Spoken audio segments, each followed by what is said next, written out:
Star Wars, Tanya the Evil. Chapter 1, New Life. 39 BBY.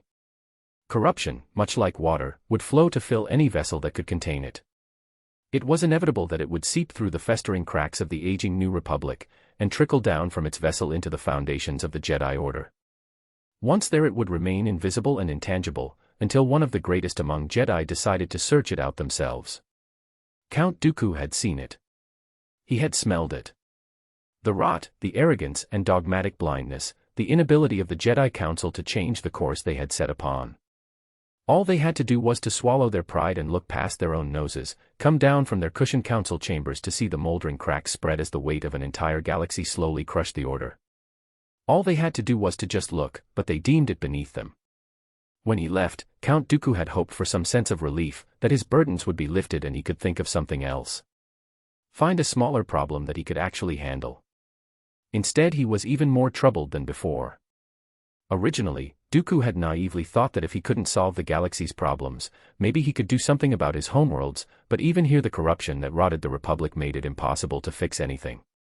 The threats that his people faced, the crippling tariffs, the corporate predation, and the Hutts were all aided and abetted by the Republic. Becoming the Count of Sereno had only made it all the more apparent that something needed to change. Something big. The tangled nets of bureaucratic interests were all in bed with the rich and powerful elites of the core, who were not interested in raising an army. So the slavers and leg breakers grew fat and rich, their appetites growing with them. Ever hungrier, ever greedier. Voting any kind of resolution or act through the Senate was all but impossible. The larger and more prosperous Inner Rim and Core worlds outnumbered the beleaguered barbarians and hillbillies of the Outer Rim several times over. Why would they pay for an army that they didn't need? Not when they benefited from the status quo so much. When Dooku wasn't infuriated, he just felt tired. Some days it seemed like frustrated energy was the only thing keeping him going. Sometimes it was so bad he thought he could hear the whispering of the dark side, calling to him with its sweet promises and quick solutions. Except anything offered by the dark side has its own price to pay. Count Dooku was no longer sure he could pay the price, even if anything would be better than inaction. Well, anything except that. For now. Master. A simulated female voice interrupted his musings. Count Dooku turned his head to regard the RO series nanny droid. Tall, and designed to appear harmless to those under its care, it was a model designed exclusively for child care and nursing. At the moment, this unit was using its self-cleaning functions to wipe off its many small appendages, having come here fresh from performing the operation.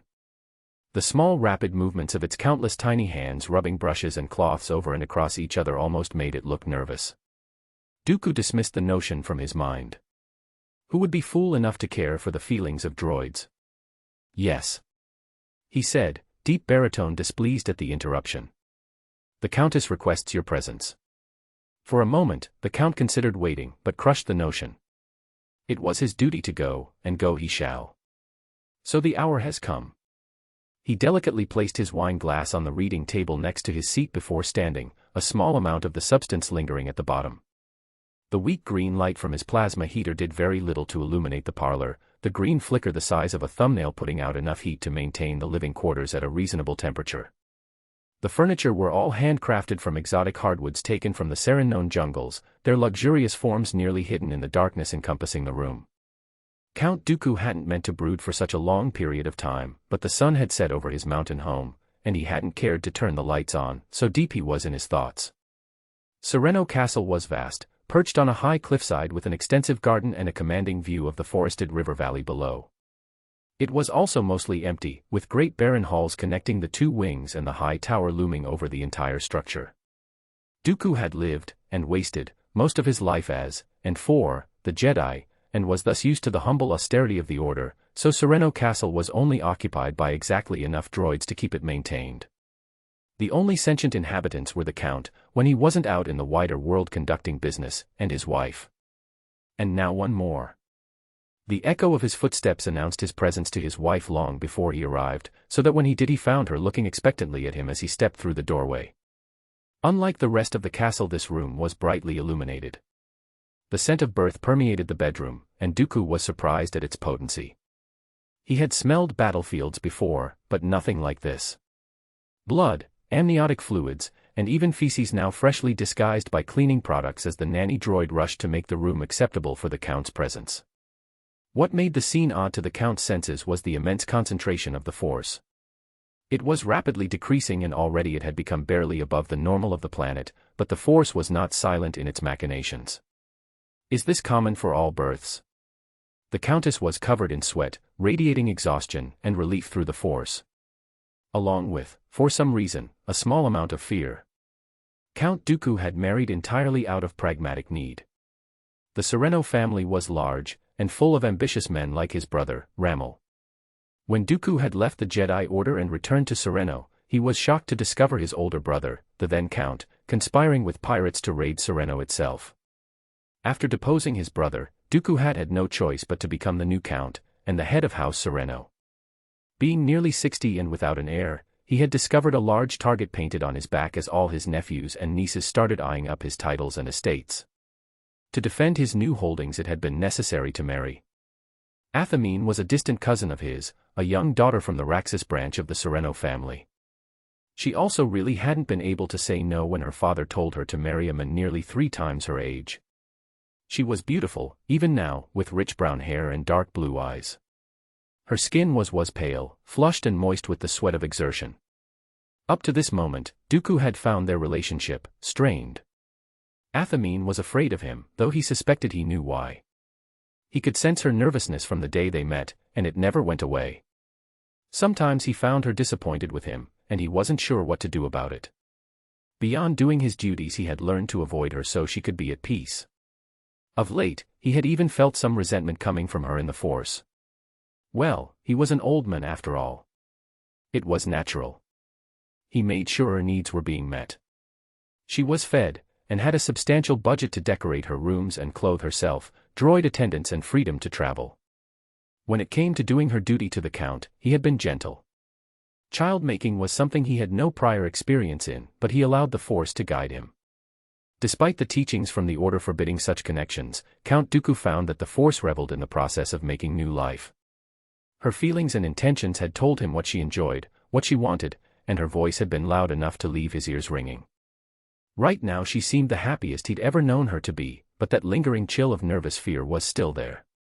In contrast, the baby in her arms was radiating bewildered fear and frustration, which Dooku suspected was what most babies felt upon discovering their own birth. "Would you like to hold her?" Athamine offered, holding out the child. Fatherhood had been the last thing Dooku ever really wanted, but a sense of duty carried him across the room. When he took the child and held it in his arms, he supposed maybe some feeling would come. Fatherly pride of some kind, love or whatever else was spoken of. Instead, all he felt was a strange sense of violation. He had created a child. One more connection severed to the Jedi, and all he had ever known. Across the room, Dooku felt Athamine's expectant gaze on him, wanting something. "Well done," he told her, making eye contact. "Our line is secured." Rage. It didn't show on her face, even now she was too well composed, but cold rage rose up inside Athamine, and Dooku realized he'd upset her. She was a mother now, of course she wanted him to show love to their daughter. A love he just didn't hold in his heart. "Well." She smiled at him, tightly. "I'm glad you approve." He went to return the child to her mother, when something caught his interest. The Force was moving in the room. Active. Being used, somehow. Used by someone. The child was calling out in the Force in confusion and fear, so loudly that if it were an actual sound it would be a deafening roar. Quickly, he reached out to her and shared feelings of surety, of protection with her, and immediately the child stopped. As Dooku looked down to his new daughter, she gazed back at him quietly, holding unnaturally still for one so young. Something hung in the air. There was a moment of tension that Dooku couldn't explain. Like many were seeing this moment and waiting with bated breath. "She is Force sensitive," Dooku declared, voice steady and calm, but now he was feeling strangely nervous. Reaching out, he placed 2 fingers against her forehead. The light side flowed through him, and into her. Their wills met in the Force, and hers was shockingly resilient. She was strong in the Force, but so was he. She was untrained though, and an exhausted baby. After a moment of resisting, the girl fell asleep, her eyes fluttering shut. "Here," he said, handing the child back to its mother. She looked at him, shocked. That fear he always felt in her was now inflamed, an icy undercurrent that had bubbled to the surface and was now nearly a flood. Force-sensitive, like the Jedi. Athamine's voice was strained. "Will the Jedi want her?" "I will make the necessary call," the nurse droid said from the doorway, and turned to leave. Its foot hadn't even crossed the threshold before it froze in place. The pressure in the air changed, causing a faint rumbling to be heard in everyone's ears, as the front plate of the droid buckled and bent in the air. Like an empty can crushed in a giant hand, the droid collapsed, its head rolling away in a shower of sparks. "That will not be necessary," Count Dooku declared. Rage rose up inside him before he could control it, but he wasn't a Jedi anymore, so why control it at all? That corrupt, blind order. That collection of self-satisfied fools. Men that he knew, had spoken to and heeded the wisdom of once. Now he didn't trust them, not with the future of the galaxy and certainly not with his own flesh and blood. They had taken many things from Dooku, but this is one thing he would not let them have. With a thought, Count Dooku sent the wreckage tumbling into the hallway to be dealt with later.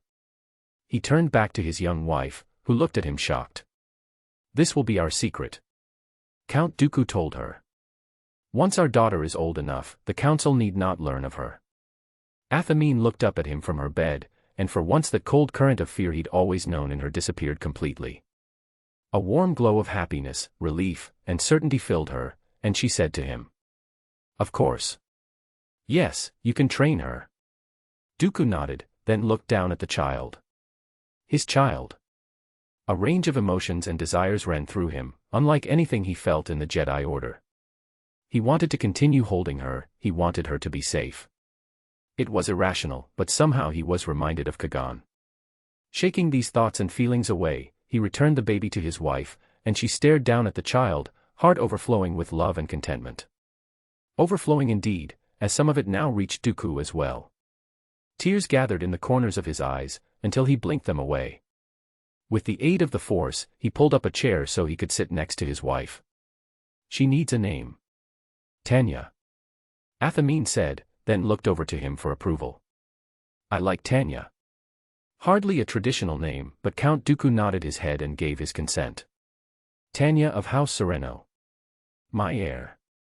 Chapter 2, Marriage I. 39 BBY. Being the eldest daughter from a minor noble family on the Outer Rim, Athamine had been raised with the terrible burden of knowing the exact course of her life from a young age. Ever since she was 11 and her mother gave her the talk, she knew everything would end in marriage to someone of her father's choosing. If possible, he would choose a good man for her, someone he could trust to be kind to her, but in the end his desire for her to be safe and happy would be weighed against the potential benefits any partner could bring. A husband could be influential and awful, and if her father weighed the former more important than the latter, he wouldn't be the one who had to live with the consequences. Like any girl from the Outer Rim, she'd always dreamed of Coruscant.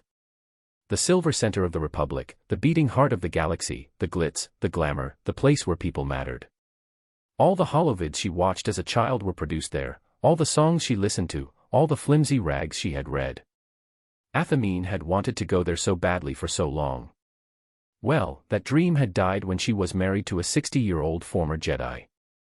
A few months before the wedding, her father and mother had brought her into the family parlor and locked the door, before breaking the news to her as gently as they could.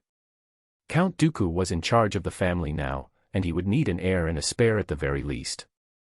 It was a great chance for the Raxus Serenos to rise among the wider House Sereno, and the new Count was a former Jedi with a stellar record and a lot of influence on Coruscant. Didn't she love Coruscant? So they'd have lots to talk about. Of course she would be taken care of, and even get to live in the Sereno Palace. Wouldn't that be nice? Wouldn't it? The wedding had been a large affair, despite how quickly it was arranged. Almost the entire extended Sereno family had come for the ceremony, all aunts, uncles and cousins, barons and lesser counts from Antar, Koariva, Murkana, and other places she'd barely heard of. That wasn't surprising. What really shocked her was seeing some truly powerful men mingling among the guests, figures like the Duke of Raxus himself, the insectoid Archduke of Geonosis, senators from the Republic, and even the Grand Master of the Jedi Order. Athamine even recognized some more infamous figures, like the viceroy of the Trade Federation, a man named Gatan Vizsla who wore polished armor and insisted his rightful title was Mandalore, and a tattooed Hutt named Sliharan. Whatever Athamine had wanted, her marriage had become a subject of galactic diplomacy, drawing eyes from as far away as Coruscant, and with many of the most powerful figures of the entire Outer Rim arriving in person. At least she had been dressed for the occasion. Her first impression of the Count had been much better than the expectations she had set. Despite his age, he was still tastefully handsome. Regal, tall, with a proud bearing and clear, calm brown eyes. It was only as she was standing with him at the altar, waiting to exchange vows, that she realized he was hardly paying attention to her. As they were there, together, at her actual wedding, with all the most powerful men in the galaxy watching them exchange vows, his mind was somewhere else. It was more of a disappointment to her than she could have expected. To Athamine, her marriage to Dooku was a terrifying, unavoidable event that would completely change her life forever. In contrast, he barely thought of her at all. After the reception, they flew away together in Dooku's personal ship, the Count hardly even glancing at her. Sitting there with his head held high, a silver chain holding his cloak to his back and the natural imperiousness of his presence, for the first time in her life Athamine felt utterly dwarfed by someone she had been nervous about when they would lay together for the first time. Athamine had given away her maidenhood in secret years ago in a fling with a household guard, who was quietly let go when her parents found out. If the Count was surprised by her lack of virginity or even cared, Athamine didn't know. What she did know was that of the two, the Count was by far the better lover. The feelings of that night were indescribable. Despite barely knowing each other, the Count seemed to understand exactly what she wanted, and when he left her breathless and shuddering, some kind of energy was flowing between them. That was the only way Athamine could conceive of it. There was a primal, ancient binding that connected them, and a potent crackling of something in the air. For those hours it felt like the entire galaxy hinged on this moment, that the two of them were crafting the future right then and there. At the end of it, Athamine just knew that the efforts were not for naught, with no further tries needed. As she lay next to him, his large hands cradling her protectively, she found herself unafraid of him for the first time. Maybe, just maybe, this marriage could work. Then morning had come and the Count was gone. By the time she saw him again, he was as cold, aloof, and distant as he'd seemed before. He strode through the halls of his palace, not seeming to notice Athamine was there. All they ever talked about was their schedules, and when it would be a good time for them to sleep together once more. Otherwise, he offered her a personal budget, gave her permission to travel freely, and ignored her. Those 9 months were incredibly lonely. Sometimes she wondered if anyone would even notice if she died. The empty halls of the Sereno Palace were populated only by basic service droids, who rushed about their assigned duties with only the occasional beep of communication. In the face of boredom and isolation, Athamine spent her time calling her family, getting to know her new homeworld and reading up for her impending motherhood. Once her pregnancy started to show, even sex with the Count stopped. The hollow calls to her family became an almost daily occurrence, until she started to hear the annoyance in her parents' and siblings' voices, and Athamine decided to stop bothering them so much. Her journeys across the planet became an excuse just to spend time with anyone, even a stranger who just happened to be offering museum tours. Athamine spent much of her personal budget on pointless things like old artifacts and handmade wood carvings. She even spent a day at a boutique blaster range just so the salesman would spend time with her. A whole array of hobbies were picked up and dropped, from flower arranging and tea ceremonies to handicrafts and cooking. Eventually, the only thing she still felt truly connected to was her unborn child. Feeling the baby kick and squirm inside her became her greatest comfort. When time came for the delivery, Athamine was frightened, but also excited. She had been preparing for it for a long time, feverishly reading guides to motherhood that contained all sorts of scientific language describing the stages of development, dietary and psychological needs, recommended practices, and more. One thing that her reading made clear was the absolute importance of both parents to a child. Without a father and a mother actively involved in their life, growing children faced a wide array of social and emotional problems, and even scored lower on average in tests related to mathematics. Almost any behavioral illness you could think of, from violence, to spice abuse, to thrill-seeking and other forms of self-harm, the common thread that linked many of them was the absence of a father, or a mother, or both. For her new baby to grow correctly, Athamine would need Dooku. The birth went exactly as she expected. The nurse droid that Dooku had purchased solely for this moment was well up to the task. The whole process lasted from late in the afternoon until just before midnight. Athamine strained, and groaned, and resented that her husband wasn't here to help her, but in the end her baby girl was born in good health. The nurse droid cut the umbilical cord, and Athamine held her child for the first time, while the machine wheeled away to inform the Count of the good news. Athamine's girl was small, and wrinkled. The birthing fluids had dyed her skin a strange color, and she looked up at her mother with cloudy blue eyes before scrunching them shut again and beginning to wail. Athamine had managed to shush her daughter by the time her husband arrived. Whatever expression she had expected to see, Athamine wasn't prepared for the sadness in the Count's gaze as he looked upon his daughter. Well done, now our line is secure. Chapter 3, Marriage 2. Athamine had managed to shush her daughter by the time her husband arrived. Whatever expression she had expected to see, Athamine wasn't prepared for the sadness in the Count's gaze as he looked upon his daughter. Well done, now our line is secure. Athamine nearly screamed at him. Underneath the sheets her palm clenched and for a moment she wanted to reach across the bed and scratch his eyes out. Then came the news that her daughter was force-sensitive, like a bucket of freezing water dumped over her head. Shortly after that, for the first time, Athamine felt grateful for who her husband was when he destroyed the nurse droid and promised to train the child. Tanya slept in her arms, and with her husband by her side offering warmth and protection, it wasn't long until Athamine fell into an exhausted sleep as well. When she woke up she was surprised to find that Count Dooku was still there, watching over his wife and child. He noticed she was awake right away, and called for a droid to bring her a meal.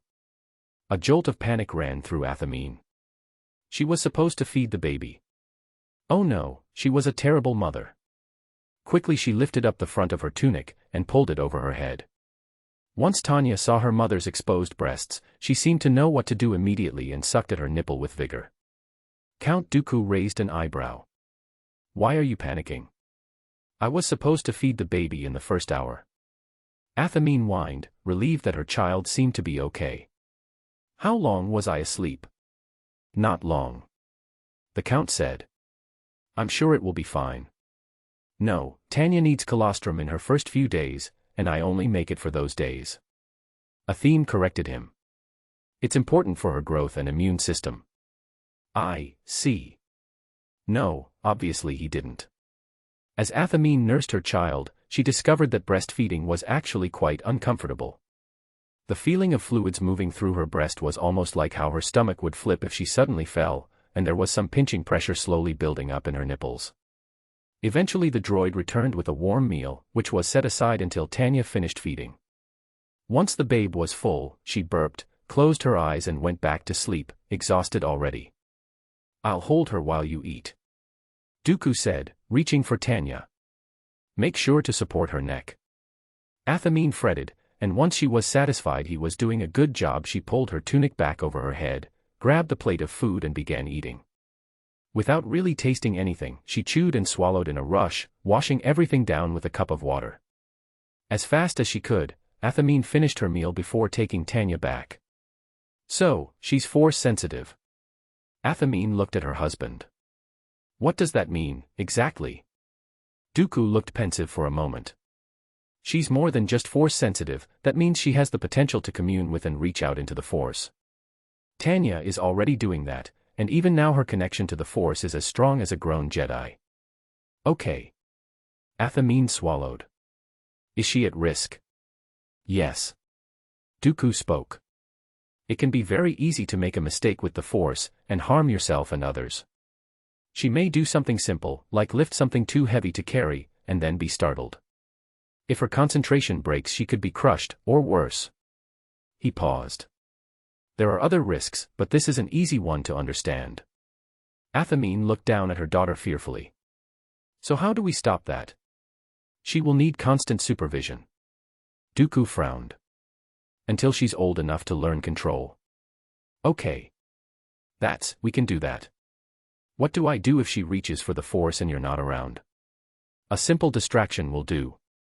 Dooku replied. Anything if it keeps her mind away from the Force. If she reaches into the Force too much, she may accidentally commune with a Jedi, who will seek her out. Anne. Athamine bit her lip. How else do we hide her from the Jedi? If her connection to the Force is kept quiet, and if the knowledge remains between us, they may never know. Dooku pursed his lips. However, the temple always has Jedi meditating and searching the galaxy for new minds that touch the Force. So, even if we're careful, they could find her. Dooku nodded once. All right, Anne, what if they do find her? The Council will see reason. They can't kidnap the child, but they may try to pressure us. What if they don't? The imperious scowl that appeared on Count Dooku's face almost made her regret asking the question, but when forced to choose between displeasing her husband and learning more that might save her child, Athamine knew which she would choose every time. Please, what if they don't? Her husband breathed out and fixed his gaze in the distance. There are more extreme actions available to us. Like defying the Jedi. In a manner of speaking. Dooku turned to look back towards her. I've long been considering seceding from the Republic entirely. Athamine gaped. It wasn't the first time she'd heard secession bandied about. On Raxus in particular there was a growing number of voices calling to leave the Republic, even among the noble houses. She understood why. It was plain for all to see that the Outer Rim was in desperate need of an army, but even so, as a girl she'd hoped that things would work out, somehow. She dreamed of Coruscant, after all, but she was a woman now and her priorities were different. If Sereno had to leave the Republic for her to keep her child, then she realized now she was fully willing to go through with it. Resolved, she nodded at her husband. Can we really do that? It won't be difficult, many want it already. There are even some worlds I'm sure are ready to join us. Dooku scowled. The failures of the Republic are apparent to the entire galaxy, it seems. All but the Jedi. The bitterness underlying his words wasn't exactly surprising. Athamine knew he'd left the Jedi Order for a reason, but it was the first time the Count had spoken to her and seemed at all vulnerable. Why did you leave? She wanted to ask, but couldn't. They still barely knew each other. Athamine knew she trusted him with her child, but not her deepest feelings or secrets. How could she confess to him her deep loneliness? Or her fated dreams of seeing Coruscant? Being honest with herself, Athamine still didn't even feel like she could ask him to watch a sappy holovid with her. But even so, she had to do something. The Count turned his head sharply when she reached for his hand. The expression on his face was almost confused as her fingers approached, but he didn't pull away. She held onto him and smiled, and he met her gaze for a long moment, something in his eyes that Athamine couldn't quite read. Then he pulled away, standing up. Athamine's heart sank, and she looked back down to the sleeping child so he wouldn't see the hurt on her face. She heard Count Dooku draw in breath as if to say something, then stopped himself. He lingered there for a long moment before turning away. I will summon a service droid with hot water to clean the child. Then he turned and strode from the room, almost rushing. Athamine swallowed the lump in her throat, as the sting of rejection lingered long after the Count left the room.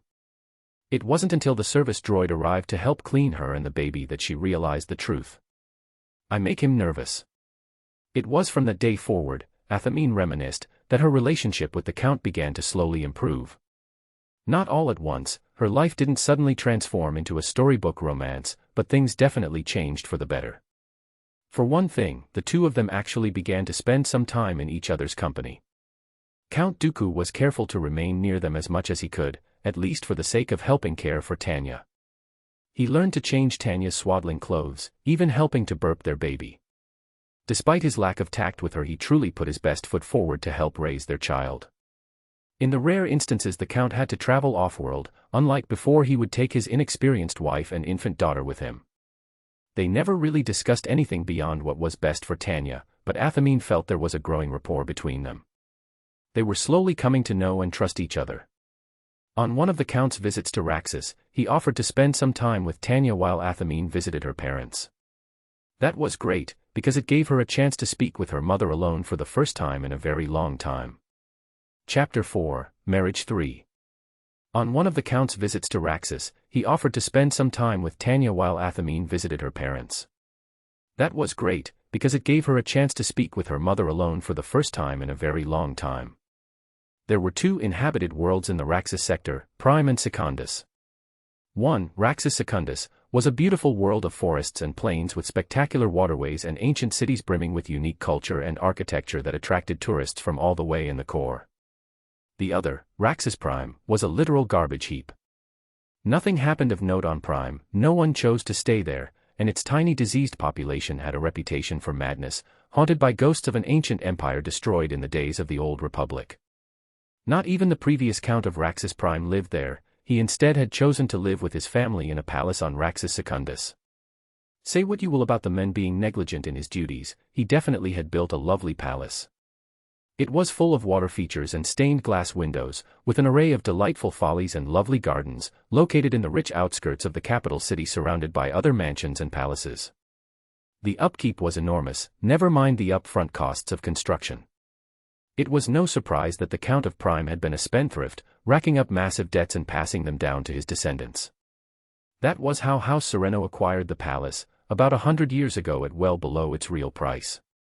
House Prime remained on Raxus Secundus, but instead of living in a grand palace they now held court in a respectable, if somewhat middle-class, manner. These days Palace Prime was better known as the Sereno Embassy, and it was where Athamine grew up. Around 100 years ago, House Sereno had managed to get their hands on a Raxus Secundus barony through a clever marriage to a bitter widow who was easily convinced to disinherit all her heirs. At the time the Count of Sereno tapped his younger brother to manage the new barony, and ever since then House Sereno has had a permanent foothold in Raxus politics. The balcony on the southeast side of the building had an excellent view of the farmlands beyond the city, and on a nice clear day Athamine, her mother, and her siblings had all enjoyed eating small cakes and sipping sweet drinks in the gentle morning sun. Now that for the first time in a year Athamine had a chance to speak with her mother, she was relieved to find it was on the southern balcony with a nice table and spread already prepared by the serving droids. "Oh, look at you." Yesin Sereno greeted her daughter with a wide hug and a kiss on each cheek. At the age of 52, and with 5 children all now close to adulthood, it was no surprise that Yesin was more than a bit plump, and a little worn. Her cheeks drooped and sagged like much of her body, covered with lines and wrinkles that made her look older than she was. The hug she rose to give her daughter almost seemed to wear her out, as almost immediately she collapsed back into her chair with a relieved sigh. They chatted for a while about how life had been since they saw each other last, and Athamine promised to bring her daughter over the next day to meet her grandmother. Athamine didn't want to worry her mother with how lonely she'd been, but she hoped to get her advice on at least one topic. "How did you get father to fall in love with you?" Athamine asked, looking into her tea. "You also had an arranged marriage, didn't you?" Yesin leaned back with an amused look on her face. "Oh, Athi, you're still talking like a teenager, with those silly romances." Athamine's face burned. "Mother. I don't think it's odd that I want my husband to love me." "I didn't say that." Yesin demurred, waving her hand at her daughter. "Just that word is wrong, fall, it's too late for that." The family matriarch leaned forward in her chair. "Falling in love is what happens in holovids and trashy novels. Two people who just can't help but be drawn to each other until nothing else matters, like insects to a flame. If you haven't fallen in love with the Count already, it's just not going to happen." Athamine grimaced as she considered her mother's point. Though she wanted to get along better with Dooku, never once did she feel connected like from one of her old holodramas. The thoughts and sensations described in those were nothing like how she felt towards him. "You can't choose to fall in love, but you can build it," Yesin counseled. "It takes time, and it starts with trust, but if you have those and you just, gently keep building, in time you'll wake up one morning and realize you're scared of the thought of life without him." She nodded firmly. Time and trust. Slowly, but surely. Athamine considered mother's words. "Okay, I think I have a solid foundation of those." "Good." Yesin smiled. "Also have lots and lots of sex." Athamine nearly spat out her tea. "Pardon." "He's a man, sweetie. A rich, powerful, and fairly handsome man who travels a lot for his work." Yesin shook her head, disappointed at her daughter's naivety. "How was your first night with him?" "Incredible." Athamine didn't say it, but mother hummed knowingly at the expression on her daughter's face.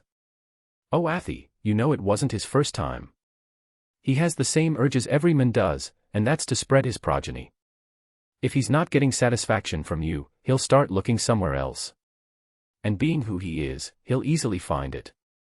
Athamine spluttered, "The Count would never dash." "You don't know him." Yesin interrupted. "Yes, the Jedi are supposed to be celibate, but if they didn't need those rules they wouldn't have them. Sweetie, nothing will poison your slowly budding relationship faster than cheating. He'll be keeping secrets from you, undermining that trust you both desperately need, and believe me, you'll grow to resent him. It's instinctive, you won't be able to help it. Yesin shook her head. Just think of Count Dooku with another woman, and tell me how that feels. It felt awful.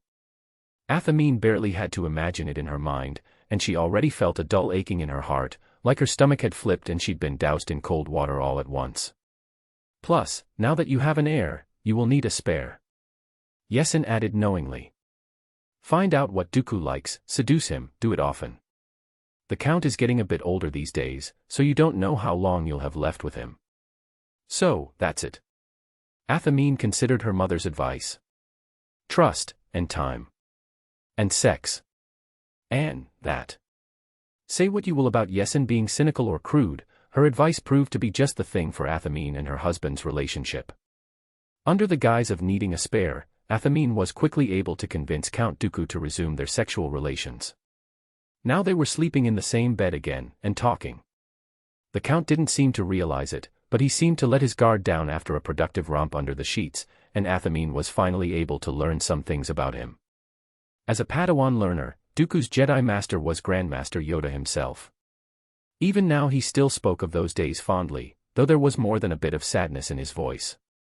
Athamine heard of places like the Room of 1,000 Fountains, and the dorms where the younglings slept.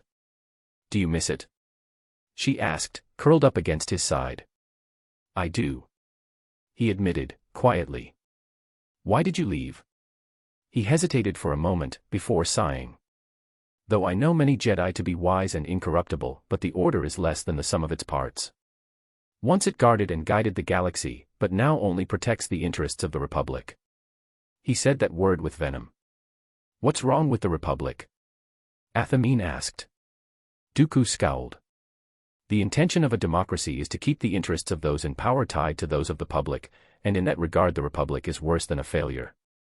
Athamine was sure there was more to it than that, but she didn't want to push too far too fast. For now she understood that he didn't hate the Jedi, he still loved them deeply. Dooku was simply heartbroken. Tanya continued to grow at a safe, healthy rate. Almost every week Athamine felt like her child was passing some new milestone. Thankfully there were very few Force-related incidents. Only a few times did the young girl start to levitate her toys, but quickly dropped them when her mother scooped them up. On one occasion she seemed to sit there, staring into nothing with her large blue eyes, that for a moment almost seemed to draw Athamine into them, until Dooku slammed the door open, breaking her concentration. You have to be more careful. Dooku chided his wife, as he knelt down to the child. I felt her calling to me from the other side of the palace. If I can hear her, the Jedi can. I'm sorry. Athamine felt panic begin to flutter up in her. I didn't mean to, I was staring into her eyes and I forgot where I was. Dooku hissed and shook his head. He reached out to poke his daughter in the shoulder, who exploded into giggles. A fond smile tugged at the corners of his lips. A troublesome child. Tanya waved her hands in uncomprehending excitement. Master. The voice of a droid interrupted them. Standing in the doorframe was one of the service droids, its robotic arms folded behind its back. There's someone trying to contact you. The Count stood up and turned to face his droid. Did they name themselves? Yes, Master. The droid lowered its head in an imitation of a proper bow. They said they were Jedi Grand Master Yoda. They wanted to discuss your child. Chapter 5, Understanding I. 38 BBY. Though you wouldn't think it while meeting with him, as Grand Master of the Jedi Order, Yoda has had dealings with every kind of scandal you could think of. Though they were all connected to the Force, and Yoda saw to it that they all took their duties as Jedi seriously, the unfortunate truth was that when a youngling became a Padawan they stepped out into the world on their own for the first time, and all the powerful temptations that could bring. Over the course of his hundreds of years as a master in the ways of the Jedi, Yoda had seen drug addictions, gambling debts, prostitution rings, bribery, and of course, the most dangerous vice of them all, love. Nothing could ensnare the mind of a young Jedi like love. Long ago Yoda had lost count of the number of children born from these illicit unions that he'd had to deal with, and the number of Padawans who'd left the Order over it. In the end the Council almost always had to deliver the ultimatum. Choose, will you leave the temple or stay? So often Yoda just didn't have the heart to do it himself. It was particularly difficult for pregnant young Padawans, who could feel the life growing inside them through the Force. In those cases he always delegated to a female master, preferably of the same baseline species as the Padawan. Those were always the worst cases. Today, Yoda almost wished for one of those instead.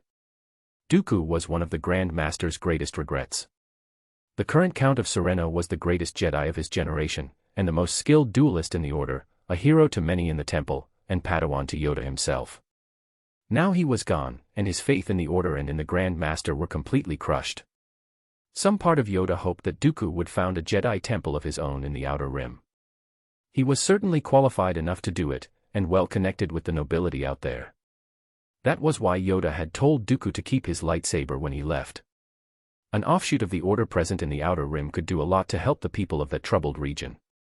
A temple there could do a lot to prevent fires, instead of forcing the Order to constantly rush around putting them out. Such a thing might have even brought Dooku peace. A good project to put his charisma and vigor to work on. Even as a 60-year-old man, Dooku was incredibly energetic, with a naturally dignified presence that would be well suited for the head of an order. That was what Yoda hoped, and even expected from the way the Count talked about the failings of the Jedi Order. Know you how to be a Grand Master, then show me. Please. Instead the Count married and had a child. To say that Yoda was disappointed was an understatement. Dooku had spoken for so long about the Outer Rim and helping those who lived there, and when he finally had the chance he instead chose to settle down. If Dooku had married for love, Yoda would at least be able to understand, but instead what he saw was deeply troubling. At the wedding Yoda had been disgusted to see gangster huts, Mandalorian warlords, Trade Federation loan sharks and a young woman who was terrified by the marriage being thrust upon her. Making the call took a long time. Some Jedi liked to joke that calling the Outer Rim from Coruscant was up to the will of the Force. The further the signal had to travel through hyperspace, the more chances there were of interference. Often a call simply wouldn't connect, or cut out part way through. While waiting for his holoprojector to connect, Yoda contemplated what he was going to say to his former student. This was official business, he could talk to him as Grand Master of the Order, but then if he were to try and bring the weight of his office to bear it would be more effective with the rest of the council there. No, today, Yoda was calling to talk to an old friend. This was better dealt with as a small issue that had emerged between old friends. Surely, when the whole situation was explained to him, Dooku would see reason. Yes, Yoda was certain. Finally he connected through to a protocol droid, who then went to find the Count. Master Yoda. Dooku looked well in the grainy cast of the holoprojection. It was hard to see when everything was toned blue by the projector, but there was a difference in color between the hair at Dooku's temples and the crown of his head. He was slowly succumbing to the influence of time. To what do I owe the pleasure? Not a pleasant call, this is, I fear. Yoda let his reluctance be known. Concerning your child, a prophecy is. Dooku's lips pursed ever so slightly. The Order knows of my daughter, then. Yes. When born, many in the temple felt her voice in the Force. She was your daughter. Realized we did, when we felt you quiet her. Yoda tried to smile for his old friend. Some congratulations, in order. Strong in the Force, she is. I see. Dooku didn't sound pleased. And now someone has had a prophecy regarding her. Yes. Yoda nodded. At first, a majority of the council thought it wise you train your own. And now. Another vote, there will be. Yoda lowered his head. Requested, I did, to allow you to speak before the council. There was a moment where Dooku seemed upset, bordering on furious, but soon he bowed his head. Thank you, my old master, for giving me this chance to speak to the council. A small thing, it is. A small thing indeed for a father to have a chance to speak about his own child's future. Dooku's voice was caustic and bitter. Yoda restrained a sigh. He hadn't meant for his courtesy to Dooku to be received as condescension. Instead he said, look forward to seeing you, I do. I will be on Coruscant soon. Dooku replied, before hanging up. Yoda sighed and put his holocaster away. That had been far from the friendly call to settle a simple matter between old friends and colleagues he'd hoped it would be. Athamine seriously couldn't believe that her wise husband thought he'd be going to Coruscant alone. Without saying a word to her, he'd ordered a droid to pack his things and was on his way to his personal ship. It was all Athamine could do to order a droid to pack for her and Tanya and head straight for his ship with their daughter. The Count always had a way of knowing where she and Tanya were. At this point Athamine was pretty sure that it had something to do with the Force. When he came aboard the ship he marched straight to his wife, obviously fuming even if he didn't say or do anything. "You and Tanya will stay here," he said firmly. "No," Athamine said, and took a seat, balancing her frightened-looking daughter on her hip. Young Tanya glanced between her mother and father, looking nervous. Athamine knew her baby girl didn't understand what was happening, but she obviously could see everyone was upset about something.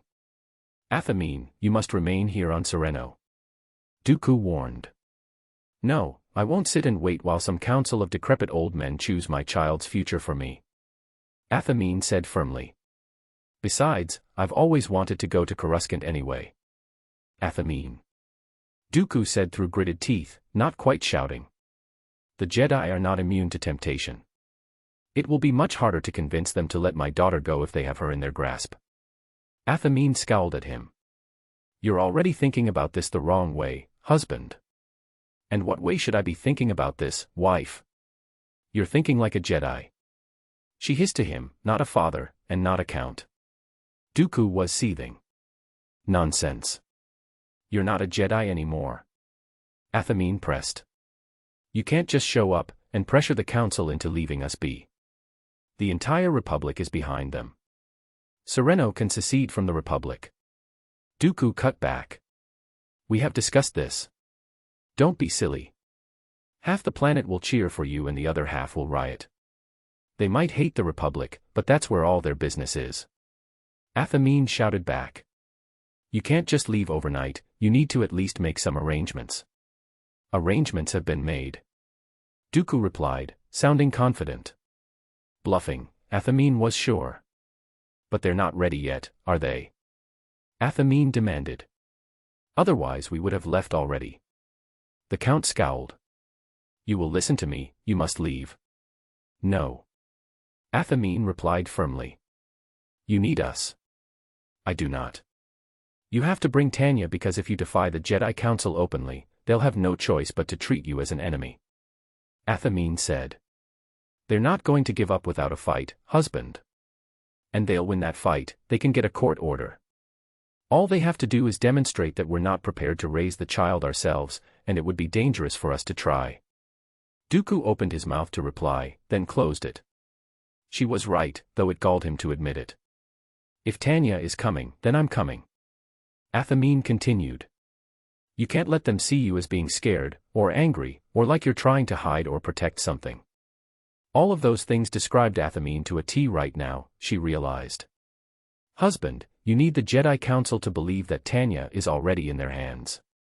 You need to make them believe the difference between you training her and one of them is not an important one." Chapter 6, Understanding 2. Husband, you need the Jedi Council to believe that Tanya is already in their hands. You need to make them believe the difference between you training her and one of them is not an important one. He stared at her for a long moment, and she could see the whirlwind of thoughts behind those normally unreadable eyes. Eventually, he breathed out through his nose and turned away. "I can see you won't be moved." He strode down the ramp back towards the house. "I'll get the droids to pack your things." Athamine had already taken care of that, but she didn't correct him. Dignity and composure were important to the Count, and grinding his nose into the fact that she won their fight wouldn't be good for either of them. "Wait. We just had our first fight," she murmured to herself in shock. Athamine looked down at Tanya, who through the yelling and raised voices hadn't uttered even a peep, just stared at them with wide, watchful eyes. "Well, at least nothing bothers you." Athamine chuckled and bounced her. Never had the trip to Coruscant felt so long before. When he was still a member of the Order, Dooku once had a reputation for impatience, always demanding action rather than caution, but then the Jedi Council would prefer to do nothing on most days. He tended to dismiss that view of himself. He was used to traveling great distances, waiting calmly to speak to people at functions, and waiting for any amount of time necessary to accomplish his goals. Just so long as waiting was not needless, he was willing to do it. Today, Dooku practically fidgeted in his chair. He wasn't the pilot of his own starship, he had droids for that, and normally that suited him just fine, but today it left him with nothing to do but sit and brood. The passing lights of countless stars blurred past the ship, making hyperspace look like a shining tunnel of silvery blue and casting a pale flickering light over his face. He couldn't meditate, he was just too restless. The thought of Tanya going to the temple had unmoored something in him that he hadn't realized was there. A streak of possessiveness that still felt quite alien. After ending the call with Yoda, Dooku had nearly been ready to charge up the steps of the temple and, what? Fight the council.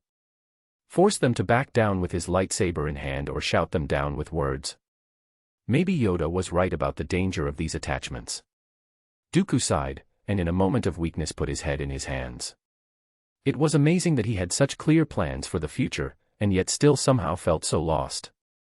He was lucky Athamine was there.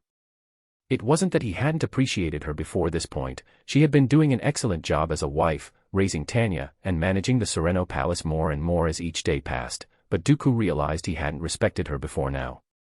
It was the first time she'd ever told him no. Obviously, he didn't want her to make a habit of it, but in this case she'd been right. The Jedi Council would have to rise to any challenge he directed at them, and as an individual Dooku had no chance of overcoming the combined power of the Republic-backed Jedi. In time he would build his strength, but for now he was made to play the Council's game by the Council's rules. The door to the bridge slid open, and Dooku didn't need to turn his head to know that Athamine was standing there. Tanya is asleep. Athamine said, before coming over and sitting next to Dooku, her floral perfume tickling his nose. His wife had always been good-looking, even a great beauty.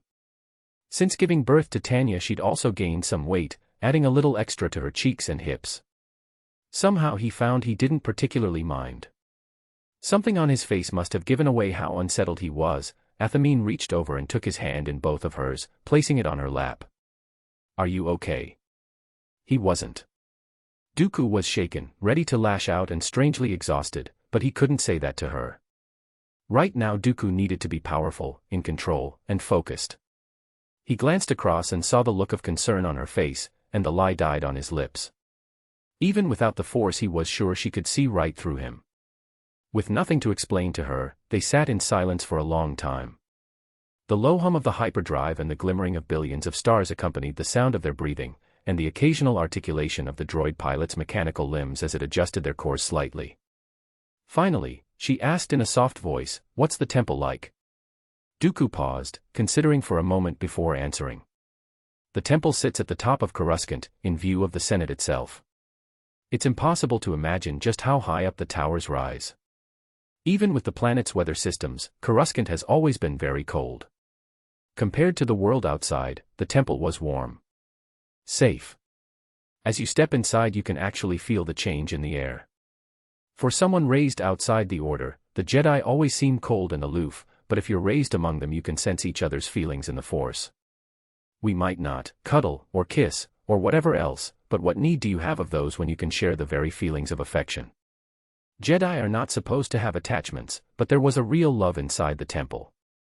Amongst each other there was a deep, ancient, powerful bond, an unbroken chain stretching into the mists of history and reaching forward into millennia unseen. It goes unspoken, unquestioned. It was there, lingering over everything and connecting everyone, even when we left its walls. It was of great comfort to know that in the temple, there were always Jedi meditating and watching us through the Force. But you left. Athamine murmured. There was a long pause, before Dooku nodded. But I left. His voice, usually a powerful bass rumble, sounded small even to himself. His wife put a hand on his shoulder, not needing to ask why, but understanding that he was in pain. It's okay to grieve, she murmured. A lump was building in Dooku's throat, but he swallowed it down. No, not yet, he said, forcing his voice to become firm. I need to be composed. He looked at Athamine, and saw the water building in her eyes. Wife, please. I can't speak of this now. She nodded, sniffling slightly and standing up. She took out a handkerchief and dabbed at her cheeks. You're right. Now's. It's not the right time. Dooku agreed and stood up. We have to be strong. Athamine smiled up at him, and reached out to massage his bicep. Strong. Yes. For Tanya. For our child. And then, her lower lip quivering, Athamine reached out, wrapped her arms around her husband, pulling herself closer to hug him. Dooku looked down at the top of his wife's head, both arms raised above his shoulder in surprise. He had been paying such little attention to the Force that he hadn't noticed her intentions at all. After a long few seconds of being unsure of what to do, Dooku slowly lowered his arms and wrapped them around his wife. It was the first time they'd ever hugged. No, Dooku realized it was the first time he had ever been hugged. They stood like that for a long moment, and he was unsure of what he should do with his arms. With no other idea, he raised a palm to slowly pat her back like he would to relax Tanya. Athamine raised her head to look up at him, eyebrow quirked and eyes sparkling with amusement, and he stopped. Apologies. He murmured. A peal of laughter escaped Athamine, and she stepped away. It was fine, it was. You did wonderfully. In the Force she was radiating with something like an epiphany.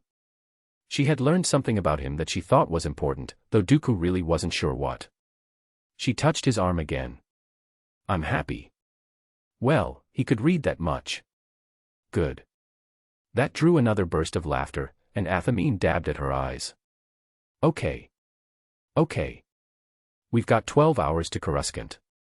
I'm going to go get changed, and then we'll try to come up with a game plan. An excellent idea. And what was she so amused about? Was she laughing at him?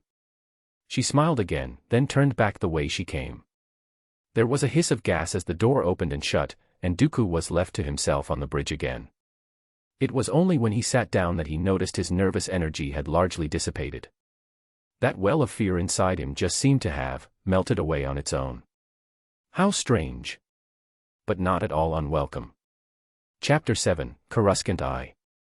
38 BBY. At first, the city world of Coruscant looked exactly like Athamine had always imagined it would. An entire planet set aglow with the light of civilization, with great glowing cracks of gold running across its surface like oceans of molten lava. There were even great yellow strings of light draped across the world that stretched far out into the reaches of space. Athamine gaped when she realized that string of lights was actually a staggering array of ships in all shapes and sizes, ranging from personal vessels to freighters. Then she noticed the vast quantities of cargo haulers. The massive vessels were dedicated to nothing but maximizing storage space, and were crewed almost entirely by droids with multiple space lanes dedicated entirely to them. The number of these ships that the official Sereno diplomatic transport passed by on the way to the planet's surface was beyond Athamine's ability and interest to count. Some call this world the mouth of the galaxy. Dooku said, watching his wife's reaction with some bemusement. It does nothing but consume and issue demands for more, while loudly expounding on its own greatness. Where does all the food come from? Athamine had to assume that was what most of the cargo ships were carrying. Northwest Single Place. Dooku replied. There are several planetoids in this sector, terraformed exclusively for the express purpose of growing food, but even they can only supply a fraction of Coruscant's needs. There are greenhouses on the planet, vast ones, but I dare say the whole galaxy exports to Coruscant in one form or another. Plasma, hypermatter, food, water, durasteel, even sentience. Dooku looked out the window to a cargo hauler they were passing, bearing the registry of Nal Huda. The mouth hungers for all, and cares little for the taste. Athamine was unsure of what to think of that. It was horrifying in a way. An entire galaxy of sentience bound irrevocably in service to an insatiable, ungrateful, unstoppable ecumenopolis. As they closed in, the horizon of the world changed from an indistinct blur to visible towers with lines of speeder traffic passing between them. Below them, the planet's surface was a maze of utterly dwarfed buildings, crisscrossing alleys and streets, the occasional opening that revealed a tunnel of glowing lights and crisscrossing traffic. You would be shocked at how expensive housing is. Dooku frowned in vague disapproval. Some of these towers are worth more than the GDP of a small planet, particularly those closer to the senatorial district. How can that be? Athamine boggled. Coruscant is dangerously overpopulated. The cost of even a basic above-ground apartment is beyond what most families can afford. A landlord who owns one of these towers can charge any price he pleases, and receive an income that would make a Hutt blush. Then, how does anyone afford to live here? Athamine murmured. Most don't. Dooku replied. The Undercity has an even larger population than the surface. No census data is available, but most estimate that there are 2 to 3 times as many unregistered sentients below the surface as there are above. Even the area below Coruscant's surface was populated by teeming, uncounted billions. No, trillions. How can they be unregistered? Much of the lower levels are controlled by criminal thugs, and populated entirely by illegal immigrants. The deeper you go, the worse it gets. To those at the lowest levels, the idea of a sun is a bizarre myth, as alien and distant as the idea of the Republic and the Jedi. Construction work happens up here, causing tunnels to collapse and move, crushing thousands in what must seem a natural disaster, and severing routes and highways that connected communities for generations, never to reopen. Dooku turned to regard his wife. As the Count of Sereno, it is humbling to realize that criminal gangs collect protection funds from populations greater than those of entire planets, including mine. These vast empires rise, and fall, and rise again, with unique languages, religions, cultural signifiers and rich, ancient traditions. All this happens unnoticed, unrecorded, undiscussed by the galaxy at large. A strange, primitive shiver ran down Athamine's spine, and she grabbed Dooku's arm instinctively for warmth. It's too much, she murmured, strangely overwhelmed and horrified. This world is just, it's too much. For a moment Dooku hesitated, then he reached over to put an arm around his wife's hip, hugging her close. You have just described the greatest problem the entire galaxy faces. Even the other ecumenopolises like Nar Shaddaa and Empress Tata are utterly dwarfed by the scale and needs of Coruscant. It truly is, too much. They were silent after that, until finally the Jedi Temple came into view. For such an ancient and important pillar of the Republic it was actually almost underwhelming to Athamine. Compared to the vast building that it rested on, or even the Galactic Senate that sat off in the distance, it looked quite humble. It was carved out of ivory-colored stone, in a simple square shape that tapered inwards at the top, and came to a flat surface. At the top of it there were 4 small towers in a square formation that surrounded one central tower. Next to it there was a large landing area that was full of all kinds of ships, some diplomatic and some from members of the public who wanted to petition the Jedi for help. As their ship came in closer, Athamine was able to make out a man in Jedi robes standing at the port, seemingly waiting for them. When the landing ramp lowered, Athamine got her first taste of the air on Coruscant. It was thin like the top of a mountain and smelled of old metal and ozone, probably from all the plasma burning in the endless numbers of speeders. It was also as cold as Dooku had warned her, with a chilly breeze that ruffled her hair as she stepped down the landing ramp of their ship. Compared to the warm dry grasslands of Raxus Secundus, or Sereno's humid jungles, Athamine found it quite bracing. Kagan. Dooku greeted as he stepped down the ramp towards his friend. Dooku, it's good to see you. The men replied. From their warm tone as they spoke to each other, Athamine sort of expected them to hug, or clasp hands, or maybe even kiss cheeks, but instead they just stood at a respectful distance. It seemed oddly cold to Athamine, but if this was as close as 2 good friends among the Jedi would get to each other, it would explain things about Dooku's and hers relationship. It wasn't that her husband in particular was the odd one when it came to physical affections, it was just that all the Jedi were really awkward. The two seemed like they were about to launch into a conversation she couldn't follow, so Athamine took it upon herself to remind her husband that she was there by lightly bumping his elbow with her free hand. Dooku smoothly introduced the 2 of them like he'd meant to do that all along, when she just knew he hadn't. Kagan, this is my wife Athamine, and my daughter Tanya. To Athamine. Kagan seemed polite as he greeted her, but his real focus seemed to be on her daughter. At only a year and change old, Tanya seemed more interested in watching the long lines of exotic speeders flying overhead than Kagan. Like many children, she'd been born with blue eyes, but they might still darken over time. Right now her wide blue eyes moved constantly, taking in every sight and sound of Coruscant with obvious fascination. Compared to a city planet, how could a mere Jedi Knight hold her interest?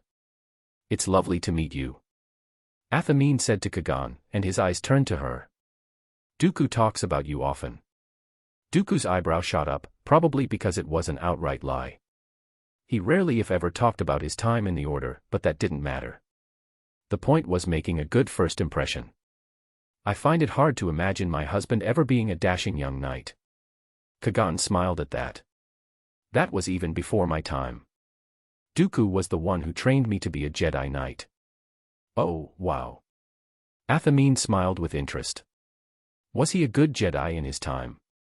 A sad look crossed Qui-Gon's face, and he said in a quiet voice, "Your husband is the finest Jedi I know."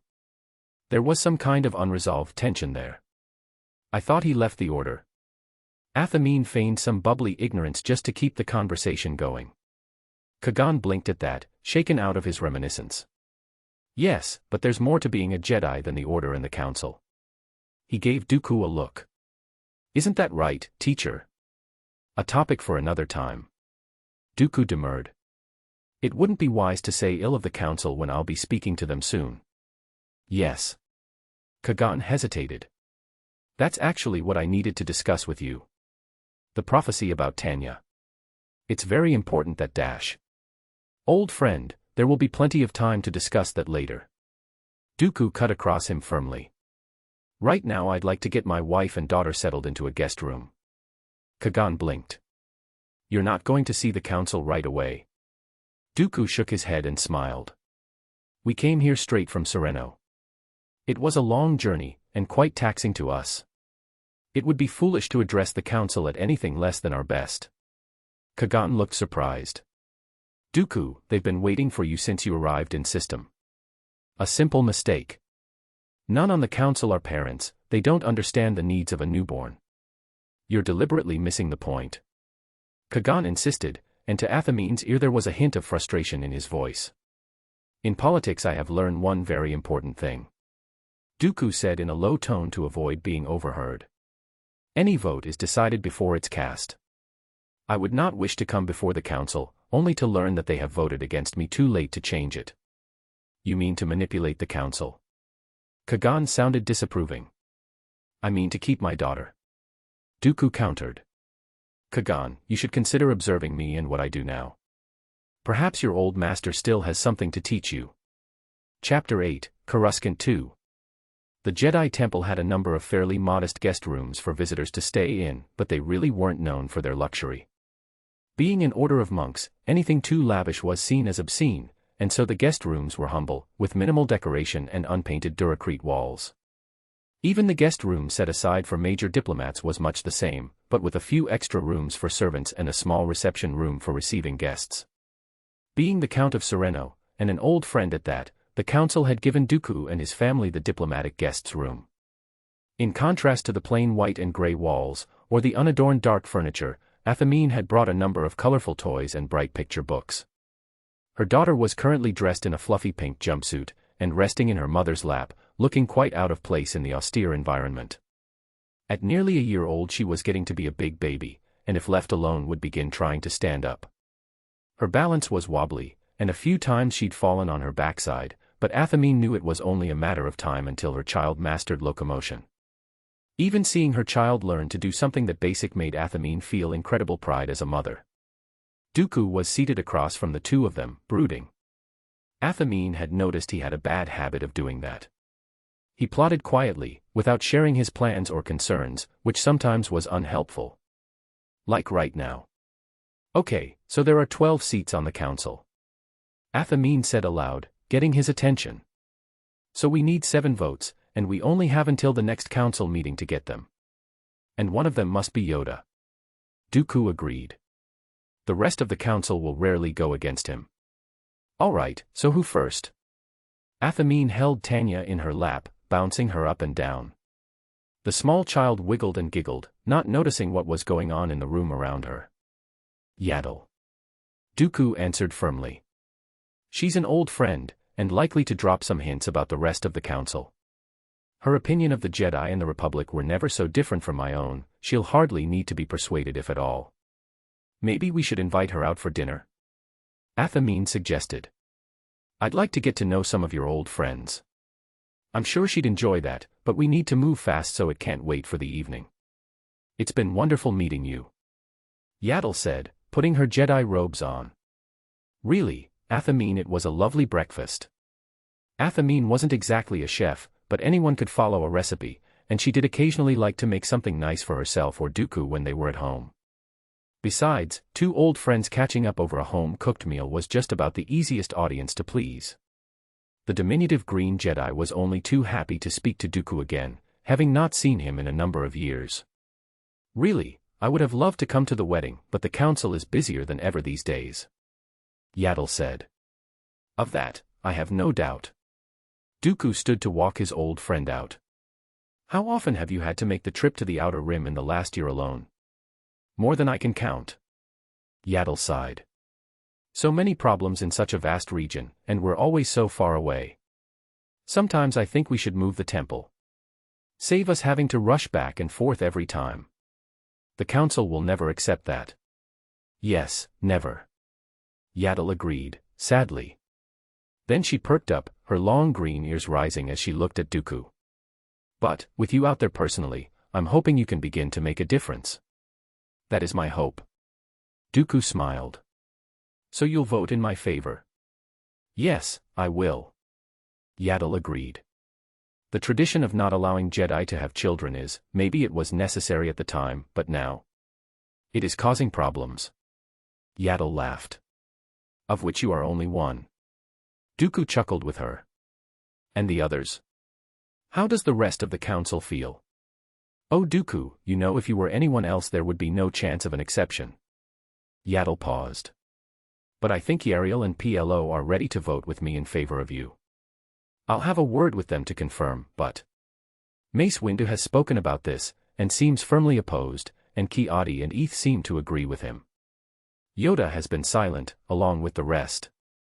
Once she'd left, Athamine breathed out. 3 down, 4 to go. Who's next? I understand your position, Dooku, I do, but think about what making this exception now would do. Adi Gallia said. An exception? Dooku scoffed. Hardly. I will train Tanya as a Jedi, and the council will supervise. Dooku, if Tanya wasn't your daughter I'd be inclined to agree, but the risk of you or her forming attachments is simply too great. Adi, I need an heir or my holdings on Sereno are vulnerable. You know how things are done in the Outer Rim, with all the barons and counts. Blood is important, and without my own everything will come apart.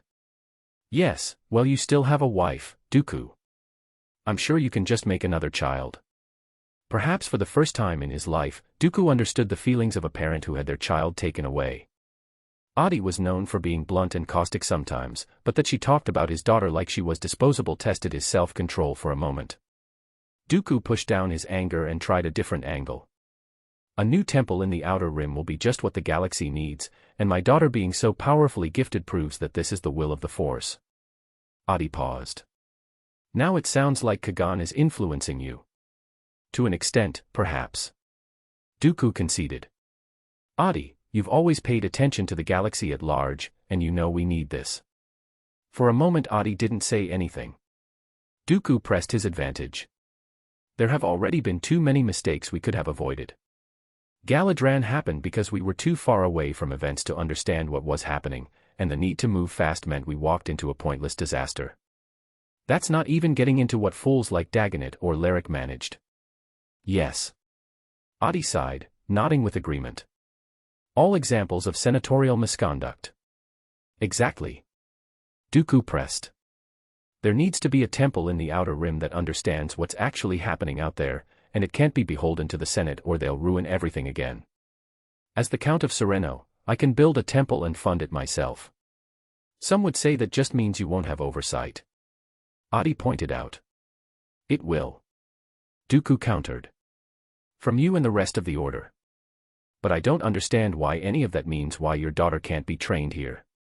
Because this is the will of the Force. Dooku said, firmly. He waited, letting the silence speak for him.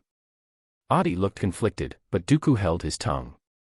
He'd said his piece, and he knew he couldn't seem too desperate, or it would convince her that he was already dangerously attached. You're right, Dooku. Adi finally answered. I don't know if this is the will of the Force or not, but something has to change. So I have your vote. You do, Dooku. Adi breathed out, seeming relieved to have finally made a decision. Whatever else comes, I know that you of all people can be trusted. That made 4. At a suggestion from her husband, Athamine took Tanya to the courtyard to see the only tree most Jedi would ever know until they left the temple for the first time. Even the room of 1,000 fountains only contained some bushes at the largest, so the single tree in the rooftop courtyard was spiritually significant to the order. Athamine could even understand why, with most of the order being raised on Coruscant from an infant age. To her the tree seemed, well, small. It was growing in a fairly shallow soil bed, in a high atmosphere with only weak sunlight most of the day, so that was probably to be expected. Compared to the grand forests of Raxus or Sereno it seemed quaint. Shaking her head in bemusement, Athamine murmured, "What strange, secluded people these Jedi are." "So it is, do you think?" Athamine jolted, spinning around to find that she wasn't alone. Standing there right behind her was the tiny, green form of the Grand Master of the Jedi Order. "I'm sorry, I didn't mean dash." "All right, it is." Yoda chuckled, his high-pitched tone turning his laugh up. "For one outside the Order, strange we must be. I really meant no offense, it's just, well, you're right. To me the Jedi seem so very strange." Chapter 9, Coruscant 3. "All right, it is." Yoda chuckled, his high-pitched tone turning his laugh up. "For one outside the Order, strange we must be. I really meant no offense, it's just, well, you're right. To me the Jedi seem so very strange." Yoda waddled closer, his cane tapping on the ground with each step. How Athamine hadn't heard that sound before she didn't know, but somehow the little old man had crept up on her. "A question I have, if you will." This wasn't part of the plan. If she said anything wrong here Yoda might vote against letting her keep her daughter. Dooku was supposed to be the one whipping up votes, right now he was off speaking to Plo Koon. The Grand Master of the Order wasn't supposed to seek Athamine out on his own. Athamine turned, putting her body between her daughter and the old man, breaking eye contact as she did. "What did you want to ask?" The small green man paused, before saying, "Sorry, I am. Wish to frighten you, I did not." "That's okay." Athamine said quickly. "I was just startled." "Ask your question." Yoda looked at her sadly, before quietly asking, "Treat you well, Dooku has?" "That's private." Athamine answered, voice small. Yoda considered for a moment, before saying in a soft voice, "Sorry, I am. Mean to pry, I do not. But Dooku, my Padawan, once was." After a moment's pause, Athamine glanced over. If she hadn't seen anything other than a small, frail-seeming old man, looking concerned for someone he cared about, she wouldn't have answered. The expression on Yoda's face tugged at her. She knew the smart thing to do would be to say nothing, but she couldn't help but give him something. "Our relationship has changed. When we were first married he was always busy, and I was scared to speak to him, but now. Well, he's still busy, but I'm a part of that now. He smiles from time to time, and we're comfortable together. He speaks to me now, and not just about our business, or Tanya, but his thoughts and feelings. I'm not scared of him anymore, and I'm not alone, we're actually together.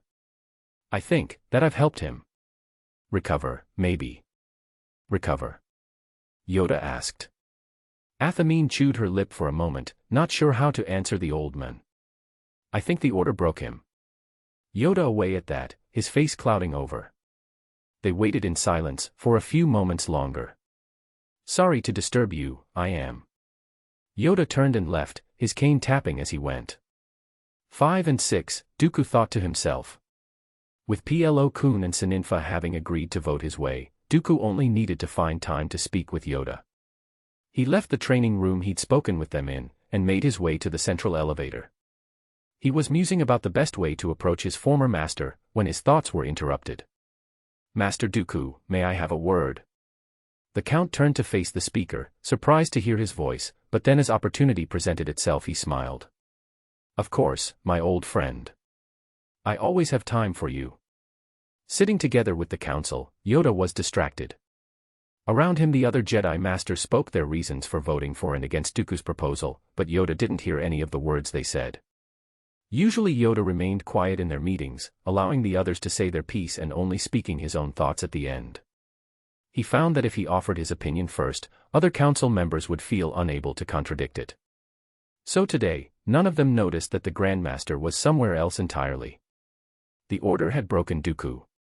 That was what his young bride had claimed. That couldn't be true. Like all Jedi, the Count knew how to conceal his feelings from other Force users. It was fully possible that Dooku had been hiding the depths of his emotions from the rest of the Order, but surely Yoda, who had practically raised the boy, would have noticed such a change in his Padawan. Dooku was frustrated with the Republic, everyone knew that, and he even clashed with the Council often near the end of his time in the Order, but he couldn't really have been consumed with despair, could he? Athamine had barely known her husband for a year, and yet she was convinced that the Order had left Dooku adrift with his faith shattered. She didn't know enough of the Force to shield her mind, and so Yoda could glean much from her emotions and intentions that she hadn't meant to share. Heartbroken. She believed that Dooku was utterly heartbroken when they first married. After Galadran, Dooku had been furious, Yoda remembered that. There had been other missions as well, leading up to him quitting the Order. Bad missions that every Jedi in the temple must have heard about. But that was the thing. Sometimes missions went badly.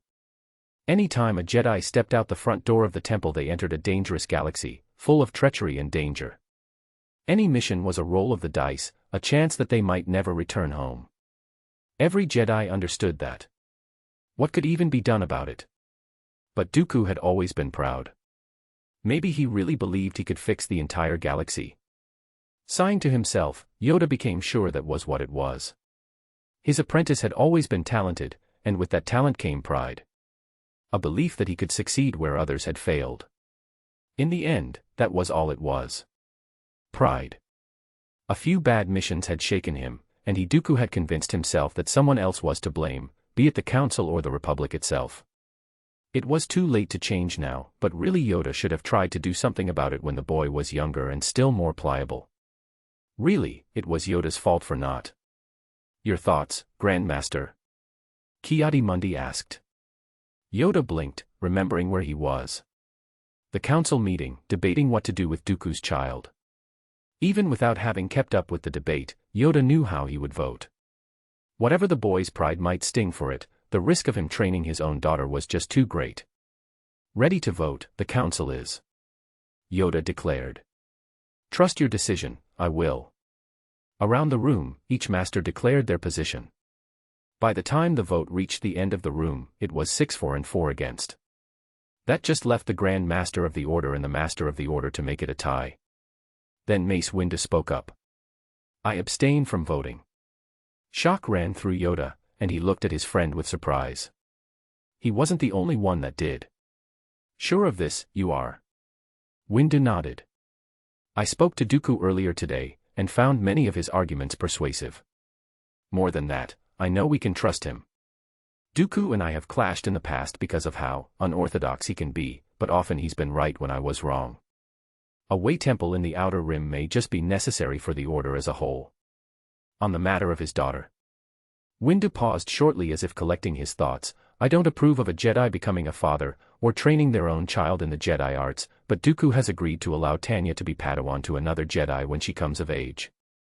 I think that as long as we supervise her training as a youngling, the girl will be no more attached to her father than any learner is to you, Grand Master. Mace Windu finished by simply saying, I'm satisfied with this compromise. There was a murmur of general agreement among the council who were in the affirmative, and even those who voted in the negative seemed to find this agreement more satisfying. With Mace's abstaining, that meant that even if Yoda voted against it, the issue would still be 5-6. The decision was made, unless the Grand Master decided to oppose the rest of the council. Yoda was almost ready to do so, but then he hesitated. Broken, Athamine had said. I too will abstain. Yoda spoke at last. I do not approve, but will trust the decision of the council. Hours later, in a dark alley far below the surface of Coruscant, another meeting was taking place. In a dimly lit alleyway, the only visible light coming from a faded, filth-covered bulb at the back of an abandoned mechanic's shop. A meeting place like this was far below the dignity of a count, but that was what happened when it was arranged on such short notice. Standing opposite to Dooku was a man in a black robe that almost seemed to draw the shadows to it. His hood was pulled up to conceal his features, his unseen eyes burning into the count. Usually when Dooku spoke to this figure there was a slither of fear inside him that he had to control. This time he also had a strange sense of guilt that had never been there before. This was a secret he couldn't tell anyone, not even Athamine. Especially not Athamine. This changes nothing. Dooku assured him. Our plan will go forward. Sifo Dyas has commissioned the army, and the Clone Wars will come at the time of our choosing. Good. Chapter 10, Precocious I. 35 BBY. In the Sereno Palace, a small child was perched precariously atop a chair that was much too tall for someone of her stature. She stared at her face in her mother's dressing room mirror, scowling at her small, round, cherubic features and soft pale skin. Maybe the only flaw in her appearance was her overly expressive eyebrows, but otherwise her long blonde hair was clean and her clothes were neat and well made. Compared to life in an orphanage, she was clearly much better off if the size of her room and the quality of fabric were anything to go by. Nevertheless, her face was contorted into a mixture of frustration and disgust. Her tiny fist slammed into the desk and stung from the punishment. Her soft hand throbbing, Tanya grit her teeth at the pain and suppressed a childish urge to burst into tears. How could this have happened? She was a child. Again. She almost screamed with outrage. Oh, she didn't even need to ask how. She already knew. Being X, you bastard. What she intended as a threatening growl came out as something almost small and helpless. Her mother entered the bedroom to find out what all the bang and the yelling had been about, and found her daughter clutching an injured fist, looking like she might cry. Oh, did you hurt your hand? Athamine rushed over to her child, hurrying over as fast as she could when she was 5 months pregnant. Tanya's mother reached out and effortlessly plucked her daughter from the top of the chair, before setting her on her feet. What were you doing up there? Let me see your hand, shshshshhhh. She hushed her daughter, never mind that she wasn't really crying. Tanya was ashamed to realize she was clinging to her mother, as though by instinct, and wiped at the tears in her eyes. Oh, I hope this hand isn't broken. Athamine murmured, unable to understand the real source of her daughter's pain. Later that day, as the sun set over the palace, Tanya lay on her back in bed, looking at the ceiling and feeling ashamed of herself. There was no need to make her parents worry like that. Her mother had even called in the medical droid to see if her hand was fine. It was so unfair. She'd done it. She'd found a way out, a way to win against being X, and in the end what did she have to show for it? What's this supposed to be, best 2 out of 3? She muttered to herself in disbelief. When will you be done tormenting me? Scowling, Tanya rolled over and thought about the worried holocall mother had made to father, and his words to her. Are you hurt, daughter? She'd swallowed and shaken her head. Can you tell me what's wrong? Again, she couldn't. Her father's face took on a more stern countenance. Tanya, you are my eldest child. Understand. She could see no choice but to nod. You're worrying your mother. As the big sister, you have to be strong. Your younger brother can't take care of himself yet, and your mother is carrying another child. Can you be a big girl for me, Tanya? Of course she could. She'd been a bloody grown man once. She'd fought in war zones that were likened to hell for several generations. Commanded armies and taken many, many lives in deadly aerial combat. In the end she had to promise father that she would indeed be good, that she could in fact be a big girl, and said that yes, she was sorry for scaring her mother. The memory of it was so embarrassing to Tanya that she stuck the edge of her pillow in her mouth and bit down, kicking her feet as she did. She was not a child. There was no excuse to blubber her eyes out like that. Eventually she calmed herself down, and Tanya clapped both of her stubby hands against her cute chubby cheeks. No more of this. She told herself, determination rising inside her. Throw your worst at me being X. I'm ready for anything. Tanya shot a hateful glare at her stuffed bantha, half expecting it to come alive and demand her worship. I'm not afraid of you. The next day, Tanya decided the best course of action was to take stock of her situation. Hers was an organized, comparted mind that was good for assessing her environment. She was confident in that.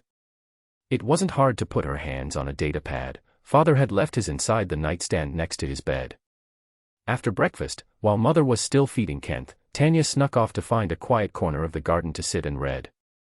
The first thing Tanya discovered when she turned the pad on was that her comprehension was terrible. Nothing was written in Japanese, or Germanian, or even English, which she'd learned but had little chance to practice. No, the language was Galactic Standard and it came with its own alphabet, which at 4 years of age, Tanya had only begun to learn the intricacies of. Tanya tried to force herself to read an article on galactic history, but found she didn't recognize many of the words, let alone how to pronounce them. With a frustrated huff, Tanya ran off to find a solution. M8 ID was the family's protocol droid that father purchased for his work, but mainly seemed to be used by her mother for babysitting their eldest. He was surprised when Tanya found him during his low-power cycle and demanded she be taught how to read. His processor whirred for a few moments, before deciding there was no harm in it. Later that day, her mother found her laying on her belly in the hall next to one of the droid power charging stations, a look of extreme concentration on her face as she read a brightly colored flimsy picture book aloud. Tanya, lunchtime. Can I eat it here? No. Mother said firmly. We eat together at the table, Tanya. With a small pout, Tanya stood up and held the book out to her droid. Could you please hold on to this until I get back, M8? It would be my pleasure, princess. Tanya began to move towards her mother. Tanya, what do you say to M8 ID? She froze, mind whirling. Then Tanya remembered her manners and turned to the droid. Thank you. It's my pleasure, princess. He replied, inclining his head as much his limited articulation would allow. Mother smiled at her, and they left to have lunch together. Obviously Tanya couldn't learn to read and write standard overnight, but as someone who was already multilingual and was reasonably competent in the spoken form of the language, it was far from challenging. With M8's help, Tanya was reading at the level of an average adult in just a few months. Soon she would be spending long hours researching into the night about the history and state of the galaxy. There was a lot to sift through, so she thought it wisest to start close to home with her world and her family, both named Sereno. The planet naturally had a lot of continental movement, which resulted in many earthquakes and tsunamis, meaning much of the population lived away from the coast. Tectonic collisions forced many mountain ranges to rise from the ground, but almost constant rainfall wore them all back down over millions of years. Her planet was tropical and mountainous, with countless soaring peaks, naturally formed stone monuments, deep unexplored jungles, wide open plains and vast oceans. In terms of economy, Sereno was best known for its lumber exports, if it was known at all. Most people in the galaxy didn't know where their furniture came from, they just purchased it from a business called Odaats, which as best as Tanya could tell was a lot like a galactic version of IKEA. Much like on Earth, no one really cared that IKEA got the wood for its furniture from slave labor in Russia, and similarly no one in the wider galaxy cared that many Sereno men worked long hours in dangerous conditions with terrible pay. There were plenty of planets out there that could supply lumber. More recently, her planet had discovered mineral wealth in the form of Sicanium. She hadn't a clue whatever that was, but apparently once refined it was used to create a lighter and stronger form of Durasteel.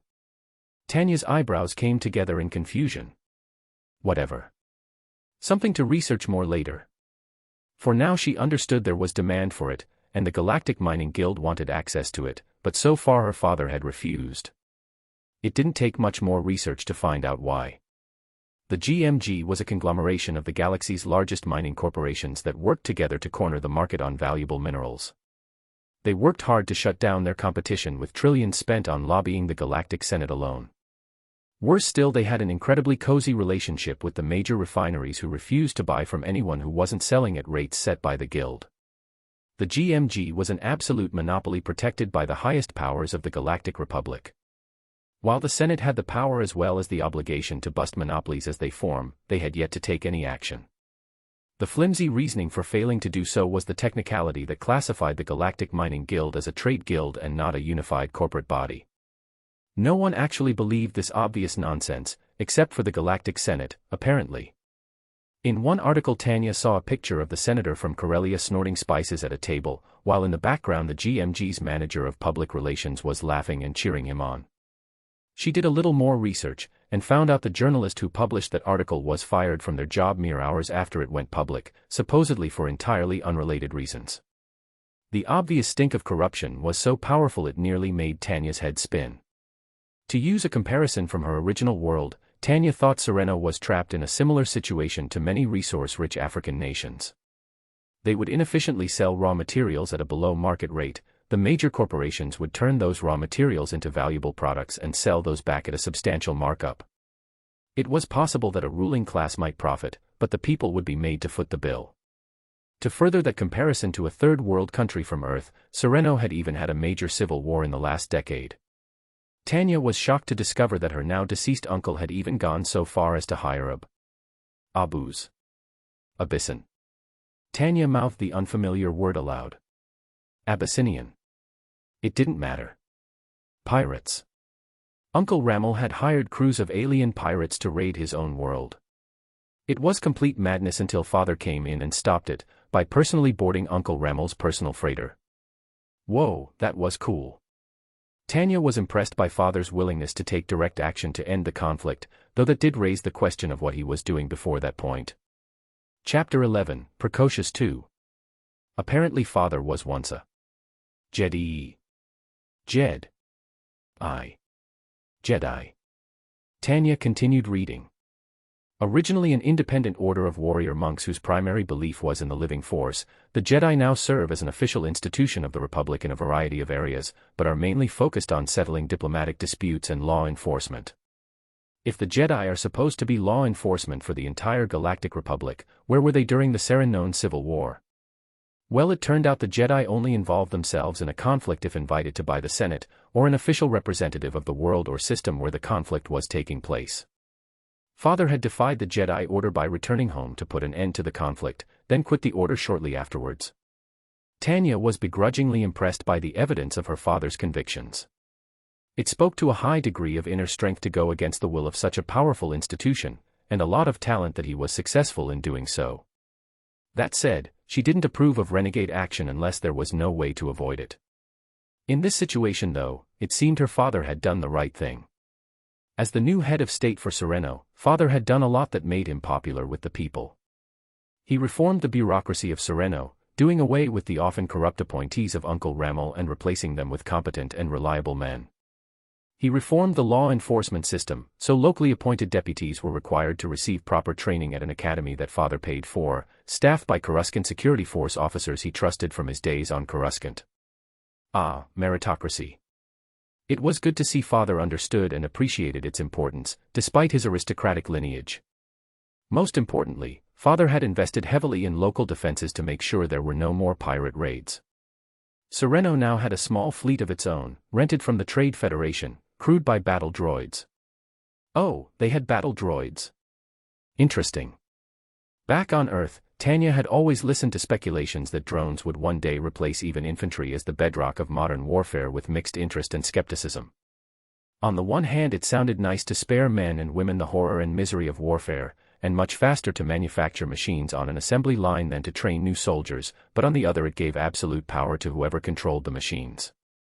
The other factor to consider was that in many ways machines were a lot less rugged than people were, being incapable of self-repair. Either way, this droid army was something that Tanya was interested to see for herself. As the heir to Sereno, it was only right that she should inspect her future holdings, wasn't it? It was important that they were able to defend themselves. Captain Sugrith quietly fumed. Behind his mask of professionalism he had to fight to keep the scowl off his face. The Nemoidian had worked hard, schmoozing his way up the chain of command to become captain of his own munificent-class frigate, the Hardy Margin.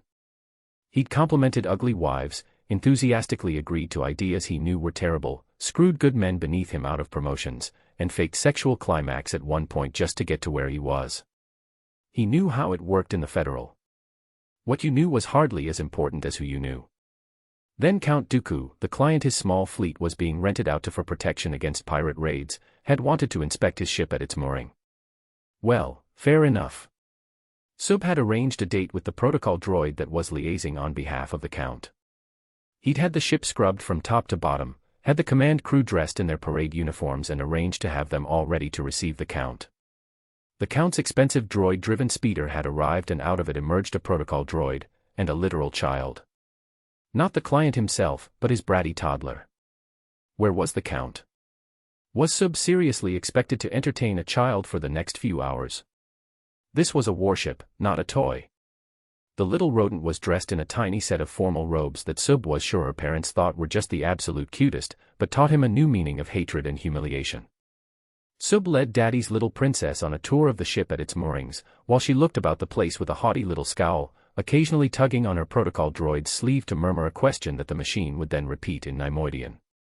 In the end he ended up showing her basically everything except crew quarters. The engine crew had all but came to a complete stop when they saw their captain walk on deck escorting a human toddler around.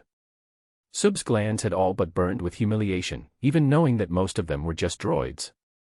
Speaking of which, Daddy's little princess had even had the nerve to ask for the B1s to give her a demonstration. It took almost an hour to set up a small combat arena in one of the open hangars, using empty crates for cover and with all rounds set to stun. 2 teams of B1s had entered the arena from opposite sides and thrown stunning rounds at each other until just a pair were standing.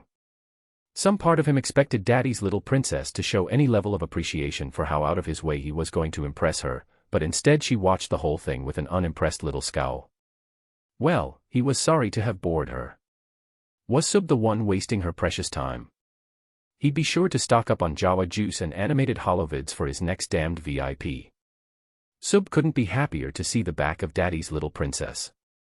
The little rodent didn't even say thank you on her way out, just told her bloody protocol droid to do it for her. He was a captain, a hard-working one.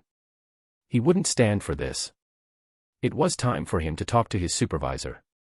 "Wife, have you seen my datapad?" Dooku asked, searching his bedside drawer. "I saw you with it on the ship." Athamine called back from the bathroom. No, that was his work datapad, they were completely different models. He left his private datapad at home because he didn't want to lose it. Dooku could have sworn he'd left it in his bedside drawer but now it wasn't there. He scowled with irritation. "Master." M8, ID knocked on the door. "What is it?" "There's a call for you from the Trade Federation." "Is it important?" Dooku slammed his drawer shut, not even waiting for the answer. He waved a hand to dismiss M8. "Tell them I'll be there shortly." "Yes, Master." The protocol droid left. The Count of Sereno walked over to his closet, and began to undo the silken belt of his exquisite black pajamas. He quickly changed into his formal outfit, before swinging his cape over his shoulders and fixing it in place with his chain of office. "Oh, are you going out?" Athamine asked and she waddled back in from the bathroom. At 8 months pregnant, she was almost due. She lowered herself onto their bed and looked to her husband. "Isn't it the weekend?"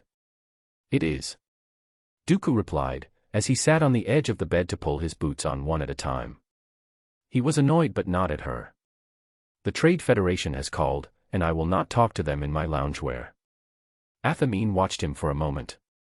"We should have servants, human servants. As a count it's beneath your dignity to dress yourself." She patted her swollen stomach and grimaced. "The Force knows there are days when I could use the help. I don't want strangers in our bedroom." Dooku replied, tapping his feet on the ground to adjust his boots before standing up. "We can buy a droid." His wife didn't seem very happy with that compromise. "I miss the servants from home. Having other people around will really bring the palace to life." She paused then added.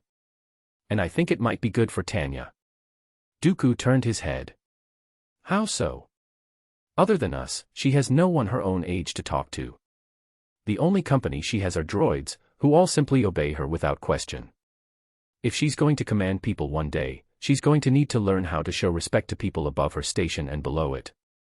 "What of Kenth?" Dooku had the suspicion that this was going to be one of those issues his wife would keep pushing, but he couldn't bring himself to give in without exhausting other options first. "She can play with her brother, surely. He's a boy, dear, and 2 years younger." Athamine pointed out. "She needs playmates her own age. She has cousins. Your side of the family. We could constantly fly her to and from Raxus. I thought the easier option would just be to bring in some servants with their own children here on Sereno." Dooku breathed out a long, frustrated sigh. "You're upset." Athamine reached over to take his hand, before shifting across the bed to lean against him. Unlike in the past, he didn't flinch away from her touch. It took Dooku a moment to relax, but the tension left his shoulders and he placed his free hand on top of hers. "It's not the datapad, and it's not about the servants. The council again. What else could it be?" Dooku growled. Chapter 12, Precocious 3. "You're upset." Athamine reached over to take his hand, before shifting across the bed to lean against him. Unlike in the past, he didn't flinch away from her touch. It took Dooku a moment to relax, but the tension left his shoulders and he placed his free hand on top of hers.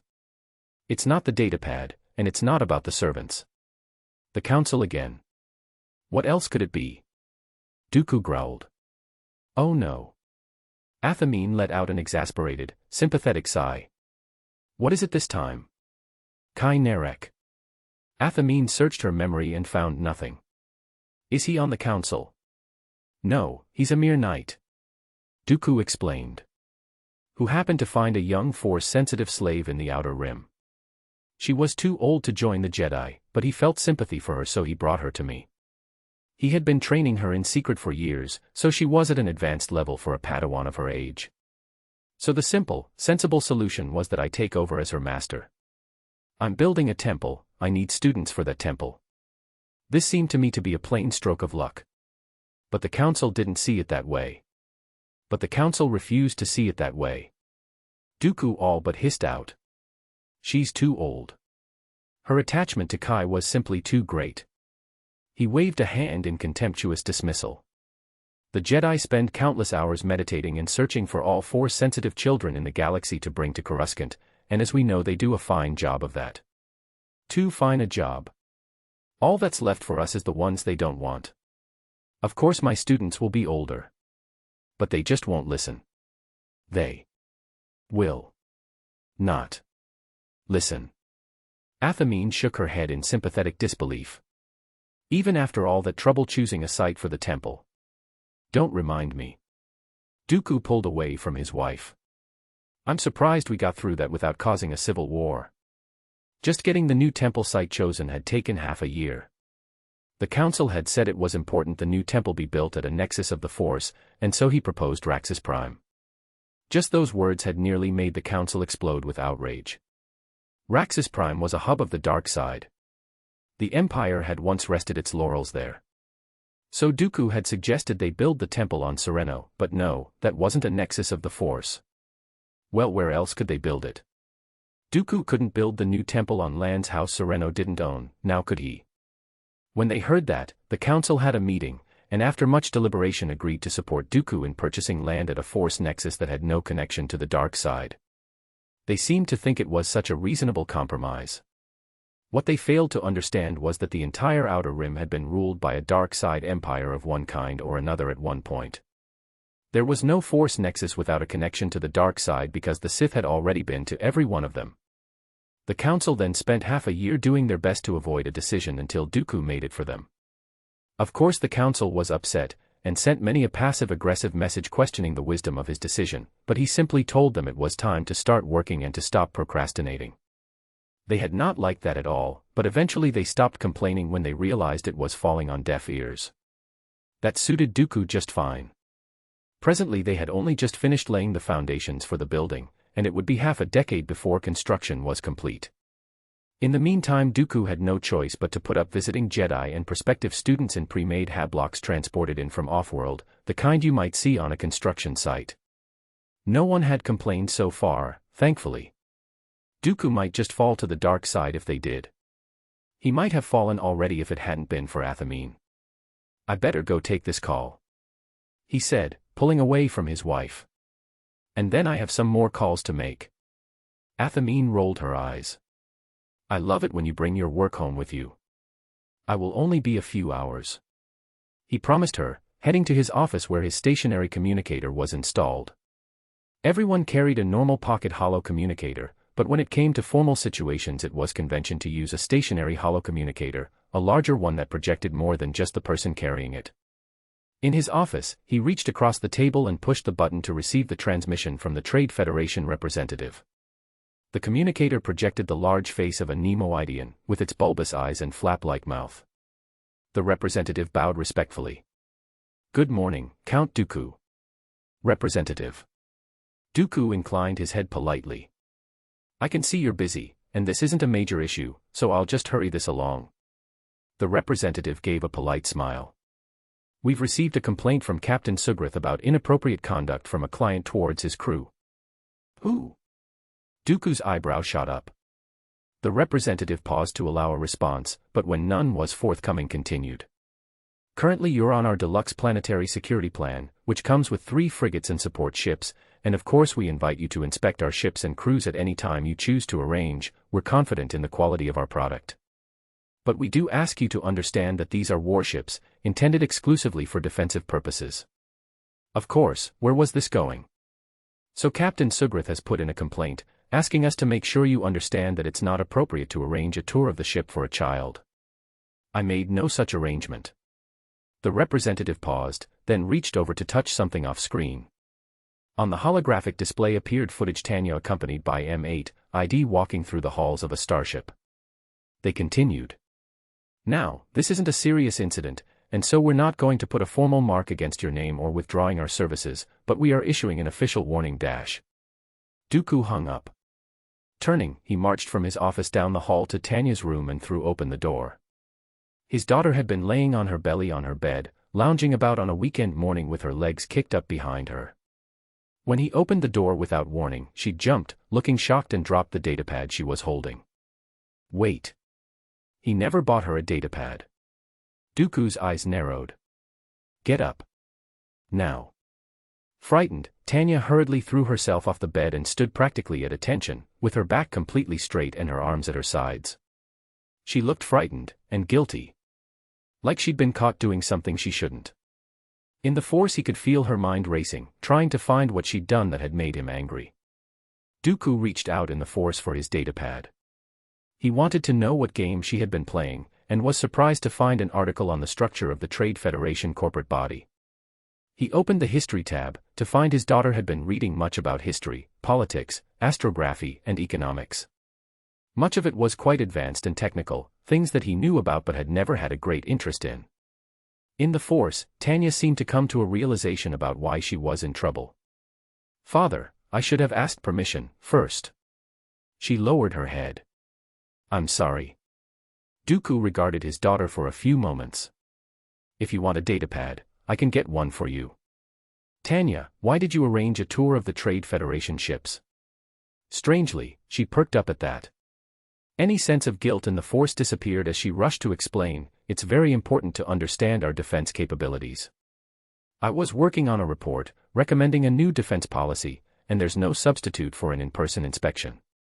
Curious, Dooku opened the documents section of the datapad and found the report his daughter had been working on. The first thing that shocked him was the quality of the work, and how professionally the whole thing was put together. It started out by establishing its goal of finding a cost-effective method of defending Sereno and its citizens from pirate raids, without violating any laws of the Republic.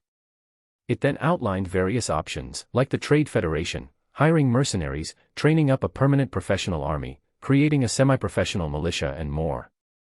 There were other documents in the folder that she had only begun working on, like options for the creation of a navy, and the necessity of the creation of a military-industrial complex. You wrote this.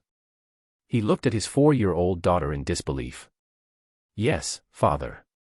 She puffed out her chest proudly. Dooku's mind raced. He had always known his daughter was special, being the most powerfully gifted Force user discovered since Yoda, but this went far beyond even that. This level of focus and depth of knowledge wasn't possible in a regular child. Dooku had heard of prodigies, children who were unnaturally gifted in mathematics, science, and the arts. Such prodigies were rare, let alone ones who were also Force-sensitive. He could feel in her emotions that she didn't even think she'd done anything wrong. She hadn't snuck out to inspect the Federation ship, she'd done it simply because it was a necessary step in getting her report complete. If the evidence of it all wasn't right in front of him, Dooku wouldn't be able to believe it. A slight bit of nervousness slipped into her emotions when he was silent for a long moment. What do you think, father? He was reminded of something Yoda once said to him, about the Force giving strange gifts sometimes. I think, it's time for you to begin your training. Chapter 13, Foundations I. 35 BBY. Dooku's mornings began with meditation and practice. He rose before his wife did and quietly slipped out of bed to let her sleep, using the Force to send feelings of warmth and protection to both her and his unborn child. Both were dreaming peacefully. While Athamine was not Force-sensitive, he sometimes felt as though he could commune with her through the living Force. This morning was one of those days as he sat cross-legged on the floor next to their bed. After half an hour, he stood up and made his way to the walk-in closet to get changed and collect his lightsaber. Dooku hated that he had to leave Athamine's side at this late stage in her pregnancy. Tanya had been born without him there. It was only while Kent was being born that Dooku really began to appreciate just what it was his wife had been through to deliver his daughter. The memory of it brought him no small degree of shame. It was such a small thing to have happened, and compared to his other failures it had no real lasting consequences, but even so it was among his greatest regrets. It didn't help that Athamine occasionally liked to tease him about it. Imagine a man so caught up in brooding that he'd missed the birth of his own child. She would occasionally say with a laugh to her parents or other family members. Despite her making light of it, Dooku could feel that trace of lingering regret and hurt in the back of her mind. It was an idea that took some getting used to, but more and more he understood that a husband and a father had important duties that a Count and a Jedi simply did not. No, Athamine wasn't due for another 2 weeks. Dooku knew that delaying the start to Tanya's training was a bad idea, not when the Force was clearly moving through her so strongly at such a young age. A Jedi gifted at paperwork. Strange gifts indeed. Clearly the Force intended her for leadership. Though Sipho's prophecy hadn't mentioned anything about bureaucracy. Dooku heaved a sigh before finishing his morning lightsaber practice, and went to retrieve Tanya. He was surprised to find her bedroom empty, her sheets and blankets folded up at the end of her bed for the droids to clean later. Reaching out in the Force, Dooku located his daughter downstairs in the kitchen. Curious, Dooku silently padded down the dark corridors of his palace to find the kitchen door open and with light beaming out. Inside, Tanya was dressed and ready to go, standing on top of a stool to reach the countertop. With deft movements for a girl so young, she was putting together breakfast and a lunch bag for herself. In the background there was the sound of boiling water, and Dooku could smell the CAF beans from the hallway. He watched for a moment as his daughter poured boiling water first into a mug, then into the soup mix she'd prepared in a thermal cup. With a satisfied smirk she screwed the cap closed on her soup cup, before putting it in her backpack. Then Tanya pulled what looked like a plate of fried, smoked gringer to the edge of the table with a serving of warm Kodari rice in a small bowl, before climbing down off the chair. Once she was on the ground, Tanya carefully reached up to collect her meal and morning CAF, before turning towards the door to find her father looming there. With a shocked gasp she dropped her plate, and only Dooku's quick reflexes and decades of training in the Force saved it before it was wasted on the floor. The mug of steaming CAF floated away from her grip and the Count gently collected it, before raising a disapproving eyebrow at his daughter. "Your mother would not let you have this." "Father, I..." Her mind raced in the Force to find a proper explanation that would let her keep her prize. "No doubt you made this for me, daughter." "Yes, father." The crestfallen look on Tanya's face was so precious that Dooku almost regretted what he'd done. Almost. Dooku took a sip and appreciated the well-made mix of sweet and bitter flavors with a warm frothy texture. "You have been practicing." He gave his daughter a disapproving look. Tanya broke eye contact and looked at the floor, guilt as plain in the Force as it was on her face. His daughter suitably chastened, Dooku turned and walked away. "Come then. You can eat on the ship." Seeing Tanya's stubby little legs struggling to keep up with his longer stride, Dooku slowed his pace to let her catch up to him, his daughter letting out an annoyed little huff as she did so. His consular-class light cruiser, the SCS Posture, was waiting for them on the landing pad. Its droid crew had been notified the night before that they intended to leave early in the morning, and so had carried out all maintenance and prepared for takeoff. On board, Dooku took his daughter to one of the nicer sleeping quarters. The floors were carpeted, the furniture befitting her station as his heir, and the bathroom even had real plumbing. Dooku was willing to use sonic showers and vacuum toilets only if he had to, and on his personal diplomatic vessel he did not have to. "The journey will take 9 hours. This will be your room from now on," Dooku informed his daughter, before making his way up to the bridge.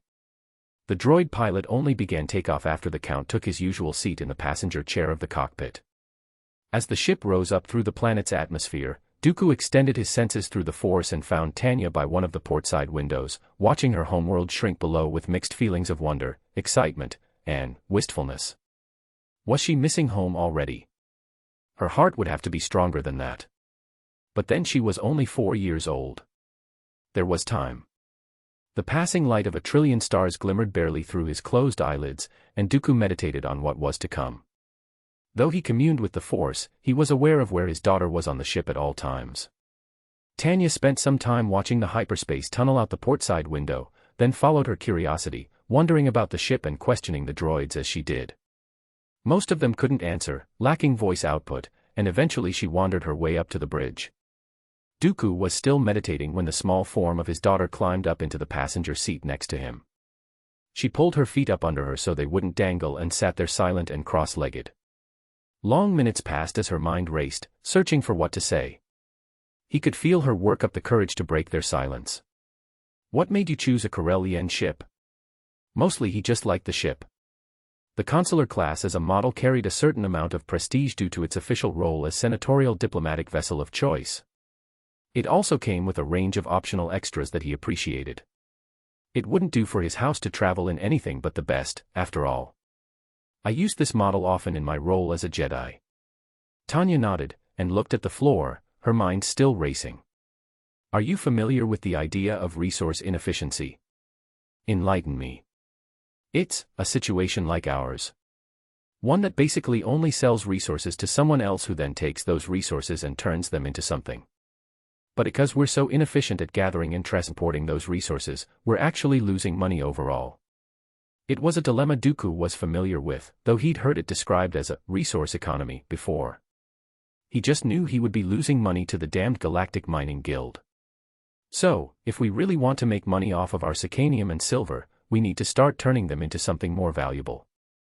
Mostly Dooku was amused that his daughter was trying to explain something that basic to him. It wasn't that what she was saying was wrong, just that the Republic refuted all decency and good sense. A dizzying array of trade regulations were in place to protect the major corporations and manufacturers of the galaxy from any external competition, often passed in the Senate as anti-slavery measures. A noble goal, slavery was a problem rife throughout the Outer Rim, but so often people failed to read the fine print on these things. It was hard to blame them when legislation was often written in the millions of words by teams of lawyers in the most impenetrable legalese, and senators were expected to read and understand it in just hours. Being elected officials, most senators were of mediocre intellect and vision, but possessing a passable charisma. Anyone with too much knowledge or vision would be perceived as radical and frightening by the equally mediocre masses, who would much rather elect another, just slightly charming old man from among them.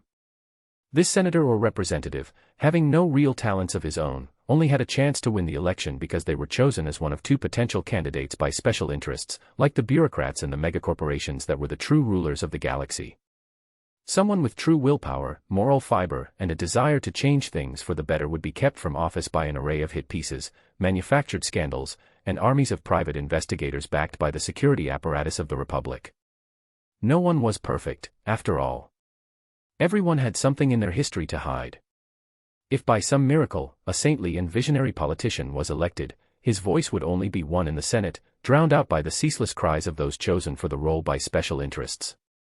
For a moment Dooku thought of sickly yellow eyes shining at him from under hooded black cloak, and felt a small worm of guilt writhe in his stomach. Chapter 14, Foundations 2. No one was perfect, after all. Everyone had something in their history to hide. If by some miracle, a saintly and visionary politician was elected, his voice would only be one in the Senate, drowned out by the ceaseless cries of those chosen for the role by special interests. For a moment Dooku thought of sickly yellow eyes shining at him from under hooded black cloak, and felt a small worm of guilt writhe in his stomach. A small hand tugged at his sleeve. "Father, are you listening?" Dooku opened his eyes and turned his head to see the innocent pout of his daughter looking up at him. At first he tried to think of the best way to explain this to her, then he thought of crushing her dreams of turning Sereno into a major starship manufacturer, and finally he thought of protecting her innocence. It was one thing to know there was deep corruption in the Republic, it was another thing to lose any hope of ever seeing it fixed. He did not wish to share that despair with his daughter. She deserved a happy childhood. An interesting proposal. "I've checked, I'm certain we can do it. We have access to every raw material we need," Tanya explained in an enthusiastic rush. "We can refine plasma from our gas giant, Evrana, and we can mine hypermatter from its moons. There's plenty of ore for starship hulls on Sereno, plenty of oil reserves for rubber, and that's not even looking at what we can extract from our asteroids once we start producing our own shield generators. We even have some of the galaxy's largest silver reserves right here, and already in the form of a usable hyper-alloy. We can make hyperdrives without even having to set up hypersinks for matter reduction. With the quality of Sereno silver, all we have to do is filter for impurities and shape it. It was a beautiful dream, and somehow Dooku couldn't bring himself to crush it. They could make the cheapest, finest ships in the galaxy, and it wouldn't matter if they weren't permitted to sell them by the powers that be. And you would run this company? Tanya nodded equally, practically vibrating with excitement. I will consider it. Dooku finally allowed, not quite able to say no. Tanya had been around for some time now. 30 years in her first life, 15 years in her second, and her 5th birthday was approaching in her 3rd. That combined age of 50 years taught her one thing. I'll think about it, just meant no in so many words. She slumped back in her chair, stung and disappointed. Of course father wasn't going to give her the funds to start a company, she wasn't even 5 yet. Much like her second life, Tanya was stuck trying to explain to a much older man that she knew better than he did, when his every instinct told him she needed to be protected. Having looked at the issue, Tanya was sure there was a solution to selling through the galaxy's endless trade barriers. When it comes to marketing, you could sell in quantity to the general public, or you can offer a premium product to a higher quality of clientele. In her original life the equivalent would be a yacht, or a private airplane. A billionaire who was willing to spend the money on such a thing wasn't looking for the best price, he was looking for a status symbol. A high price tag was probably what attracted him to the product in the first place. In her mind Tanya could already see the ship, a veritable private yacht of the hyperlanes. A boat of luxurious black hardwoods, handmade furniture from the finest of traditional craftsmen inlaid with silver, hulls not of common durasteel, but zirconium. They could even shape it to somewhat resemble the Sereno Palace, with customizable features to include personal sigils or corporate logos. Father was a man of fame and reputation in many circles. Just the way he walked and carried himself was persuasive to many. If he could be persuaded to upgrade from a common Corellian cruiser that even mere public servants traveled in, to a sumptuous Sereno Star Slicer, people would notice. If it was good enough for the legendary Count Dooku, a king in all but name, surely it was good enough for anyone. A ship like that wouldn't be enough to jumpstart Sereno's economy, but it would lay a foundation that they could build on for later. With a team of engineers and strong brand recognition, they could start to push ships from Sereno into the racing circuit. Young men in this galaxy were much the same as anywhere else, excited by images of sleek sports speeders and vessels published in flimsy rags and dreaming of owning their own when they grew up. Eventually, in a decade or so, they would be able to sell luxury speeders and personal vessels at an above-market rate, all with the signature luxurious black coloring of the superior zirconium, just like the famous Sereno Palace. Of course the tariffs would make them expensive, but that was the point. Exclusivity was the cost of prestige. And now it just wasn't to be, not for years to come. How many decades would it take for her father to finally trust her? Tanya heaved a sigh and rested her chin on her hands. The time would come, she told herself. The time would come. Seeing his daughter sulking, Dooku decided to distract her. He searched his brain for a moment, trying to remember what her interests were. He'd been so busy of late, and eventually he settled on the most recent thing he could remember. Have you finished your report? Tanya looked up at him. I've got it on my datapad. I can go get it if you want to read it. Paperwork. Not this early in the morning. Summarize it. Her mind raced, and she spoke quickly. Well, very few pirates operate a ship larger than a cruiser, most just use converted freighters, so the 3 cruisers supplied by the Trade Federation should be effective for dissuading the vast majority of raiders. The officers look and act professionally, but the Trade Federation doesn't openly discuss how it promotes or recruits its crews. From what I've read on the holonet from retired Fed officers, much of it is extremely nepotistic, with bizarre drinking rituals, personal relationships to your superiors, and strange tests of loyalty all being prerequisites to advancement. If any force of equal size were to attack, I don't think we could rely on them. As long as their safety isn't really threatened, they'll fight, but once something larger approaches they'll hesitate to engage. They're a lot like security guards, more concerned with protecting themselves and their own careers than us. Then there's the issue of the battle droids. Tanya looked almost upset at the mention of battle droids. I've seen many better models of droids on the market, and I understand that the B-1 is incredibly cheap, but their articulation is almost as bad as a protocol droid. Their marksmanship is fine against a stationary target, but against anything moving it's terrible. They have a limited battery life, needing regular charging, and they can't crawl effectively, limited to crouching when they take cover. Worst of all, they're controlled by a central computer. If the command console is destroyed, the entire army shuts down. Tanya heaved a sigh. They have their defenders, and maybe in an industrial-scale war where you simply produce a lot of them in a factory and ship them straight to the front lines, cost efficiency would become a major factor. I'd want to read some combat reports before I commit to that, though. But for us, I think they're terrible. They just do not reach the minimum bar of combat effectiveness for their numbers to be particularly important. We're wasting our money on these. Any prepared crew of pirates would cut through them like a vibroblade through flimsy. Tanya's report continued for some time after that, but Dooku already understood what she was angling for. Again, Tanya wanted to start building ships on Sereno. Internally, he sighed. She was right about the ineffective B-1s, and the foreign starship crews that would never risk their lives for his people, but she was also completely missing the point. She was looking at the Trade Federation defenses and seeing a product, when what they really were was a flag. In the galactic northeast there were two regional powers, the Trade Federation and the Hutt Cartel. That small fleet of ships were here to firmly plant the Federation flag on Sereno, marking the planet as off-limits to pirates and raiders. Sure, a daring crew in a small freighter might slip in system, jump through atmosphere, snatch up some civilians and rush off to sell them as slaves before a defense could be mustered, but the larger pirate fleets that Tanya was afraid of wouldn't dare try something like that. Their Hutt masters would never provoke a war with the Trade Federation. That was bad for business. In short, Sereno was paying protection, and so they would be left alone. If Sereno were to start making its own ships all of a sudden, that would put them in competition with the Federation.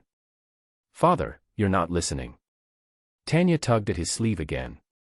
He turned to her. I will consider it. Her face scrunched up with frustration, and she sat down with a sulk. Just like any child in a way, Dooku thought. She wanted to go out and play, and he had not let her. They sat there in silence for a while, before Tanya leapt off her chair and rushed away to her room. After a moment Dooku reached out in the Force and found his daughter grumbling in her bed. With a frustrated sigh he broke the connection and once more began to brood. Chapter 15, Foundations 3. Her cheeks turned red as Tanya tried to get a hold of herself. She chewed on her pillow and grit her fingers, while staring at the childish face in the mirror left her frustrated and confused. Even compared to her second life she'd never had an emotional reaction like this, not when soldiers died or her plans were rejected. Father hadn't even said no. All he'd said was he'd consider the idea, and yet something had taken hold of her. All Tanya could do to protect her dignity was run away and hide. This isn't normal, damn it. Tanya hissed at her face in the mirror. I wasn't like this in my first life, I wasn't like it in my second either. Something different about this body. Tanya was the devil of the Rhine. She had reviewed and approved operations where acceptable casualties were in the hundreds of thousands. The smell of rotten blood and festering mud was hardly enough to make her nose wrinkle anymore. The Great War had lasted years, she'd been there from the start right to the end, never once had she lost composure in front of her soldiers, and she was nearly the same age then as she was now.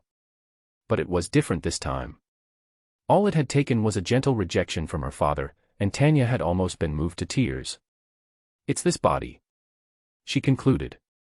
This damn child is too soft, too pampered.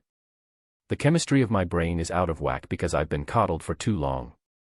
That was it, that had to be the answer. Even in Tanya's first childhood in Japan, when he'd been a young boy he largely had to take care of himself. His parents worked at infamous black companies, working long hours and barely seeing him. He'd been an only child, raised by television, school teachers, and the internet. He cooked his own food following recipes he found online, and promised himself never to be like his parents. He would retire young, happy, and enjoy his life instead of sacrificing it all in obscurity as a corporate wage slave. Then being X appeared. There was no point comparing the life of a literal princess raised in an actual palace to that of an orphan sent to war before her age was in the double digits. Tanya reasoned her way through all this. It was so obviously true, and there was no better explanation. She'd figured out what was wrong, and now the obvious path forward was to implement a solution. She could do that, right? But somehow the tears didn't stop. Damn it. She hissed, pawing at the corners of her eyes. Damn you, being X. By the time the ship finally arrived in system to the new temple, Dooku was in a terrible mood and he could sense his daughter was much the same. After sulking for hours, she'd finally come back to the ship's bridge, calmer and more composed, radiating determination through the Force. Seeing this, Dooku just knew he would soon be hearing more about the Trade Federation cruisers. Tanya was even simmering with resentment. Eventually his daughter's curiosity won out, and she asked him, "What planet is that?" "That is Indiner, 5th planet of the Liana system." Dooku informed her. Indiner was a barren world of black, brown, gray, and red hues. Oceans of mud turned colored with old rust, met great flats of exposed granite that were darkened in places from plasma scoring. In the distant past, when warring empires ruled the entire outer rim, Indiner had been strip-mined of every accessible mineral. After that, they cracked open the planet's surface to get at the plasma and hypermatter reserves closer to its core. Whatever native ecosystem that had been present was annihilated by this process, leaving behind a toxic industrial wasteland, with only a few remaining drilling and pumping stations left to extract what little value was left. Even with all that damage done to it, life proved to be a resilient thing. The planet still had breathable air, and water that could be soaked up from the oceans of slurry by certain crustaceans and amphibians. In the 10,000 years since, whatever native creatures had survived the apocalypse began to adapt and reproduce. Off-world visitors to the planet had left behind a variety of introduced species, and some forms of hardy molds and fungi native to Felucia could be found growing in the cracks and crevices of the Indiner's granite fields and abandoned strip mines. Perhaps one day, tens of thousands of years from now, Indiner could even heal, but right now no one would want to reside in such a worthless place. Except Dooku. There were two features which led him to choose this site. The best feature of Indiner, and what attracted Dooku to it in the first place, was its location. It sat directly on the Perlimian trade route, with many smaller hyperlanes spiraling off of it to give access to the Hydian Way, and almost the entire galactic northeast. A force of Jedi located here was in a perfect position to monitor, patrol, and block any force moving from Hutt space or the corporate sector. It was a perfect place for his Jedi to check the two greatest threats the people of the Outer Rim faced. That location was the sole source of all of Indiner's economic activity, a hypermatter refueling station in orbit above it that was also host to almost its entire population. The other reason Dooku chose to build here was that it was located in the Tyan cluster, which was central to his future plans. The Duke of Raxus had great influence across the cluster, and leveraging his relationship with the men had gotten Dooku an excellent price on the entire planet from the former Count Murgo, who only retained ownership of the station. Murgo was willing to exchange the title of Count to become a Baron in exchange for a suitable marriage into the Sereno lineage, provided by Dooku, and a hefty sum of credits, provided by the temple on Coruscant. Tanya now had a new step-cousin, once removed. Now the entire world was his, to do with as he pleased. No committees, bureaucrats, debates, or constituents. Dooku would simply tell his army of droids what to do, and it would be done according to his vision. If only it wasn't for that meddling Jedi Council. The landing ramp lowered, and the muddy, grimy air of Liana rushed through the entrance of his ship. So far, almost all construction on the new temple had been done by droids, and almost entirely in preparation for what was to come later. The first thing made was a landing pad to move large amounts of construction materials, then a small temporary power plant, a recharging station for the droids, a number of warehouses to store things, and so on and so forth, until finally the foundations of the temple itself were laid. Currently the droids were working on erecting a scaffold around the exterior of the building, swarming like so many little insects about the place. Tanya felt distinctly unimpressed in the Force. Dooku didn't blame her. Right now the Indiner temple wasn't much to look at, but to him it was a blank canvas. He could build anything he wanted, and in time he knew it would be beautiful and mighty. Dooku directed Tanya to the temporary classrooms, a small distance away from the landing pad. The small collection of pre-made hab blocks dropped from orbit was where his small force of Jedi resided for now. In addition to classrooms there were places to sleep, meditate, and a small data center for research. Dooku had even seen fit to clear a small square of stone and roll out some turf and soil to create a 50-meter square of green grass on this desolate world. He had intended it to be somewhere that younglings could play and exercise, but so far the knights mostly used it. Currently, the temple only had one student, a Padawan, and with the inclusion of Tanya there would be another. 1 Padawan, 1 youngling, 10 knights, and 2 Jedi Masters. That was it, the entirety of Dooku's temple. A foundation to build upon. He told himself, making for the site office. Once inside, he turned on the CAF stim machine, and began reading through the droid's construction reports. Progress had been smooth in his absence. According to the command droid, the scaffolding would be finished this week, shortly before he took himself and Tanya home for the weekend. The water hadn't even finished boiling yet, when the sound of footsteps outside alerted him to the approach of the temple's only other Jedi Master. Sifo-Dyas stepped through the door, a worried expression on his face. He had tilted eyes and dark hair, and was half a head shorter than the Count. Dooku, the Council requested a Force nexus that wasn't tainted with the dark side. This is neither of those. Good morning, Jedi Master Sifo-Dyas. Dooku replied. There's water in the CAF stim machine if you want to help yourself. Sifo did just that, shaking his head in disbelief. People used to think of me and Kagan as the rebellious mavericks, but you have raised the bar. Dooku scoffed. That's only because they don't know what you've been up to. We've been up to. Sifo corrected him. But genuinely, Dooku, I have to know. Why here? It has a very central location. Dooku replied. The land was cheap, and compared to the rest of the outer rim it has a thin dark side presence. Only because there's such a small Force presence here at all. Sifo scoffed. Why not one of the moons of Yavin? There's little presence of the dark side, and it's a Force nexus.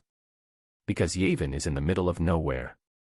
The lanes into and out of that system take days to navigate, and hyperwave communication can't enter the system without additional transmitters.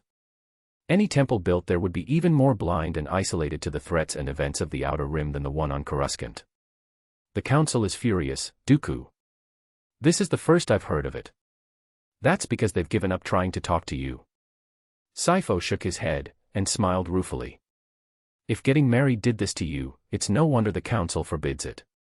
Dooku poured himself a cup of CAF stim and turned to face Sifo.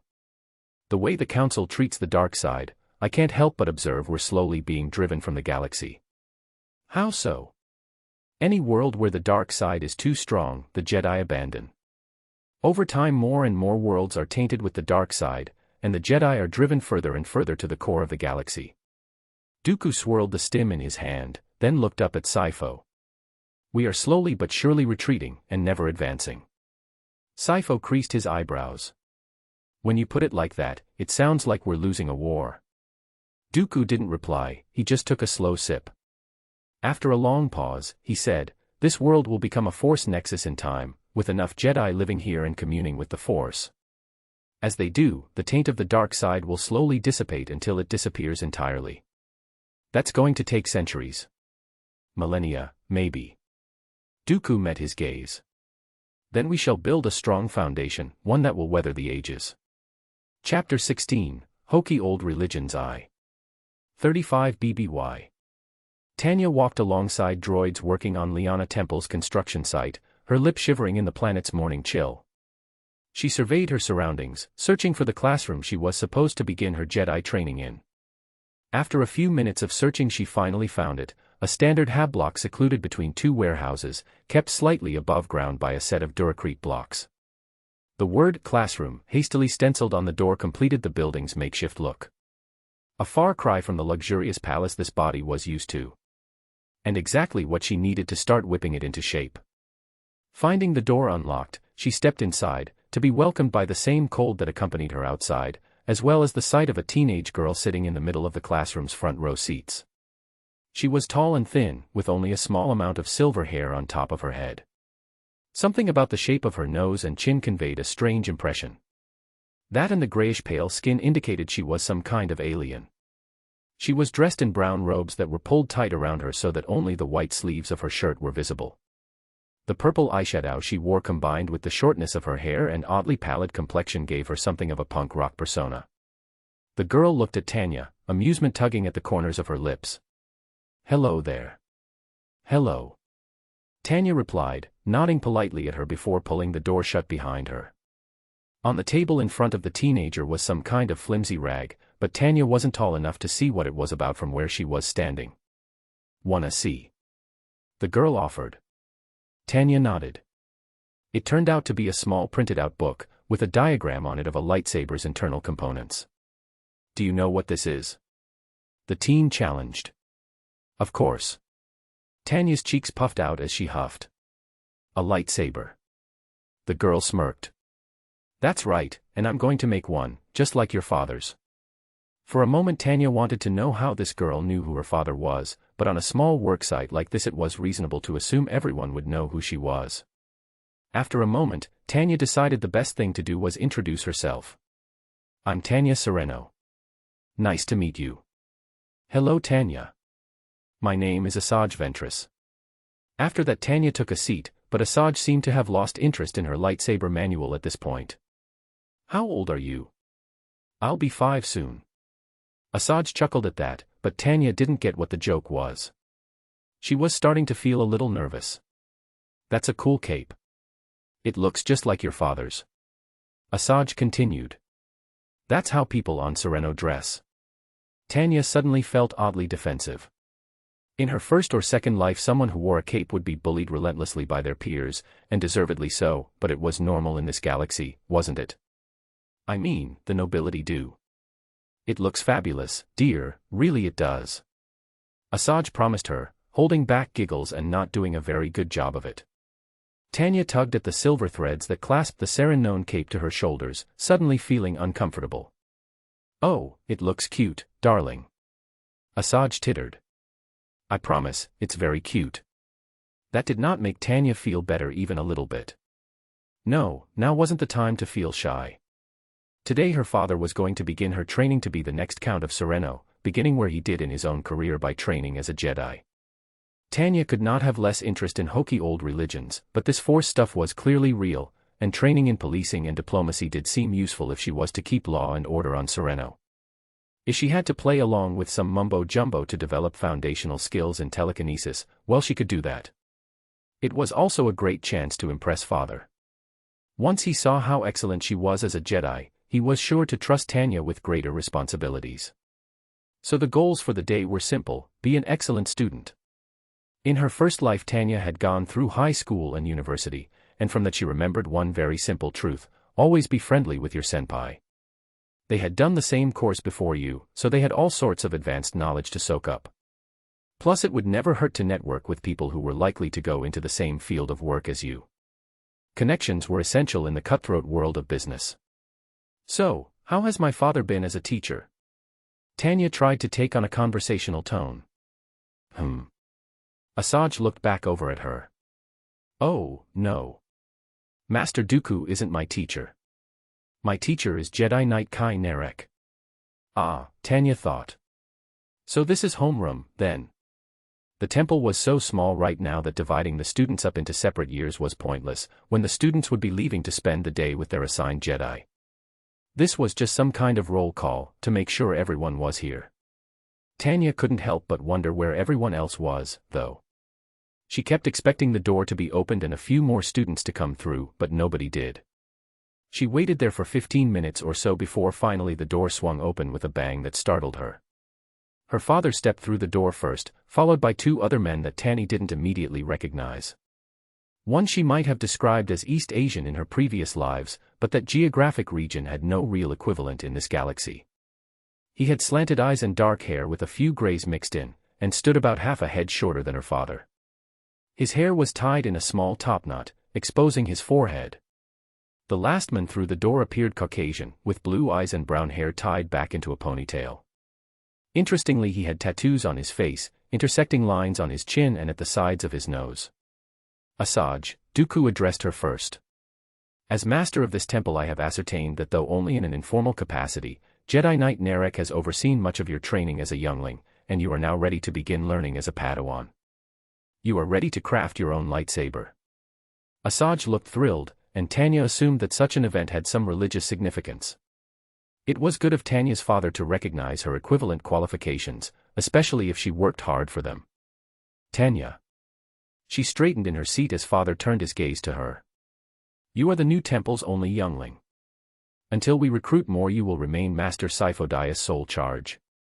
You will be respectful to him. It took Tanya a moment to understand what exactly he had said. The master of the temple had turned away and began to address something when a word fell from Tanya's lips like a leaden weight. Father. Everyone in the room turned to her at the same time, and she instinctively shrunk down. Swallowing the lump in her throat, she said in a voice that sounded smaller than she intended, I thought you were going to train me. Count Dooku regarded her for a moment. No, I'm to be master to Padawan Asajj. I can continue training with Master Narek. Asajj stood up, scraping her chair on the ground as she did. Knight Narek is going to be leading our recruitment efforts, directing the other Jedi Knights in finding other Force sensitives. Dooku replied to her. You will be learning from me directly. But father, if Asajj wants to go with Narek Master, I've learned so much from Narek Enough. The decision is made. Dooku cut across both of them firmly, baritone voice cutting through theirs in the tight confines of the room. Ringing silence hung in the air. Master, if I may. Narek spoke up to Dooku. Perhaps I can explain to them why this is necessary. There was a pause, before Dooku inclined his head slightly to the knight. Narek turned to the two students. Asajj, it has been a great honor to teach you until now, and I will always be here for you. This isn't an end to us learning from each other, just time for our relationship to move to a new stage. I will advise you, I will always be happy to see you, but we're Jedi now. Strong attachments are inappropriate. Master Dooku saved us from being stranded on Ratatak, and has taken us in even when the temple on Coruscant was opposed to it. He is the greatest Jedi I know, and he can teach you more about being a Jedi than I ever could. This is not a punishment, this is a great privilege. You would do well to see it as such. After a moment Asajj nodded, sitting back down. She didn't look happy with the arrangement, but seemed unwilling to fight it. Narek then turned to the temple's newest youngling. He paused for a moment, searching for what to say. Your father isn't abandoning you, he's doing what's best for you. Your father is a very busy man, constantly traveling, negotiating, and working all the time, but Master Dias is a great Jedi in his own right, and he will be able to focus all his time on training you. I'm sure this is a shock to you, but you need to be strong if you are to be a Jedi. Will that be fine? Tanya nodded her head, not quite able to bring herself to disagree. It was only natural, right? Father was a busy man, and someone else was perfectly qualified to teach her. There was no need to be upset just because her father didn't have time for her. Father didn't have time for her. Chapter 17, Hokey Old Religions 2. Tanya nodded her head, not quite able to bring herself to disagree. It was only natural, right? Father was a busy man, and someone else was perfectly qualified to teach her. There was no need to be upset just because her father didn't have time for her. Father didn't have time for her. A crushing wave of emotion rose up in Tanya, and it took every ounce of self-control she had not to start crying on the spot. She knew that her stupid, pampered princess body was not happy with being separated from father. Well, that was too bad. Tanya wasn't a stupid child desperately craving her father's love and attention, she was an adult with countless years of experience. She didn't need Dooku for anything. It wasn't her fault that he was economically illiterate. And it wasn't her fault that he'd rather train some stupid punk teenager than his own daughter. Jealous? Of course. It was perfectly sensible to be upset at some ungrateful girl that didn't even understand what an amazing opportunity she was being given, not when Tanya was smarter, had decades of experience in combat and human resources, and was even related to the Count by blood. Once again, just like in her previous lives, she was being pushed aside and ignored in favor of the company, or the Kaiser, or more pointless Bloody. A hand on her shoulder made Tanya jump. She looked to the side and saw Sifo Dyas there alone, knelt down beside her so they were at eye level. The others had left the classroom, leaving her alone with him. Why don't we get something to eat and go for a walk? He said to her. Let me show you the new temple. Dooku and his new Padawan Asajj were crossing the temple grounds together, heading for the posture when a sense of urgency reached them in the Force. They both turned at once and saw Kai Narek jogging towards the two of them. Master Dooku, I have to talk to you. Kai Narek said as he came closer. He looked at Asajj. In private, sorry. The Count paused for a moment, then turned to Asajj. Padawan, go see that my ship is prepared for takeoff. Yes, Master. Asajj bowed before walking away. Once she was out of earshot, Dooku turned to Kentucky. What is the issue? He shook his head.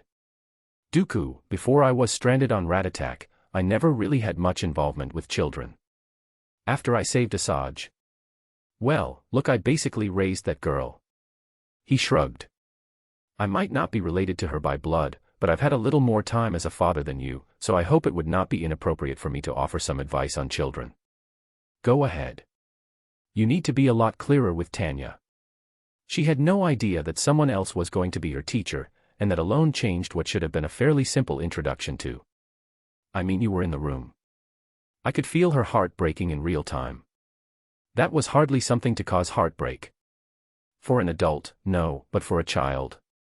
He shrugged. Children are delicate. When Dooku didn't have a counter-argument to make, usually he stayed silent lest he sound foolish. Kai took that as an invitation to continue. Look, you can still salvage this before it becomes a bigger issue.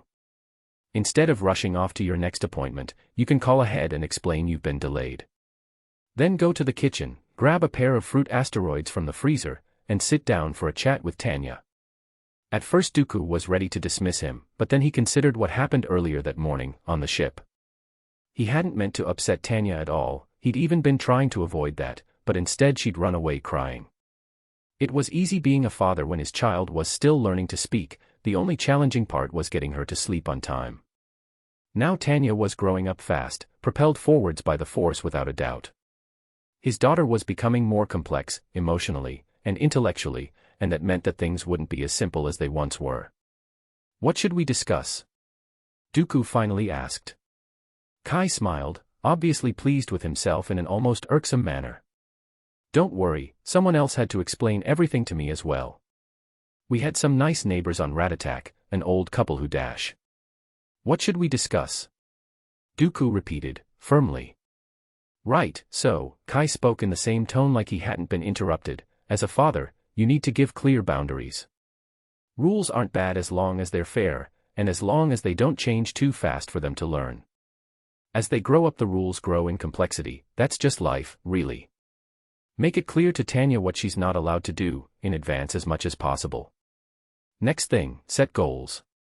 Clear, achievable goals that she can work towards with some encouragement. Push her a bit, but not beyond her ability. The only reward she really needs is your approval, but the occasional treat is a good idea. Finally, explain why. Your child is trying to learn, help them. A rule like, look both ways before crossing the street, seems arbitrary, until you explain that you don't want them to get hit by a speeder. They can understand that. If the reasons for your decisions are too complicated, simplify it, and, because I said so, is always there as a last resort, but if you lean on it too much, that's a problem. Dooku considered his advice for a moment, not really able to see any obvious holes in his method. Very well. Apparently very pleased with himself, Kai turned away. I've got to get to the other knights now. We've all got big trips ahead of us for the recruitment drive, and we've got some routes to plan out. If you had any other questions. 1. Who left the fruit asteroids in the freezer? Oh, I did. It's an easy way to reward the younglings. Help yourself whenever, I brought plenty. He gave a casual wave goodbye in a manner unbefitting of a Jedi and strode away back towards the hab blocks. After a moment, Dooku took out his holocom and sent a message to Ventress, telling her to stop the takeoff preparations. They would be here for a while longer. After checking where Tanya was with the Force, Dooku went straight to the new temple's shared kitchen. As promised, in the freezer were 3 large boxes of fruit asteroids, covered in colorful soft blue packaging that had a cartoon depiction of a mineral hauler dragging a brightly colored asteroid on the front. One box, the kelp berry burst flavor, had a mon calamari in the pilot's chair, mouth hanging open with eager excitement, and the other box had a small hooded Jawa, black melon buzz flavor. The final box of assorted flavors had a human pilot with his tongue hanging out.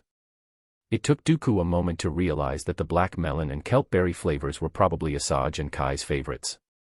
Not quite sure how to feel about the conduct of his Jedi Knight, Dooku took a black melon buzz for himself, then opened up the box of assorted and grabbed a red one, not sure of what flavor it was, before heading off to intercept his daughter and Sifo. He approached them just as they came around the corner of the temple, and Dooku felt a flash of embarrassment as Sifo watched him walk closer with 2 sugary treats in hand. Thankfully Jedi Master Sifo-Dyas seemed to understand something of the situation, and murmured a few words to Tanya before walking away. The expression on Tanya's face as he approached was confused, but hopeful. Her expression brightened when he said to her, "There's a nice place to sit on top of that hill." It was only a small walk uphill, and there was a visible track of trampled dust where others had been before. At the top of it was a long rectangle of porous that had been tilted on its side to make a bench. It hadn't been there when Dooku began construction, only appearing about a month ago, and now that he thought about it, Dooku realized that was shortly after Kai had arrived at the temple. Pushing those thoughts aside, Dooku took a seat and after a moment Tanya sat next to him. The view of the temple was nothing special, but the large granite mesa that it was built on wasn't truly visible until you stood a little higher up. The view of Indiner was, well, expansive but with little to see. There were no plants, no oceans, forests, or hills. Only off in the distant horizon was another string of granite mesas that were just barely visible. Briefly Dooku pondered maybe creating an artificial river, just to add a little life to this dead world. It would look nicer.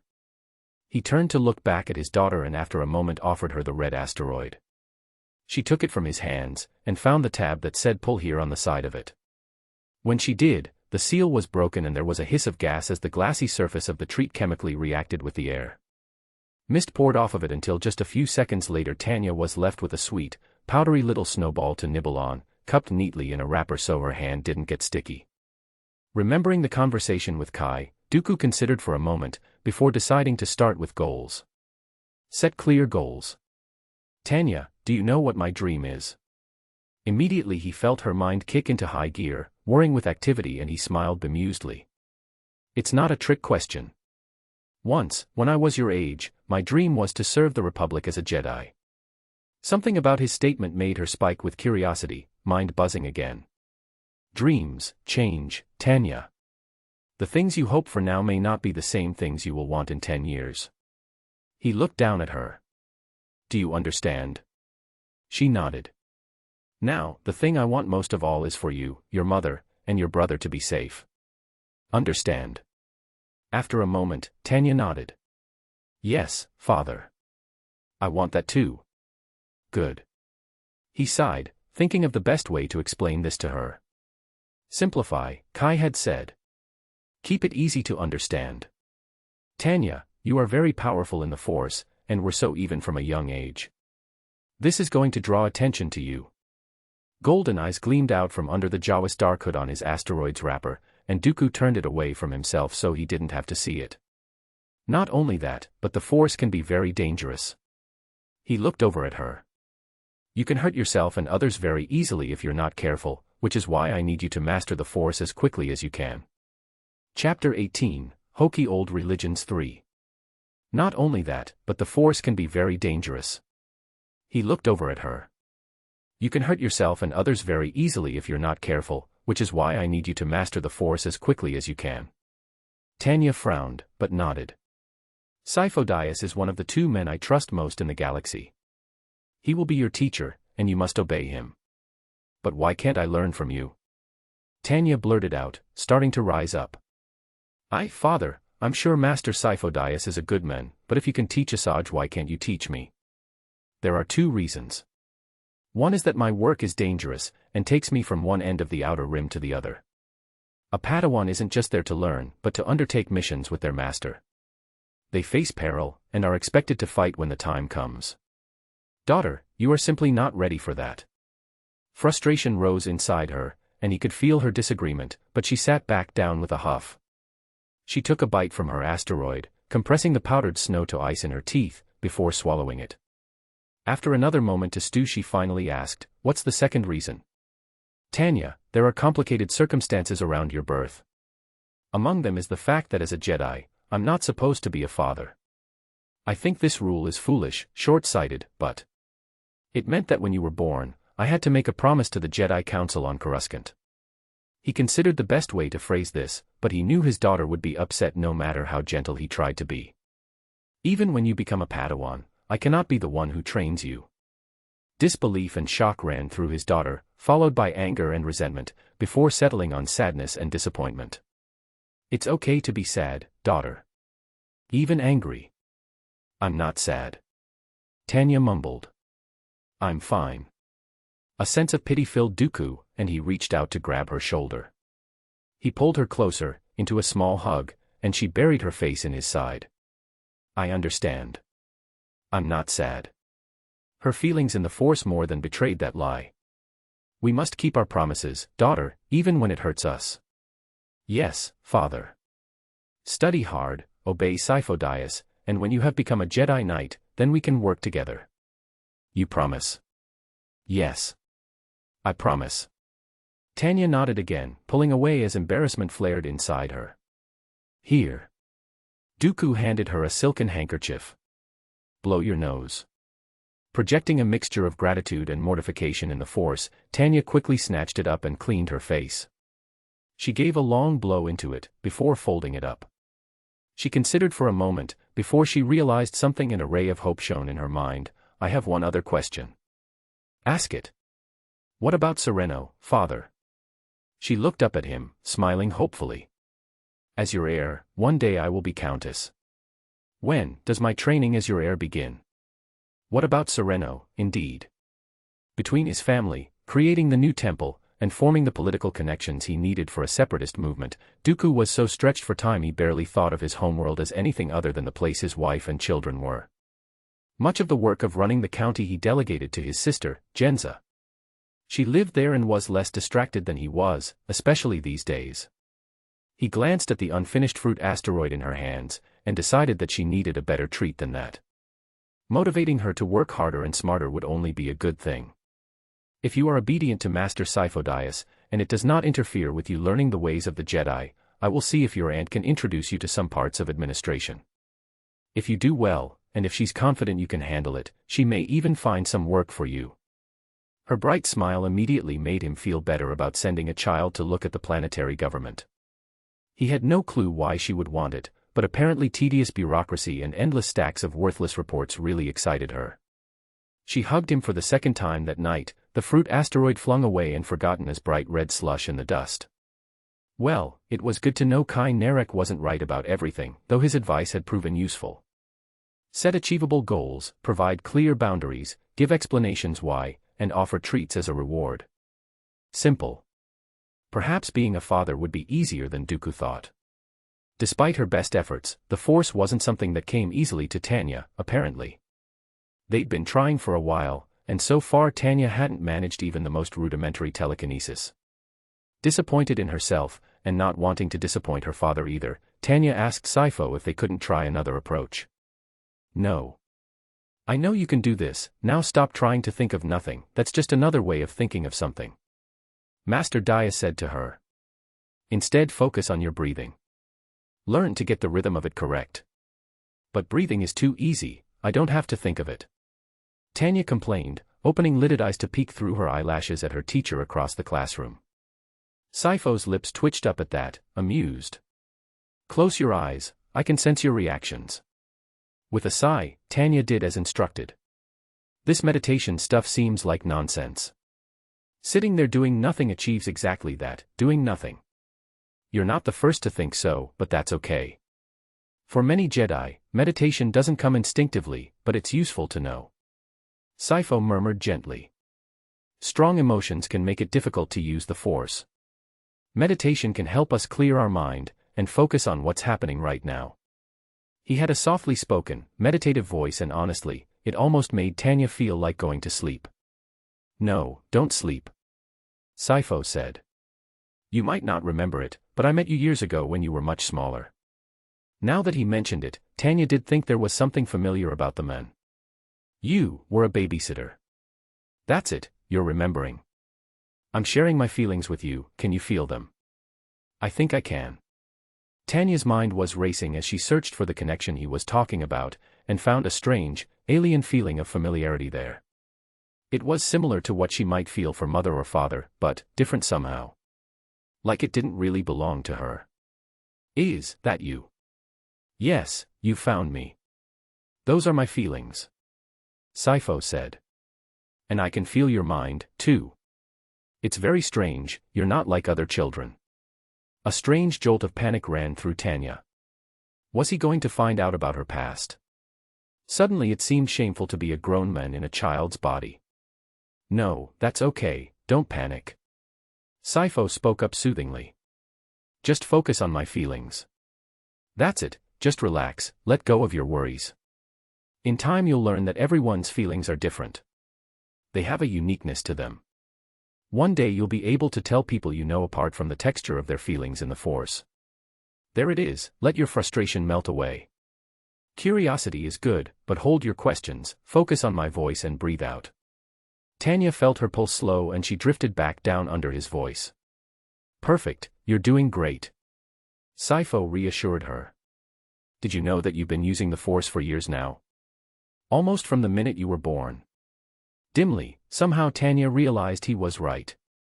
How she knew that she didn't know, but somehow it was there. It's so natural for you, like breathing, that you don't even notice you're doing it. Other children your age are clumsy, they trip over all the time. Not you, you climb to high places and never lose your balance. You use machines that no one taught you how to use, like a datapad, and taught yourself to read and write. Your father told me about it. He told me about those reports you like writing. The Force flows through you, and shows you how to do these things. No, it didn't. Tanya knew how to do those things as holdovers from her previous life. Ah, now I sense doubt. You don't believe me. Sifo smiled. Okay, let me show you. Let's find the right memory together. Remember when your parents were away, and I was there to take care of you? We ate sweet mints together. Unbidden, the flavor of dried, shredded fruits appeared on Tanya's tongue. That's it. Can you hear that sound? It's raining. The hairs on the back of Tanya's neck began to rise. It's raining really hard. It's a storm. Exactly. Sifo said. It was the wet season. And where were we? In the throne room. Tanya chewed the mints and swallowed. Beneath the stained glass window. The green one with the crest on it. And what did you do, Tanya? I opened the window because I wanted to touch the rain. But how could you open the window? Sifo asked. It's so big, and you're so small, but you opened it. How did you open it? I just did. Tanya could see it now. The green beams of sunlight broken up by rain, filtering down through the panes. There were small splotches of water in her father's throne room where the rain quickly squeezed through the open window. Her back felt warm, someone was carrying her. It was too far away, so I just reached out and opened the window. How? Sifo asked. How did you? With the Force. That's right. Sifo said. Right now, in this room. You know where the door is. Open it. Tanya reached out somehow, and felt the ghostly sensation of something that wasn't there brushing against her skin. She raised her hand, reaching out until the cold metal of the door handle was in her palm. There was the sound of metal rattling in its socket, and with her eyes closed Tanya closed her fingers and turned her hand. There was a loud bang and Tanya leapt to her feet, shocked out of concentration to find the door frame ripped out of the hab block. The durasteel had fold lines running through it like spider webs, like a ball of paper someone had crushed up and folded back out again. The whole thing had fallen inwards, flat onto the ground with an ear-ringing clap of metal on duracrete. Well done. Sifo clapped. We're going to have to focus on teaching you control, but well done. Huh. Maybe this Jedi voodoo crap would be easier to master than Tanya thought. Chapter 19, Prophecy I. 35 BBY. Despite her misgivings about being inducted into what could be described as a cult that brainwashed children, Tanya was thoroughly enjoying her lessons as a Jedi. In her second life to cast a spell through a computation orb, even the Elenium Type 95, the user needed a clear mind, a focus on their purpose, and the required formula. The living force was similar in some regards, but in others it differed vastly from the field of science Tanya had once called magic. The force was a living thing, allegedly, and it bound together all other living creatures. Just the idea of it was a bit frightening, if true. It was made marginally better when Sifo Dyas explained that the force was often measured by the presence of a minuscule life form called midichlorians. These subcellular organisms had somehow infected all life in the known galaxy as best as Tanya could discern. They allowed all living beings to communicate with each other in some kind of a gestalt psychic consciousness. The exact method by which they did that wasn't clear, but it was something measurable and provable, a naturalistic explanation Tanya vastly preferred to Master Sipho's penchant for mysticism. The way Sipho talked about the will of the Force reminded Tanya entirely too much of how Christians and other monotheistic religions talked about their God. Ever-present, omnipotent, omniscient, and with a plan for the future. Honestly, of course a bunch of bacteria had a plan for the future. Like all single-celled life forms, they would be entirely focused on propagating themselves through their hosts. Well, if they gave Tanya telekinesis in the process, she was happy to let them do it. Master Sipho's lessons had mostly been focused on self-control, since the lack of it resulted in her destroying the school's door with what was supposed to be a gentle push. He had instructed her not to try and use the Force outside of his presence, at least until she wasn't a risk to herself and others, and she had obeyed. Back in her second life, she had been forced to break many of her own cadets of their bad habits. There was no need to soar to the heights of her potential just yet. She had time, and it was important to develop the primary skills that would keep her safe before she learned the wrong way of doing things. One of the most important skills her master wanted her to focus on was emotional self-control, which was conveniently something Tanya had been worrying about for some time now. The body she was in was more prone to childish mood swings than her previous ones, which was frustrating and embarrassing. It turned out that a good part of that was actually the Force itself detecting the emotional states of the people around her and feeding them back to Tanya, some of which she mistook for her own feelings, and some of it was her own instinctive response to those feelings around her. Shielding her mind, learning to wall it off from those around her, was a basic but important step towards regaining her equilibrium. Though even with her mind walled off, Tanya found she wasn't quite like her old self. There were feelings and impulses she found inside herself, as she began to sift through her own mind during mediations. Beneath all the obvious emotions, she'd found a strong current of something. It was hard to describe, but it felt present and soft, like a gentle current. It was strange, like it was always there even when there were more powerful emotions present. When she was sad, or frustrated or happy, it was still there, unchanged. At first she thought it was just her baseline emotional state, but there were times that it felt stronger and times that it was more distant, though it never quite went away. Finally, she asked, "Master, what's this feeling?" Tanya opened her mind for him to inspect, focusing on that soft emotion in particular. Sipho smiled. "Love, Tanya. That's love." "What?" She opened her eyes, raising her wall again and feeling somewhat embarrassed. "For who?" "I think that's your love for me." Sipho answered with obvious amusement. "But, I've only known you for a week." "No, you've known me for much longer than that." Well, that was true, she supposed. Maybe Tanya had become familiar with Sipho on a subconscious level from her mostly unremembered days as an infant. Sipho continued his explanation. "Even if I wasn't here, your love for me would never truly go away. Unlike other emotions, it lingers forever, weaker at some times but never truly gone, unless..." "Unless what?" "Unless it becomes hatred." Sipho paused, considering his student.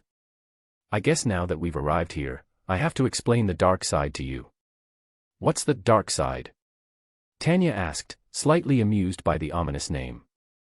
"Nothing to make light of," Sipho warned. "There are two sides of the Force, the light side, which we can connect to with peace. We can draw on feelings of love, of joy, of serenity to calm ourselves even amidst a raging storm, and allow the light side to flow through us. In contrast, the dark side is fueled by hatred, fear, and anger, to impose your vision of what should be upon the world. If the light side is peace, then the dark side is domination." Tanya considered for a moment. "I'm not sure I understand. You speak as though fear, hatred, and anger are evil. Aren't they just part of our nature? The exact logic of those who practice the dark side." Sipho shook his head sadly. "The argument might even be right. For those who aren't force-sensitive, these are nothing but just that, feelings that drive you to action. But we're force-sensitive, and we commune with a living thing. The key difference between the two is that we are at peace with the light side and it's at peace with us, and in the same way you might seek to dominate the dark side, it also seeks to dominate you. Practitioners of the dark side enjoy a rush of power. They often reach the peak of their abilities much faster than we might, and they draw great satisfaction in achieving their desires. What starts as hatred of evil, raging against injustice, or fear of danger will be warped with time. The more you draw on these feelings, the more the dark side will come to warp you. The users are transformed, often starting with the best of intentions and eventually becoming abominations. Powerful, irrational, and shielded from guilt or remorse by the paranoia, wrath and spite that they cling to. It sounded frighteningly familiar to Tanya. The power offered to her in previous life through the Type 95 had a similar effect, filling her with reckless confidence and an indifference for life. Driven by anger and hatred, she'd raged against being X and his gift, not realizing she was playing right into his game. Tanya, you must not draw on the dark side. Ever. Master Sifo continued. Yes, Master. I promise. This was certainly not the sort of thing she would be investigating. At least, not until she was at least an adult, anyway. Good. If ever you feel tempted, just remember, all who rely on the dark side will die violently, and alone. Yup, the Jedi were definitely a cult. Tanya smiled and nodded, just to move past this uncomfortable moment. He smiled at her and stood up. I think that's enough for today. Let's go get some fresh air. Even though Sifo had intended for their small walk around the temple grounds to be a chance to stretch their legs and relax for a moment, Tanya found herself burning with curiosity. The armies of worker droids going about their business and endless rows of warehouses and temporary storage were not enough to hold her attention for any length of time. Master, are there many dark side users? Thankfully, no. He sounded amused, which was slightly irritating. They're much rarer than those who use the light side, mostly because of their self-destructive tendencies. He shrugged his shoulders. Dark side organizations and cults have a tendency to turn inwards in time, tearing themselves apart with madness and infighting. Individually, they can be very powerful, but they only seem to last as long as they have an external foe to focus their hatred against. Are there any large dark side organizations in the galaxy right now? If there are, they're doing a good job hiding themselves. Jedi have been known to bump into some poor self-taught fool on occasion, maybe even a small cult working together. In their ignorance they never understood the fire they were playing with. It's entirely too easy for a Force-sensitive who doesn't understand the danger to accidentally touch the dark side, and eventually come to rely upon it. Why don't the Jedi try to help them? Tanya asked. They do, often, but much of the time we're simply too late. Sifo sighed, looking distant for a moment. It's one thing to touch the dark side, but when you've bathed in it, gloried in it, drunk it unto yourself then, well, you just can't help someone who doesn't even realize that they need help. Especially not when they're so dangerous. Chapter 20, Prophecy 2. It's one thing to touch the dark side, but when you've bathed in it, gloried in it, drunk it unto yourself then, well, you just can't help someone who doesn't even realize that they need help. Especially not when they're so dangerous. Did you know someone who fell to the dark side? Tanya asked. No, no one. He looked at her and smiled, though to Tanya it looked forced. Likely, he wasn't willing to talk to a child about it. Whatever it was likely a private affair. If some prior apprentice or friend of his had fallen, then surely he wouldn't want to talk about it.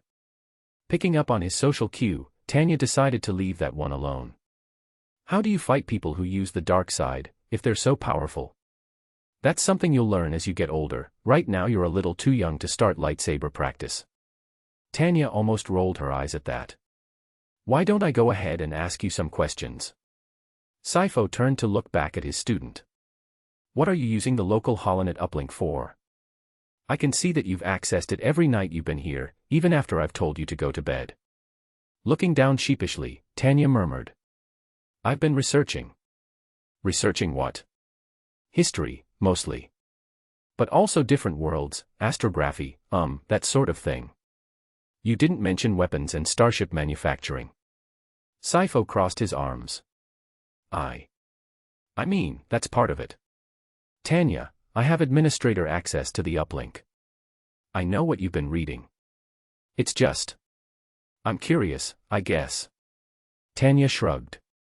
When I become Count one day, shouldn't I know these things? The Jedi Lords really are being resurrected. Sifo sighed with a shake of his head and turned away. What are the Jedi Lords? A controversial topic. Sifo said after a moment, possibly realizing he shouldn't have mentioned it at all. One that you can learn about when you're older. Oh, more of this. Tanya rolled her eyes. You and Father always say that, when you're older, but I already have my own compad. I'm reading after-action reports from the Stark hyperspace war right now. Lots of things get published on the Holonet, you know. I could easily search up the Jedi Lords if I wanted to. But I won't. Sifo raised an eyebrow. And why won't you? Because I want you and Father to realize that I can be trusted. Tanya drew herself up, standing as tall as she could be, but still only coming to Sifo's waist. I want to learn everything you have to teach me. I want to learn it as fast as I can, and I'm not going to cheat. He regarded her for a long time. Okay, Tanya. I'll talk to your father. He's made me promise not to tell you some things, but I'll see if he doesn't mind me going into the Jedi Lords. And other things as well. Thank you, Master. Tanya bowed her head. She was an expert at pushing boundaries, but she didn't want to upset Sifo or Father by doing so. If she could just push the line a little bit at a time, eventually the two of them would let her get away with anything and never realize that they'd done so. Don't be so smug. Sifo chided. I noticed that in all your time on the Holonet you still haven't called your mother. Tanya froze. See? You've let your mental wall down. Now I can feel you panicking. That evening, Sifo Dyas retired to his own personal office cabin and kicked off his muddy shoes. After pouring himself a stiff drink of Corellian brandy, he sunk into his rugged old sofa chair with a relieved sigh. The Jedi Master was nearly 70. Some days he felt his age more than others, and having a new student to teach was only reminding him of his years. Often he wondered how Dooku did it. There wasn't even a year between them. They had been friends as younglings, and somehow Dooku had as much energy and vitality now as when they were boys. Sifo could almost imagine his old friend running around at 90 with that old-fashioned lightsaber of his and still somehow defeating men decades younger than himself in battle. It was like Dooku didn't even notice time passing, like it was beneath him. Years ago, when Dooku had been appointed to the Jedi Council, Sifo had known it was a bad idea. No matter his wisdom or skill in the Force, there was no way that he could ever be content to sit on a council that at its core was entirely focused on preserving the status quo. Sifo scowled and sighed, swirling the brandy in his glass before taking another sip. Not that his stint on the council had fared much better. Sifo had always been more patient than Dooku, but that was like saying that a Hutt was slimier than a senator, definitely true, but not by much. The key difference between Dooku and himself was that he was a patriot, while the Count was a perfectionist. One saw a broken galaxy, and needed to fix it because he couldn't stand anything less. The other saw a broken republic, and swore to defend it even from itself. The story of the Republic was a long one, and Sifo couldn't bear to imagine it ending any time soon. Created to defend the core against the Sith 25,000 years ago, it rose and fell, rising again several times over. When the Republic was weak, the galaxy descended into chaos, and when it was strong, peace reigned. History fascinated Sifo. Ancient tales of flawed heroes like Lord Hoth, tragic fallen champions like Revan, and sinister villains like Naga Sadow had enraptured him ever since he'd broken into the Holocron Vault as a youth. If he hadn't been busy with his duties as a Jedi, Sifo could easily have spent his entire career chasing ancient legends, unearthing forgotten tombs, and writing books. He still had a long list of unused sources on his compad for his unfinished work, a complete history of the Republic, a lengthy project that he'd always dreamed of finishing. Sifo had even completed a course by distance through the University of Empress Tata, paid for with credits that he liberated from a large spice dealer's ring on that same world. Those were stolen credits that had to be returned, but even so he couldn't help himself. The chance to study history in a formal capacity was just too strong a temptation to pass up. He studied hard whenever he had a chance, in between his other duties, and thoroughly enjoyed working on his doctoral thesis, Hyperspace-Capable Organisms and Their Effects on Early Human Migration Patterns, the Flaws in the Sleeper Ship Hypothesis. It took 10 years of irregular study, but eventually Dr. Difosius had graduated without ever setting foot on campus. He'd be continuing his studies right now, if he hadn't been distracted for so long by his other project. Things were going well on that front. The Kaminoans had just about finished construction on the facility, and the project was only a few years from the point where they could begin mass cloning, then it would just be a matter of finding the right genetic template. It took decades to build the infrastructure necessary to outfit and recruit 1 million units. Just finding manufacturers for the blasters and plastoid plates that wouldn't be detected by the Senate's beam counters had not been easy. It saddened him that he had to do this. Blastoid Industries was the quintessential example of everything wrong with the current republic, a galactic corporation with questionable practices protected from repercussions by friends in high places. They were also the only company that would manufacture billions of blasters quietly without asking too many questions. The same qualities that made them such a stain on the republic were what made them suitable for this role. Sifo sighed, draining the last of his brandy and pouring himself another cup. Would history remember him? Would they care? Future generations would find out about his role in creating the clone army. It couldn't stay hidden forever. Would they see it as a necessary act, or just more evidence of corruption? The galaxy had lots of armies. The Trade Federation, the Hutt Cartel's mercenary outfits, the Techno Union, the Thursian Sun Guard and Emberlana Shadow Guard, more and more every day. The entire Mandalore sector was one unifying leader away from having the most elite army in the galaxy. Central authority was breaking down, the Republic wasn't respected, loved, or feared. At the end of the day, the first duty of any government was to maintain order, and the Republic wasn't doing that. Through sheer corruption and inertia, they had somehow forgotten that the orders issued by the Senate only carried weight if they had the Force to back them up. Maybe 100 years ago, 10,000 Jedi might have been enough to maintain peace in the galaxy, but not anymore. The Jedi were outnumbered by a ratio of billions, and without an army of their own to call upon they were doomed to fail. Chapter 21, Prophecy 3. Through sheer corruption and inertia, they had somehow forgotten that the orders issued by the Senate only carried weight if they had the Force to back them up. Maybe 100 years ago, 10,000 Jedi might have been enough to maintain peace in the galaxy, but not anymore. The Jedi were outnumbered by a ratio of billions, and without an army of their own to call upon they were doomed to fail. Sifo stared into the bottom of his glass, seeing his own reflection in the melting ice cubes. Peace requires strength. If the Jedi are weak, there can be no peace for anyone. He knew that, history showed it again and again. Weakness invites attack, like a magnet draws iron or blood draws a predator. All those things the idealists obsessed over, personal rights, a free judiciary, fair elections, the sacred role of democracy, all of that just disappeared when someone shoved a blaster in your face. Any right to personal property is completely forgotten when confronted with bandits and pirates, and a fair court system was meaningless in the face of an endless cycle of violent reprisals. Any democracy would melt away like an asteroid that strayed too close to a star if an army of corporate droids kicked down the Senate door. The Republic needed an army, but all its institutions were failing. He wouldn't trust the Senate with an army, no more than he trusted the Hutts. The only old institution that still worked, still did its duty unbowed and with diligence were the Jedi. Of course the clone army had to go to the Jedi. Had Lord Hoth ever felt this conflicted when he called up the Legions of Light? To take all that power into his own hands, the power to do anything, remake the galaxy as he saw fit, and to use it to battle the darkness.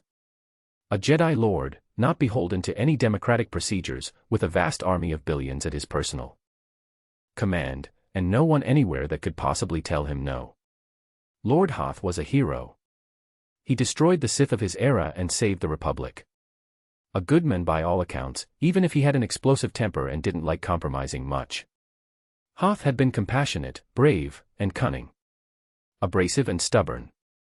Sifo thought of him often, and knew it was good that he died when he did. Hoth had walked into the pages of history, his record unblemished by ugly post-war power struggles.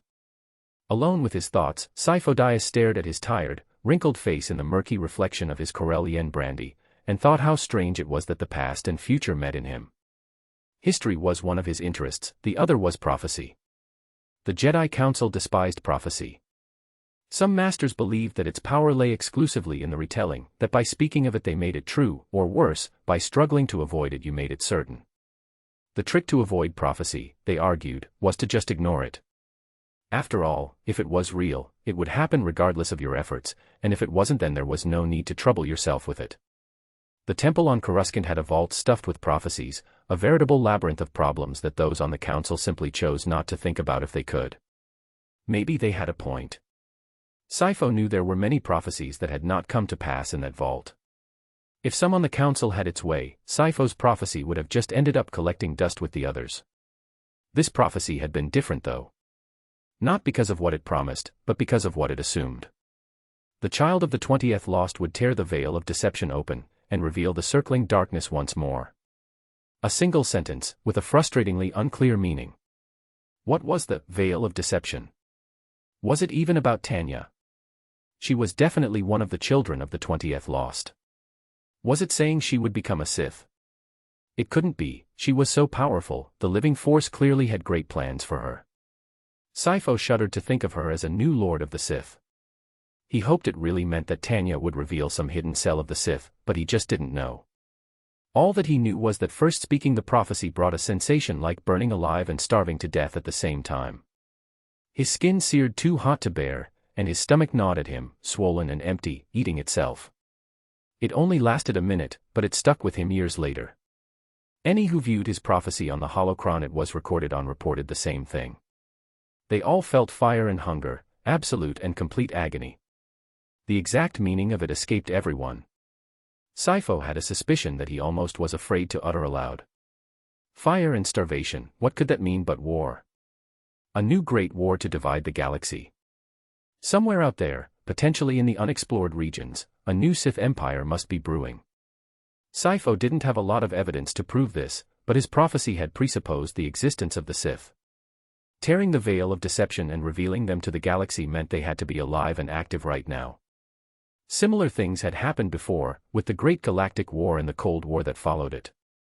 If Sith Emperor Darth Vitiate had plotted in the unexplored regions of the Outer Rim for generations before launching his assault on a peaceful and unprepared republic, what was to say a Lord of the Sith couldn't be hiding in wild space or the unexplored regions even now? Who's to say that Tanya wouldn't be the one to discover them? There were whispers in the temple that Tanya might be the chosen one. Sifo dismissed those.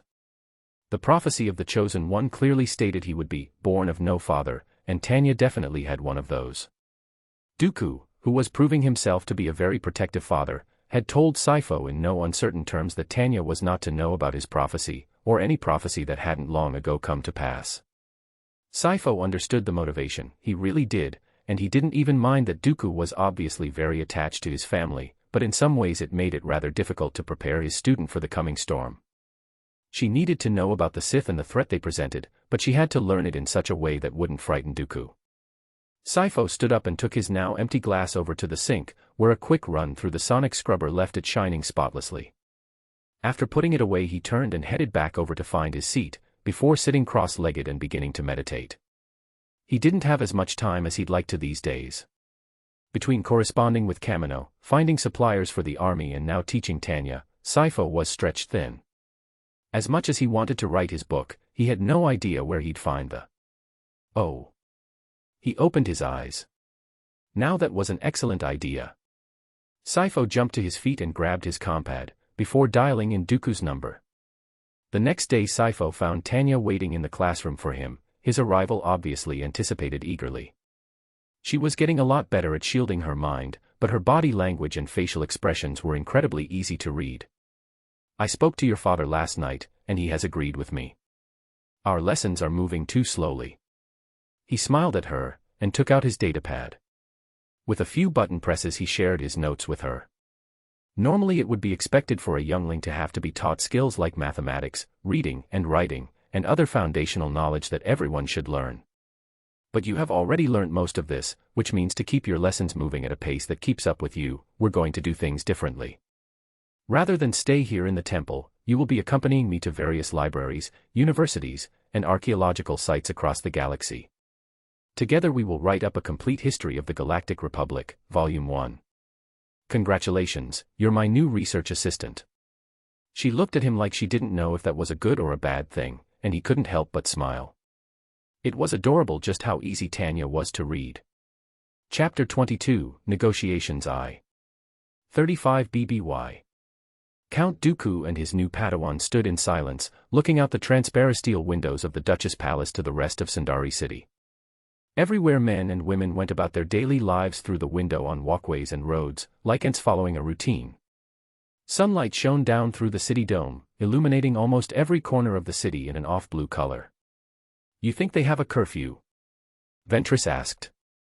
Imagine trying to sleep, but some slime ball refuses to turn their light off. Stop. Dooku's voice was stern. It's just there's no privacy, it's hard to believe they're Mandalorians. Bass voice rumbling, Dooku turned fully towards her and growled. Padawan, do a handstand. Asajj looked up at him, shocked. What? Was I unclear? Handstand. Now, Padawan. Asajj swallowed nervously, before doing as instructed. The Serenone-style long black skirt she was wearing would have fallen past her waist if she didn't use the force to suspend it in place. She remained balanced in that position, guided and sustained by the force, but her cheeks burned red with embarrassment. Dooku eyed her sternly. You are going to remain in this position until my meeting with the Duchess is complete. Understood. Yes. Yes, Master. Asajj swallowed. Yes, Master. If someone asks you to move from this place, inform them that you are here because you must learn when to hold your tongue. Isn't that a little harsh? A new voice asked them from behind. Dooku turned to see a young woman, dressed in formal regalia with elaborate headwear of 2 blue wings sweeping up behind her head starting from a joint at the neck, flowers woven through her hair in rows, and a flat brown tiara that looked more like a skull cap that had a large brown pendant that hung over her forehead. If it wasn't for her absurd outfit she would have been strikingly beautiful with high aristocratic cheekbones, unblemished pale skin, icy blue eyes and platinum blonde hair. Her outfit was obviously a poorly conceived attempt to distance herself from the traditional garb of Mandalorians, modeled on the style of Republic senators or other elected heads of state, like Naboo or Empress Tata. Perhaps it was intended to mark the beginning of a new tradition in the Mandalore sector, but ultimately all it did was make it seem like Duchess Kryze was ashamed of what she was, a Mandalorian, and an autocrat who emerged victorious from a decade-long civil war. Duchess Satine. Dooku smiled, and bowed. I see someone has taught you to shield your mind, or you would not have been able to sneak up on me. Her footsteps were surprisingly quiet, she must have had a good deal of practice. You are correct. Satine smiled. I've heard that you taught my old protector, Master Kagan Jinn. I hadn't realized we shared that connection. A small galaxy, indeed. Dooku looked around at the room they were in. It was a small waiting room containing only a window, a table, and some chairs. I'm sorry about this environment, I wasn't aware that you were coming. Satine looked around. In fact, I was so unprepared that I haven't even eaten anything. Would you like to have lunch with me? This is only an informal visit, after all. Dooku nodded. Yes, that seems fitting. And your apprentice? Satine glanced past him. It does seem cruel to leave her like this. That depends entirely on her. Dooku glanced back. Padawan Ventress, the Duchess has kindly offered you a way out of your predicament. Would you accept it, or would you complete your punishment? Standing upside down as she was, only the reflection of Asajj's face was visible in the transparent steel window. Her face set in a stubborn line, she grunted out, Master, I will complete my punishment. Satine shook her head in bemusement, but acquiesced.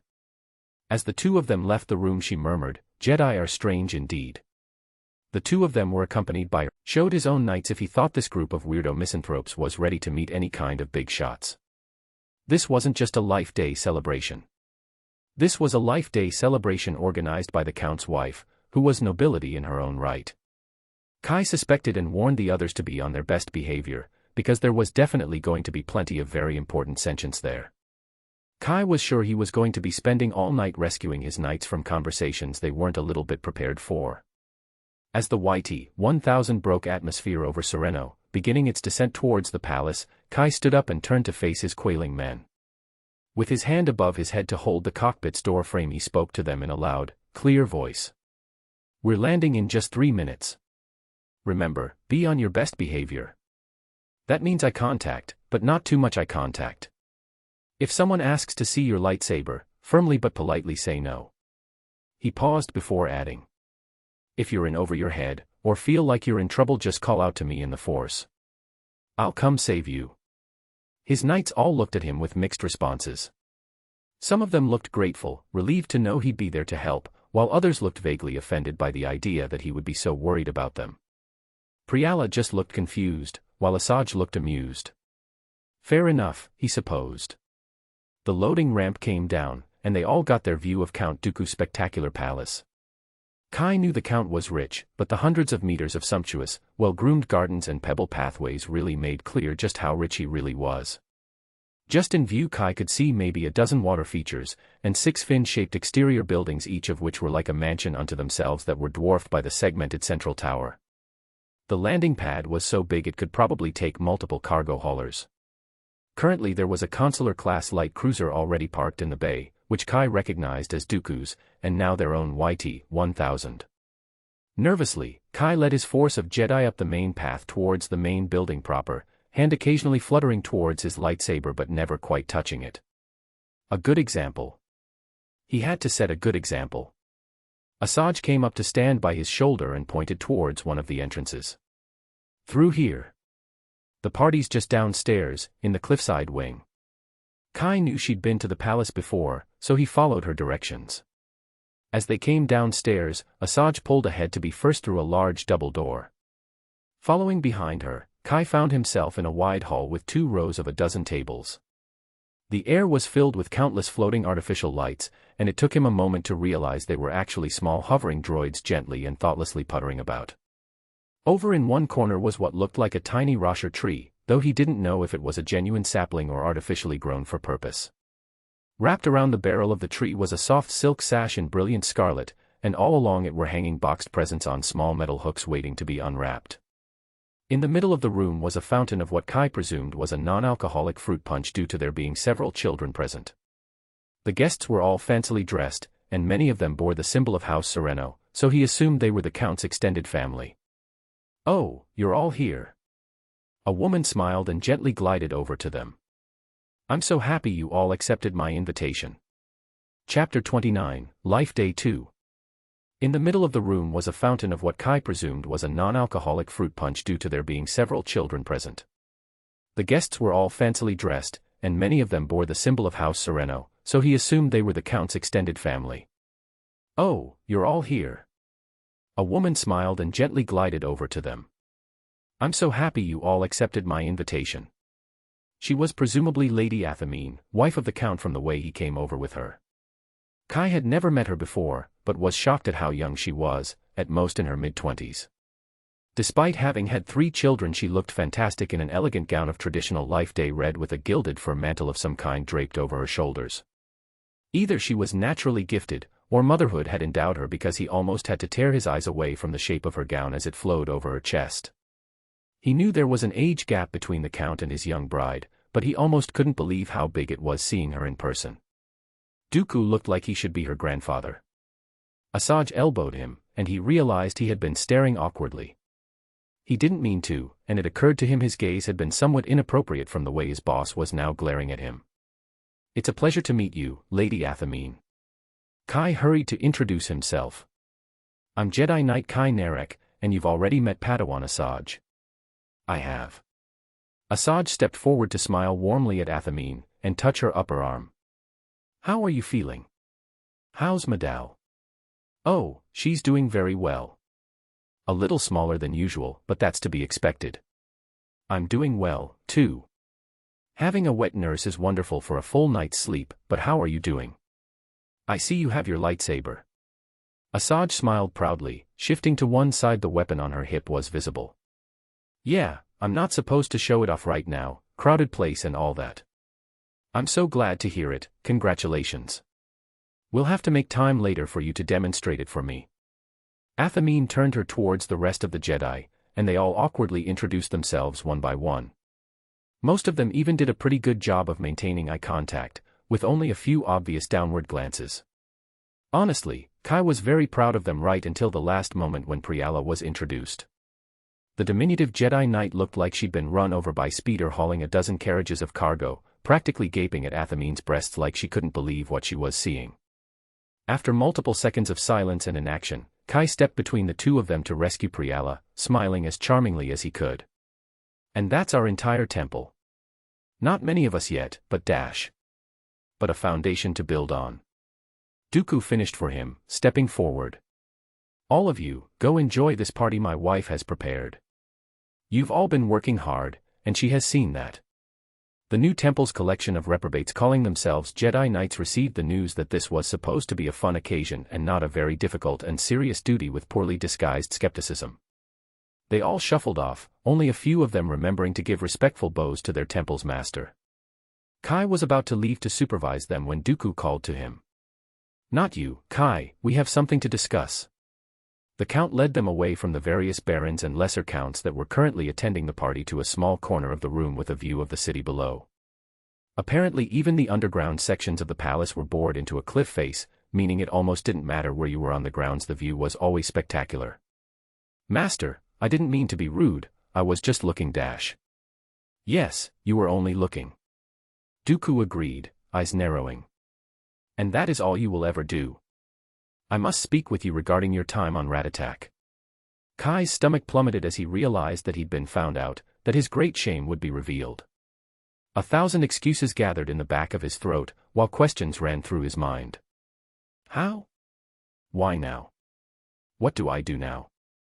I have had some time with Asajj, and she is an excellent Padawan despite the difficulty of training her in such an environment. She's exactly the caliber of Jedi I want from the new temple. As her teacher you should be proud. Relief washed over Kai, driving away his fears and testing his composure even more than a moment before. His mind shield almost quailed for a moment, and Kai realized from the confused look Dooku was giving him some of his internal struggle must have shown on his face. "I am proud of her," Kai murmured out, hardly able to raise his voice. "Were you so worried for her?" Dooku's brow quirked for a moment with bemusement. "You should have more confidence in yourself." Thank you, Master." Kai bowed his head, and hiding his face for long enough to recompose himself. "Now, how did you resolve that matter with the Barabels?" Kai was lost for a moment, not able to keep pace with the change in conversation. "The Barabels, sir. On Lothal, you said they may be criminals." Kai finally remembered. "Oh, I couldn't find any warrants for their arrest, so I reached out to a contact with the Bounty Hunters Guild, and there was an open bounty on 4 Barabels, 2 male, 2 female, who I'm sure were them." "And what's the bounty for?" It was issued by a Hutt. They were pit fighters who organized a breakout. I'm not sure how they got the slave chips out, but they must have somehow. I guess they just didn't want to raise a family with that kind of future." "Which Hutt?" Kai searched his memory. "Udruk the Vast, I think." Dooku frowned, consideringly. "Udruk holds a large piece of Nal Hutta. He's among the wealthiest and most powerful Hutts." Kai wasn't sure he followed. "Sir. If word gets out that we sheltered his enemies, we can expect retaliation." Dooku frowned. "Where did you move them to?" "They're still on in Diner." When Dooku looked at him sharply, Kai rushed to explain. "Well, when Barabels hatch, the nest's mothers feed the newborn young mouth to mouth, and they transfer a variety of digestive bacteria, antibodies, and enzymes in their bile that the young need to grow strong. I tried to think of a workaround, maybe refrigerating some of the mother's stomach acid, but even that would need someone to drink it and vomit it into the kid's mouth, because the newborn would instinctively reject it otherwise." Dooku grimaced, looking away disgusted. "I see. Priala said she'd be willing, but it is beneath the dignity of a Jedi Knight." "Why yeah, exactly." In truth, Kai had seen Priala's obvious reluctance, and hadn't felt comfortable about asking anyone to do something so disgusting that he would never be able to do it himself. "In the end, I gave them one of the unused bunks and added their nutritional needs to the delivery database." The Count considered for a while before nodding. "As long as they're on in Diner, I doubt Udruk will find out about it anytime soon. There's hardly anyone there to inform him." "You've made the right decision." "Thank you, Master. This kind of clear thinking is why I think you should be the one to take over for our new younglings classes." "Oh, yes, well of course I'd be happy to." Kai replied quickly. "I'll just need to talk with Master Sifo Dyas about what Tanya's learned already and then it'll be very easy to take over." "I'm sure that won't be necessary." Dooku cut across him firmly. "Tanya is more advanced in her studies than our incoming students are, and so will remain in classes with Sifo Dyas. Isn't that special treatment?" "I don't think so." Dooku smiled at him. "If I had another youngling with almost a year of training as well, I think it would be perfectly appropriate for them to join Dias classes, but we must make do with what we have. Chapter 30, Life Day 3. Isn't that special treatment? I don't think so. Dooku smiled at him. If I had another youngling with almost a year of training as well, I think it would be perfectly appropriate for them to join Dias classes, but we must make do with what we have. Kai felt a healthy dose of skepticism, but decided to keep it to himself. I see, of course that's how it is. Yes, that's how it is. Dooku agreed. On that topic, given your role as the most senior knight in the new temple, Dias and I have talked, and we have agreed that you're surely ready to become a master yourself. Kai blinked. A master? I'm not nearly ready. Compared to you two, my connection to the Force and my lightsaber skills are just not dash. Those can be worked on afterwards. What matters most for now is what's best for the temple, and it needs more than 2 Jedi Masters. I have duties to attend to, diplomatic affairs that take me all across the Outer Rim, and Sifo is extremely busy as well. We've coordinated so far to make sure that there is always at least 1 master present, but now that we have more students we need more masters. Kai paused, unable to make eye contact. His stomach churned and roiled inside him, and he knew in his heart of hearts he wasn't ready. He couldn't be a Jedi Master, he didn't have what it took, and he couldn't be trusted. He was a liar, a coward, and worse. Unable to answer Dooku, Kai swallowed miserably. The Count watched him for a long moment, until his face hardened. I see. I am sorry, Master, I'm unable. This is just... I dash. Enough, Kentucky. The temple needs a 3rd master, and whatever you think of yourself you'll have to do. He stepped closer, somehow seeming to loom over the Jedi who was only slightly shorter. Do you understand me? It was all Kai could do to nod his head with a shallow gulp, and look away from those hard, dark eyes. Abruptly they were interrupted by the familiar voice of Athamine. Husband, you've brought work home with you again. She chided. This is supposed to be a party. In an instant the frightening, uncompromising gaze of chilled Durasteel was gone, and Dooku had the look of a put-upon husband who felt he was being unfairly harangued. Wife, it was a small conversation between colleagues.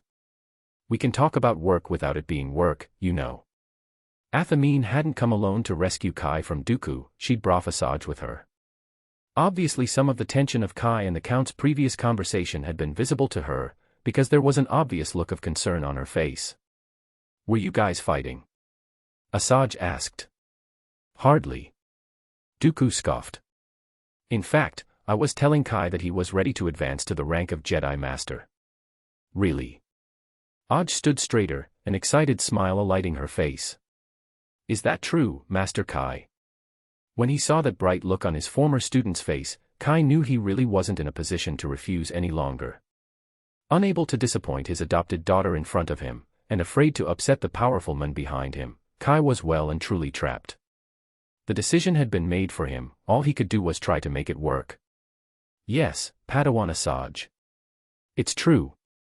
Kai told her with his best warm smile, defeated but determined not to let it show. AT-6 shuttle descended through Sereno's upper atmosphere, and parked in the palace's landing area, next to a small YT-1000 and a much larger consular class. Grand Master of the Jedi Order Yoda felt relieved to finally disembark.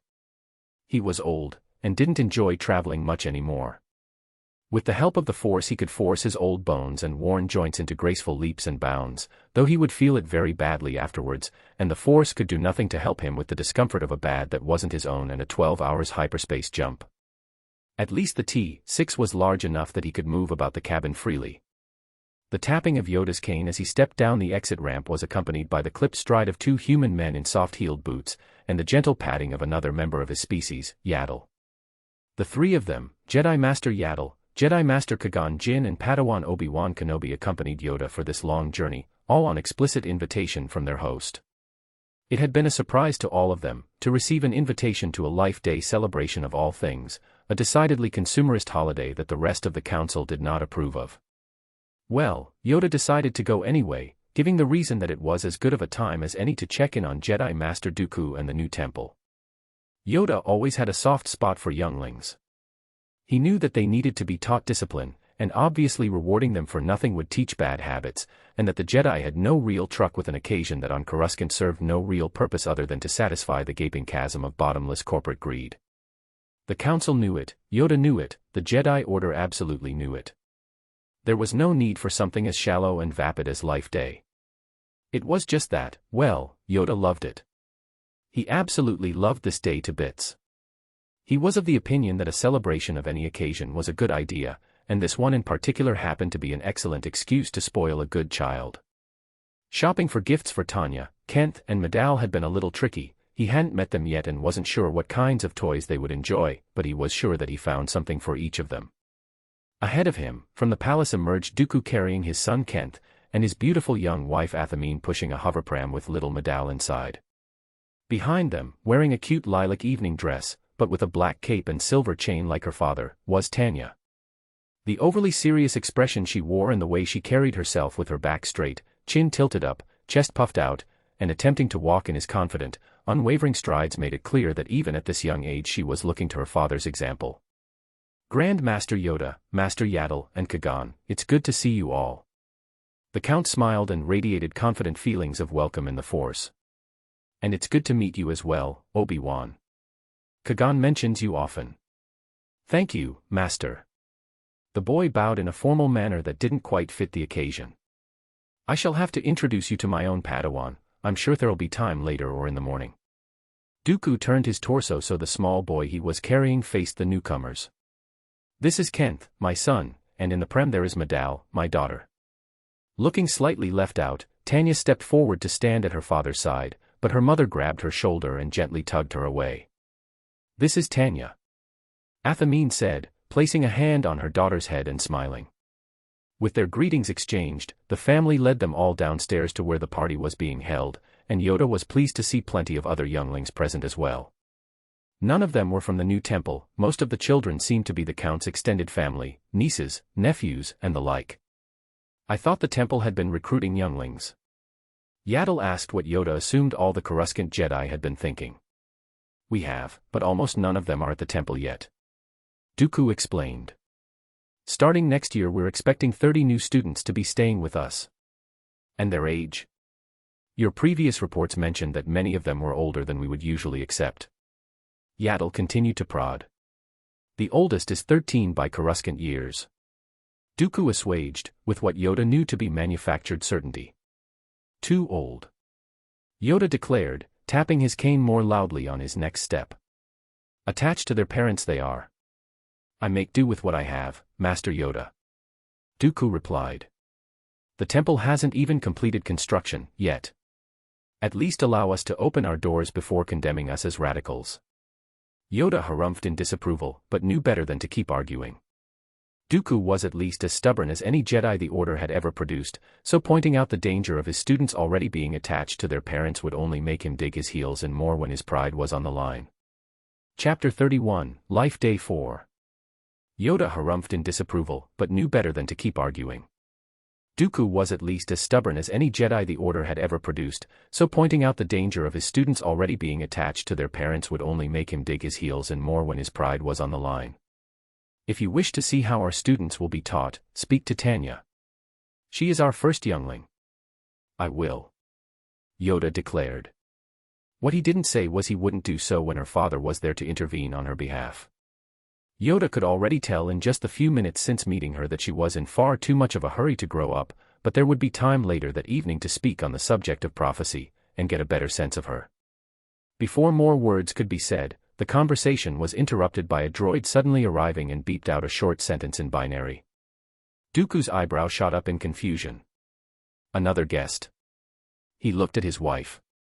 How many more did you invite? Let's go up and find out. Athamine replied, smiling mischievously. She looked to the Jedi Grandmaster. If you and your dashing young knights wouldn't mind mingling with the other guests for now, I'm sure it won't be long until everyone's here and dinner can begin. Yoda couldn't help but notice how much more confidently she carried herself these days. It seemed she'd risen to the occasion of motherhood, or maybe she was just used to running the palace's day-to-day affairs, it being her home. Very good. Yoda told her, and began to hobble away, leading his few Coruscant Jedi to the rows of tables. As he walked over, he spotted other Jedi Knights mingling among the crowd. He knew them all by name: Fryman, Kerny, Janum Blurtz and many more. They had all been his younglings once, and many of them he considered his own failures. That wasn't to say they weren't skilled in the Jedi arts, just that many of them never grew into an appropriate disposition to be a keeper of the peace. Whether it was growing resentful of the many failures of the Republic, losing their first master early on, or feeling too ideologically connected to the ways of Jedi in the Old Republic, none of them had ever quite found a place in the Order. There were 3 real exceptions. Kai Narek, an accomplished knight whom Yoda had believed dead years ago and had been pleasantly surprised to learn was still alive and well; Priala, who despite a strong connection to the Force was simply too admiring of Dooku's very spotty record; and a new face Yoda didn't recognize at all, but had read about. Asajj Ventress, a powerful and talented Force sensitive that Kai had discovered and trained. Yoda watched the young Zabrak dance with her master, laughing happily as they flowed through the steps of a dance together guided by the Force. Even at just a glance, her pale skin and hornless head immediately gave away her Dathomiri heritage as a Night Sister. Dathomir was an old thorn in the side of the Jedi Order, a small wound that had never quite been dealt with. It was a remote, dark world, not particularly close to any major hyperlanes, and only sparsely populated with primitive villages and communities that were never allowed to grow too large by the planet's true masters. The planet's sole remarkable feature was that it was a powerful nexus of the dark side of the Force, and thus ruled over by a dangerous cult of Force users called the Witches of Dathomir. The Zabrak ethnicity that lived there were the Night Brothers and Night Sisters, segregated into different villages by sex so their masters could control their population growth, and only brought together to reproduce at times and occasions of the witches' choosing. The whole planet was ruled over with an iron fist by a monstrous dark sider named Mother Talzin. Her exact purpose was unknown, but as best as Jedi investigations into the matter could tell, she was deliberately trying to breed large numbers of Force sensitives. Among the general galactic population, even minor Force sensitivity too weak to be a Jedi occurred at a rate of around 1 in several million, with more powerful Force sensitives being closer to 1 in 100 million. Jedi investigators had been able to prove that among Night Brothers and Night Sisters, weak Force users were more like 1 in 10,000. That particular revelation had nearly caused a panic on the Jedi Council, 500 years ago when Yoda was much younger. If there were that many weak Force users, there had to be many more powerful ones. The dark side shrouded the entire planet, making finding this veritable army of Force users impossible. The best the Jedi could do was fly over the planet's dense swamp and jungle canopies, looking for them on scanners, which had not yielded any useful results. Any Jedi who tried to explore the planet on foot or on speeder would only aimlessly wander through empty swamps, at best discovering the husk of villages destroyed long ago. Worse still, some Jedi who went to explore Dathomir simply never returned. Eventually, the Jedi Council was forced to admit defeat. All they could do was set up satellites around the planet to watch its surface, and prepare in case this army of Darksiders ever did reveal itself. All information that the Jedi currently had on the witches came from the cult's sporadic involvement in the underworld. Occasionally, presumably when the witches needed funds for their plans, they would sell potent spices, or act as mercenaries. Individually, each witch was quite dangerous, and though rarely a match for a Jedi, many were more than deadly enough to overpower a band of pirates or even a lone Mandalorian. As formidable as these mercenary witches were, their connection to the Force was never on the level of a Jedi, only ever being minor Force sensitives trained in the dark side. The mystery of what happened to the cult's truly powerful Force sensitives remained unsolved all these years later. Asajj, who was the most powerful Night Sister the Order had ever seen, was most likely born of an illicit union between Night Sister and Night Brother, and sold into slavery to an off-world trader to cover up the crime. It was a fascinating hint at rebellion against the witches' rule over the planet, but also a frustrating dead end in the investigation. I still say we should have just burned the planet from orbit, and be done with it. A voice said from Yoda's right. Master Sifo-Dyas, unchanged you are. Yoda turned to look at the men. Such fear is unbecoming of a Jedi Master. He merely smiled at their disagreement. If there is another dark side empire out there in unknown space, planets like Dathomir would be ripe for recruitment. A good thing, it is, that no such empire exists. Yoda counted. You would not be the first Grand Master to believe that, and they were proved wrong in time. He sighed, sipping at a glass of punch that smelled suspiciously potent. Such mistakes cost our galaxy dearly. Yoda harumphed. Alcohol. where the younglings can see. He sharply jabbed his cane at the Jedi Master's thigh. Put it away, now. Wincing in pain, Sifo quickly finished his glass and set it on an unoccupied table. Look, Asajj is a good kid, whatever her origins, and very talented. The Coruscant temple should have taken her in. Too attached. Yoda pointed with his cane to where the young lady was smiling widely, as she followed Kai through several steps of the dance. Even without speaking to her, it could not be more obvious that she loved her old master dearly. Much too dearly. Worse still, Yoda was sure Kai also loved her back. Whichever of the two died first, and inevitably one of them would, the other would struggle not to fall. Just this small look at the Jedi who had joined the new temple had reinforced all of Yoda's worries about the new temple. To a one, they were all rebellious, proud, and bitter. He could only hope they wouldn't pass such an attitude onto the younglings they were recruiting. Eager you are, Dr. Difo, to lecture your elders about history. Yoda turned to look at the former council member with a scowl. But know do you, that the earliest Sith were Jedi first? Sifo looked at him, obviously shocked. You knew? How? As if no Jedi had never browsed a digital store before bed. The moment Master Ki-Adi had seen a book by Dr. Difo Sius, the council had figured everything out immediately. Among the archives, your history would have been welcome. Yoda told him and shook his head. Never once, the council stopped you from speaking your mind. Valued your view, we did. Had you only trusted your friends, the University of Tata we could have sent you to. Instead, misappropriate funds you did. After regarding his old friend for a long moment, Yoda simply sighed, feeling all 800 of his years in the moment. Betrayed us one more time, you have. Betrayed me. The Grand Master of the Jedi Order left, leaving his former student alone. Sifo Dyas stood by himself for a long time, truly alone in a crowded room. After standing in silence for several minutes, he reached into his pocket and took out a hip flask. He took a long pull of chilled Corellian brandy before rescrewing the lid, hid it, and went to join the people gathering around the table. You don't even know the half of it, old friend. He murmured to himself. Chapter 32, Growth Eye. More than anything else in the galaxy, Tanya was coming to hate being cute. This ridiculous Life Day celebration had been over and above her will, decreed by her mother's strange whim, and so Tanya had been forcibly prettied up for the occasion. Clad in a purple dress, with her dark hair curled into wavy locks, and flowers carefully pinned at her hem. The only part of her usual outfit that was allowed to remain was her small chain of office, representing that she was her father's heir apparent. Well, she wasn't sure what all that effort of getting dressed up was even for, because after having her hair ruffled and her cheeks pinched by a parade of distant cousins, aunts, uncles, and even her own grandparents, all the effort they'd gone to had been completely ruined. The flowers that her mother and their servants had spent nearly an hour placing had been scattered on the floor for new guests to trample on, none noticing or caring. The one person Tanya had been looking forward to meeting, Auntie Genza, had barely even glanced at her nieces and nephew before going to mingle with the rest of the guests. After all the greetings had been exchanged, and Tanya had been called cute more in an hour than in the entirety of her third life before that point, she found herself seated with the other children of the Sereno family at the small table. All the toddlers and the babies too young to feed themselves were at their mother's side, but the children who weren't yet in their double digits of years had their own area to sit by themselves and enjoy dinner.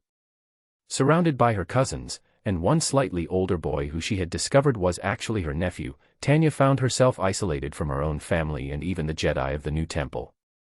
She didn't want to be here. These people were, well, they were just children. Ordinary children. Maybe one day they would grow up enough that they could hold an actual conversation, but right now they were simply not Tanya's peers. She heaved a sigh as she watched one child pick his nose and eat it, while ignoring the perfectly good plate of finger food in front of him. That had been another one of Mother's ideas. The children's meals were all things they could eat with their hands instead of needing cutlery, that way there was less risk of injury and less need for their parents to supervise them. It was maybe even a good idea from a parent's perspective, but from where Tanya's was seated it just meant she was surrounded by grubby-handed brats who left stains on whatever they touched. Though she would admit the food was pretty nice. She was not yet at an age where her taste buds really appreciated soft or savory flavors as much, so the salty deep-fried tubers and fatty sweetmeats really hit the spot. After wolfing down her food as fast as she could, Tanya jumped to her feet and left to find a bathroom. She wanted to wash her hands before the gift-giving started, so she could personally hand her presents to her family and Master Dias. It would be mortifying for Master Dias to discover a grease stain on the first edition print of his book. When she returned, Tanya was surprised to find her seat had been taken by a small green old man. Really small. Even at 5 years of age and change, Tanya was head and shoulders taller than him. The only way she could really tell that he wasn't an incredibly small child was his wizened, wrinkled features, and the slow, deliberate struggle in all his movements. Of course, this tiny old man happened to be the Grand Master of the Jedi Order, Yoda. Tanya knew him best from his role in history. He'd held his rank as head of the Jedi Order for more than half a millennium and had played a pivotal role in much of the galaxy's recent events, specifically in the last few hundred years. Her impression of him was pretty good. Leadership often worked best when the people in charge took a more hands-off approach, and Yoda certainly couldn't be accused of being petty or controlling. If anything, he edged a little too far into the other extreme, not taking action when the situation might possibly demand it. Whatever his critics said, it was important to note that he'd overseen more than half a millennium of peace, which in itself was a feat that even the greatest of Earth's many rulers couldn't claim. Right now he was talking to the youngest children around the table, picture book in hand, as they listened with rapturous awe. Tanya watched for a moment, until the wizened Jedi made eye contact and crooked a finger at her, smiling as he did. All the eyes at the table glanced at her briefly, before returning to the Jedi, and after a few moments Tanya trepidatiously walked over to join them. "No need to watch when join, you can." Yoda smiled at her. Tanya had not particularly wanted to join a storybook reading. Her taste in literature was more along the lines of reports and official documents. "Not interested, are you, in the brave Wookiee Padawan and the Duracrete jungle?"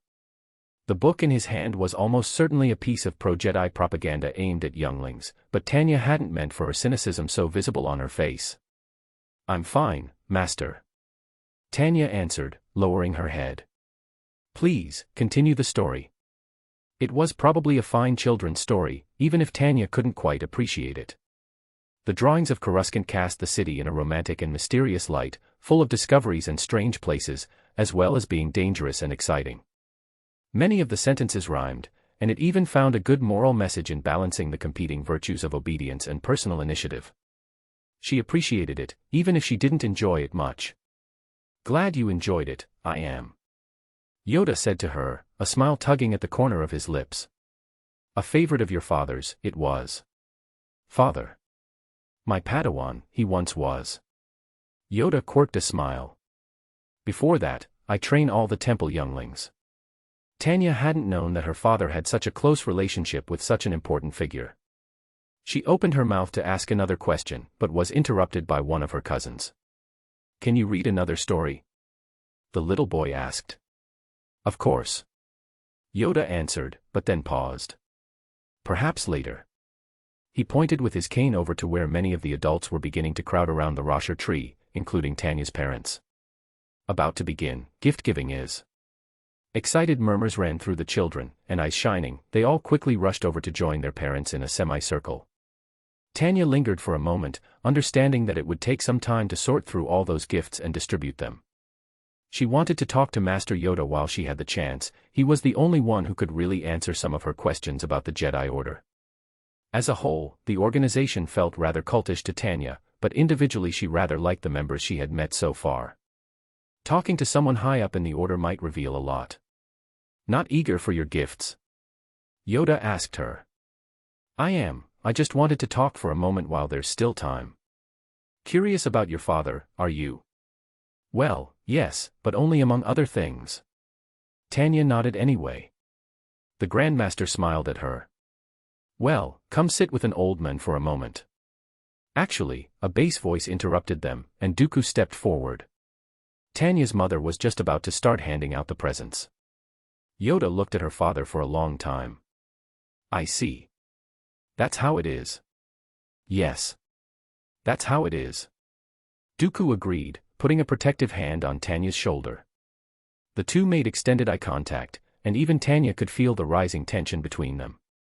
If they started arguing now, or if Father took her away to start opening gifts, she'd never have a chance to talk to the Grandmaster again. Tanya was sure of it. "What's a Jedi Lord?" she asked, suddenly. It was a question she wanted answered, and maybe it would distract them from whatever they were wordlessly fighting over. The two feuding old men looked at her as one. Suddenly feeling slightly nervous and self-conscious, Tanya continued. Master Dias mentioned it. The Jedi Lords are returned, he said. Her father suddenly looked incredibly annoyed, while Yoda smirked with amusement and poked at her father's calf with his cane. From the mouths of children, wisdom often falls. My daughter doesn't know what she's talking about. Dooku ignored the physical jab, but not the verbal one. Master Sifo Dyas might. Yoda pointed out. A doctor, he is. Dooku looked at the Grandmaster annoyed. A doctor. Of history. Yoda hummed with affirmation. Know the subject well, he does. Well, whatever Sifo knows, I don't intend to recreate the Jedi Lords. Dooku declared. I've told you this a dozen times, and the council members 1,000 all put together, I'm sure. But what is a Jedi Lord? Tanya prodded. A complicated topic Dooku began to say, but was cut off by Yoda thumping his cane on the ground. Rewarded, a youngling's curiosity should be. He lectured her father, before turning to Tanya. A kind of Jedi Knight, they were. Sworn to protect one planet over the Republic, and trusted to find and raise an apprentice to take on that oath. Like a feudal system. Yes, similar but the details are different. Dooku replied. Not so different. Yoda countered. Important, the broad strokes are. Very feudal, the Jedi Lords could be. But there was no blood relations between them. Dooku shook his head, dismissively. Without blood ties, it can't be a feudal system. Believe me, I would know. And children often they would have despite their oaths. Yoda continued. Regardless, it isn't my case, said Dooku, his annoyance clear. Expert, are you? Yoda prodded at him. A Jedi Lord, I suppose you are. I am the Count of Sereno, and a Jedi Master. Her father replied, his voice starting to rise with frustration. I am not a Jedi Lord, but a Jedi who has a separate, unrelated title that makes me a Lord. If only to stir the pot, Tanya asked, so can I be a Jedi Lord? Chapter 33, Growth 2. I am the Count of Sereno, and a Jedi Master. Her father replied, his voice starting to rise with frustration. I am not a Jedi Lord, but a Jedi who has a separate, unrelated title that makes me a Lord. If only to stir the pot, Tanya asked, so can I be a Jedi Lord? Her father shot her an annoyed look, and Yoda laughed out loud at that. Between the two old men reduced to petty bickering, and the old goblin man's high-pitched chuckle, the tension between the two seemed to have dispersed for now. So I'm to be attacked from all angles. Dooku muttered, ruffling his daughter's hair. Is this what your loyalty to your father is worth? Unable to help the smile that split her lips, Father, can we go to the study? What's in the study? Nothing, it's just quiet. Tanya replied. Please, just the three of us. The gifts can wait, I don't want to have to open them in front of a crowd. Her father looked at her for a moment, before finally saying, once you've opened the gifts of all your cousins and uncles, and if you show proper gratitude, then as a family we can open our gifts for each other upstairs. And Master Yoda can join us. Her father hesitated slightly, before agreeing. If he wants to. I do want to. Yoda answered, and added. Look forward to it, I do. After dark, the muggy air of Sereno cooled a bit at the top of the mountains as a breeze rolled in, ruffling Sifo's hair. Outside of the palace, in the wonderful garden of bright flowers and beautiful fountains, he sat alone and tried to meditate in the dim starlight. It would be easier if his head wasn't spinning, and if there wasn't the sound of loud music in the distance being enjoyed by other party-goers. Sifo could admit to himself that he'd had a bit too much to drink, and it wasn't the first time. The secrets he was keeping were incredibly stressful, to the point where releasing his feelings into the Force wasn't always enough. What would his old friends think about him when they found out about what he had been up to? Would they be disappointed? Angry? Betrayed? Yoda and the Council had been furious about him misusing funds just for an education at the University of Tata, and that wasn't even a drop in the bucket compared to what was being spent on the clone army. Just the creation of a single purpose-built cloning facility on Kamino cost billions of credits, and they'd built thousands. When complete, the clone army would number in the tens of billions, all of which had to be armed, trained, and outfitted for combat along with a vast array of specialized ground and air combat vehicles. The debt that Sifo and Dooku had accrued would hang over the Republic's head for generations to come. Countless families would be driven below the surface of Coruscant by the government's struggle to even pay for the interest rates on those loans. All of this had been done without a vote passed, without a single consenting citizen made away. To call it deeply immoral was an understatement. But war was coming. Sifo knew it. It haunted his dreams. The sensations of hunger and fire seared his skins and ate him from the inside. A battle between the light and the dark that was going to tear this galaxy to pieces and leave trillions of innocents dead, in poverty, and bereft of their loved ones. But the only thing worse than fighting a war was losing one. It had to be done. The Republic would need an army in the coming years, he knew it. His prophecy couldn't be clearer, even if the Council didn't want to see it that way. Even if the Senate didn't. Even if the innocent people of the Republic didn't see it that way. Stomach roiling, Sifo knew that he wasn't like Lord Hoth. He could never be like that hero of old, who never compromised on anything. Hoth had been given that name by history because he was like the planet, an ancient pillar of ice, unmoved by howling storms around it. Harsh and unbending. In contrast, Sifo's actions had already revealed to him that he was a deceiver, a betrayer, and lacking in true principle. No one would remember him as a hero. Even if the war he feared were to break out now, he would be too old to see it through. Every day his fitness slipped, and the weight of his burdens crushed him slightly more. No, the Republic would need new heroes. Decrepit, guilty old men would not nearly be enough to see it through the coming storm. They would need young, fresh faces unmarred by the corruption and stagnation that had brought them to this point. A young mind touched Sifo's thoughts, and he recognized it instantly as his student. Tanya was searching for him, reaching out through the Force. Gently, he sent her a mental greeting, and drew her towards him. It was mere seconds before she arrived that he remembered to put the cap on his hip flask and hide it. There you are. Tanya smiled at him as she approached, radiating satisfaction that she wasn't even bothering to hide. You weren't at the gift exchange. Oh, I was meditating. Or trying to, anyway. I lost track of time. Tanya pushed herself up onto the bench next to him, and sat down with her legs dangling. The seat was too high for her feet to touch the ground. Here, she said, and offered him a white box wrapped in a red ribbon. For you. Eyebrow raised, Sifo accepted the gift and wordlessly took the lid off it. Inside he was curious to find an old-fashioned flimsy book, but newly published if the polished sheen of its cover was anything to judge by. The title shocked him. A Complete History of the Galactic Republic, Volume 1. It even had cover art, using a picture of the earliest discovered star chart from the era, depicted in white on a black background. Do you like it? Tanya asked him, seeming slightly nervous in the Force. In his hands was perfect clay. While working on the book together, Tanya had demonstrated a brilliant mind, a powerful connection to the Force, and a real talent for the lightsaber. She was quick to grasp new concepts, and often understood military and political ideas without needing them explained as though by sheer intuition. Even more than that, she was a member of the Jedi Order with all the legitimacy that brought her, without being bound by their stifling traditions.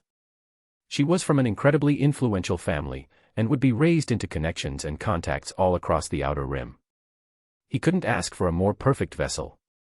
In time, he would forge her into a hero for the Republic, and a weapon to crush the Sith. In the great war machine he was building, she would be its guiding hand.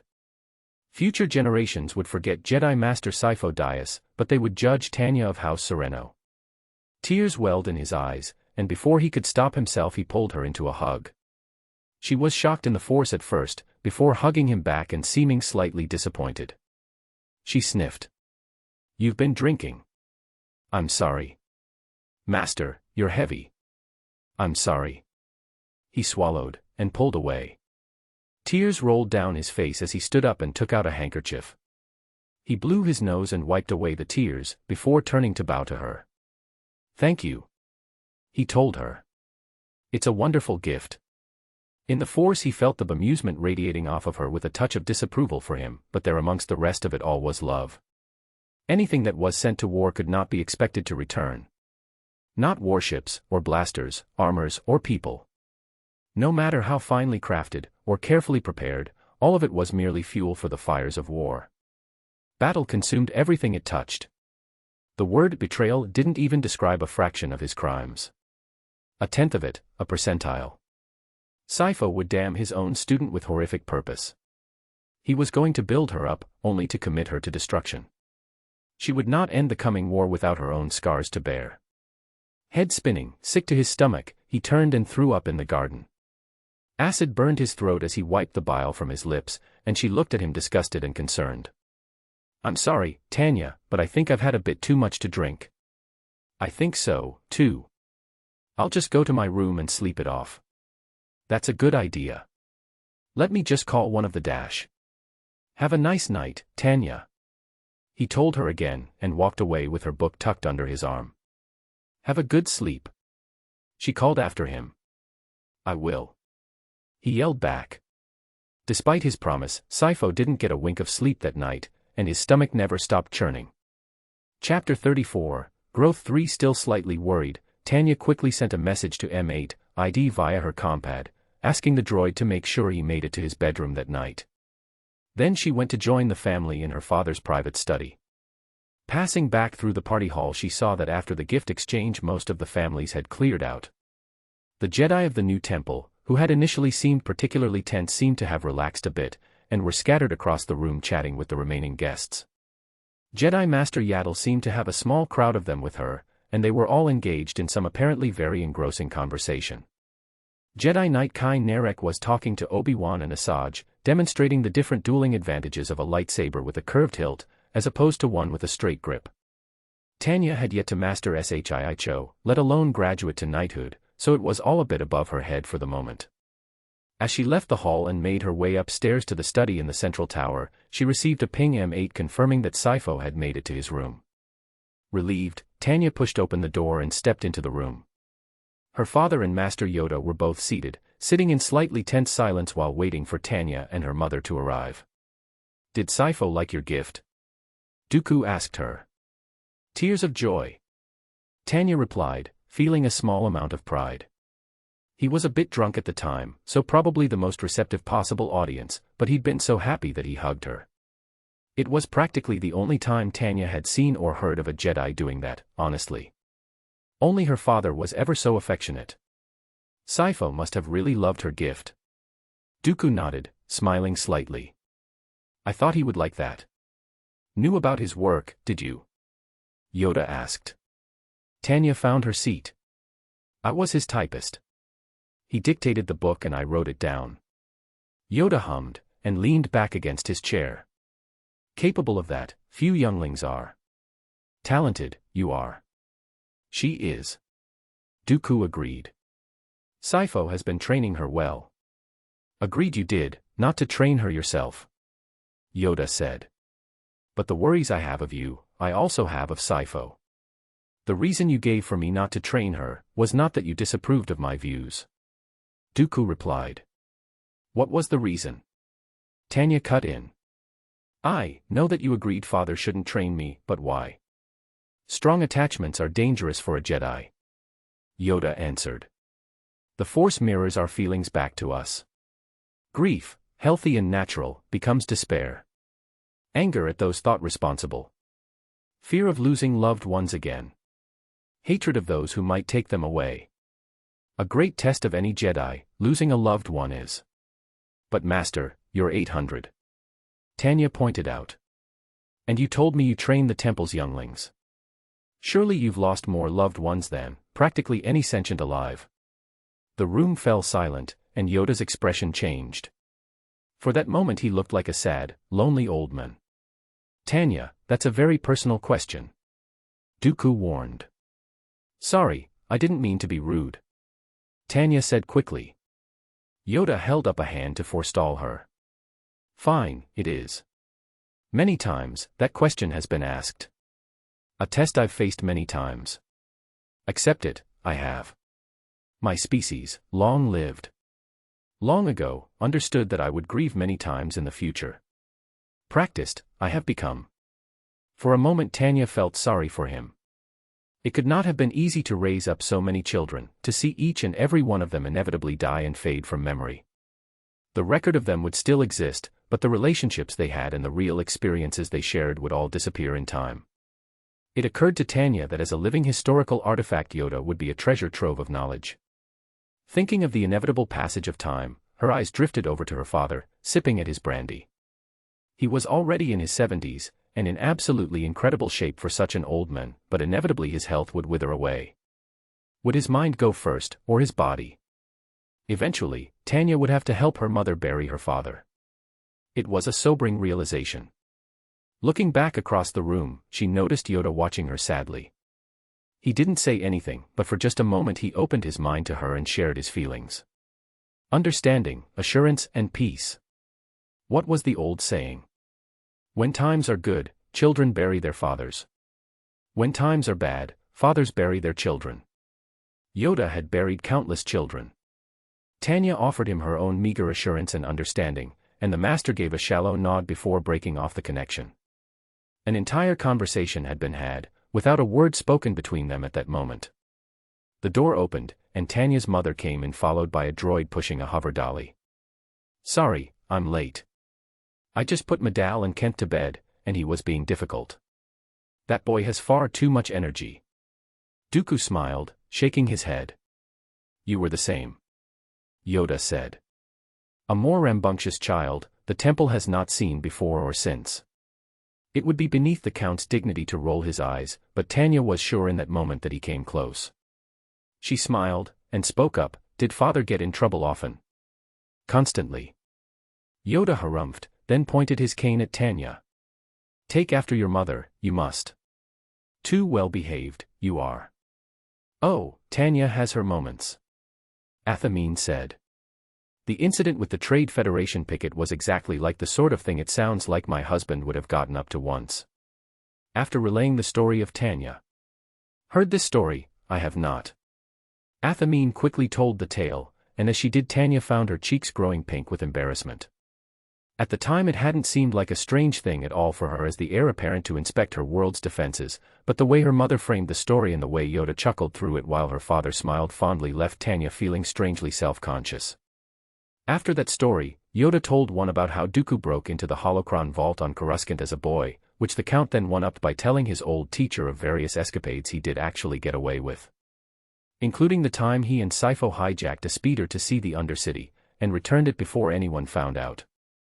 Athamine settled into the couch next to her husband, before taking a sip from his brandy glass, and shared some stories about the things she got up to with her sisters when she was younger. Tanya listened with interest, pleased that everyone was getting along so well. It hadn't been what she wanted to talk about, but she was having a good time anyway. "Can I have some Arera wine?" Dooku and Athamine exchanged glances. Eventually her mother suggested, "We can water it down and let her have a small cup." Tanya found she didn't like the drink too much. After being fermented, native Arera fruits became rather bitter. A nice grape wine from Earth would have been a lot nicer, but she didn't think those were present in the galaxy far away. Drinking with the old 203rd had been wonderful too. After a hard day of fighting, the taste of a sugary Germanian beer never failed to hit the spot. Visha had always been an amusing drunk, prone to sleepiness, while Weiss had a tendency to get louder and louder as the night went on. Blinking and rubbing sleep from her eye, Tanya lay down on the couch, using the armrest as a cushion. She closed her eyes for a moment, then opened them to find a blanket had been draped over her. Who put that there? She wondered, before closing her eyes again. The morning after, everyone but the Jedi were still sleeping in. Only Dooku, Ventress, and Kai were there to say goodbye to the Coruscant Jedi. Never before had Dooku celebrated Life Day, but he was surprised to find that he'd enjoyed it. He was more surprised to find he'd enjoyed his stubborn old master's company. He and Yoda had practically been at loggerheads for years now, every holocall with each other stretching their patiences to near breaking. It could only be called passive-aggressive when they weren't yelling at each other outright. But somehow, Dooku found a small trace of regret in himself as he said goodbye that morning. He'd missed the little green fool, as strange as it was to realize.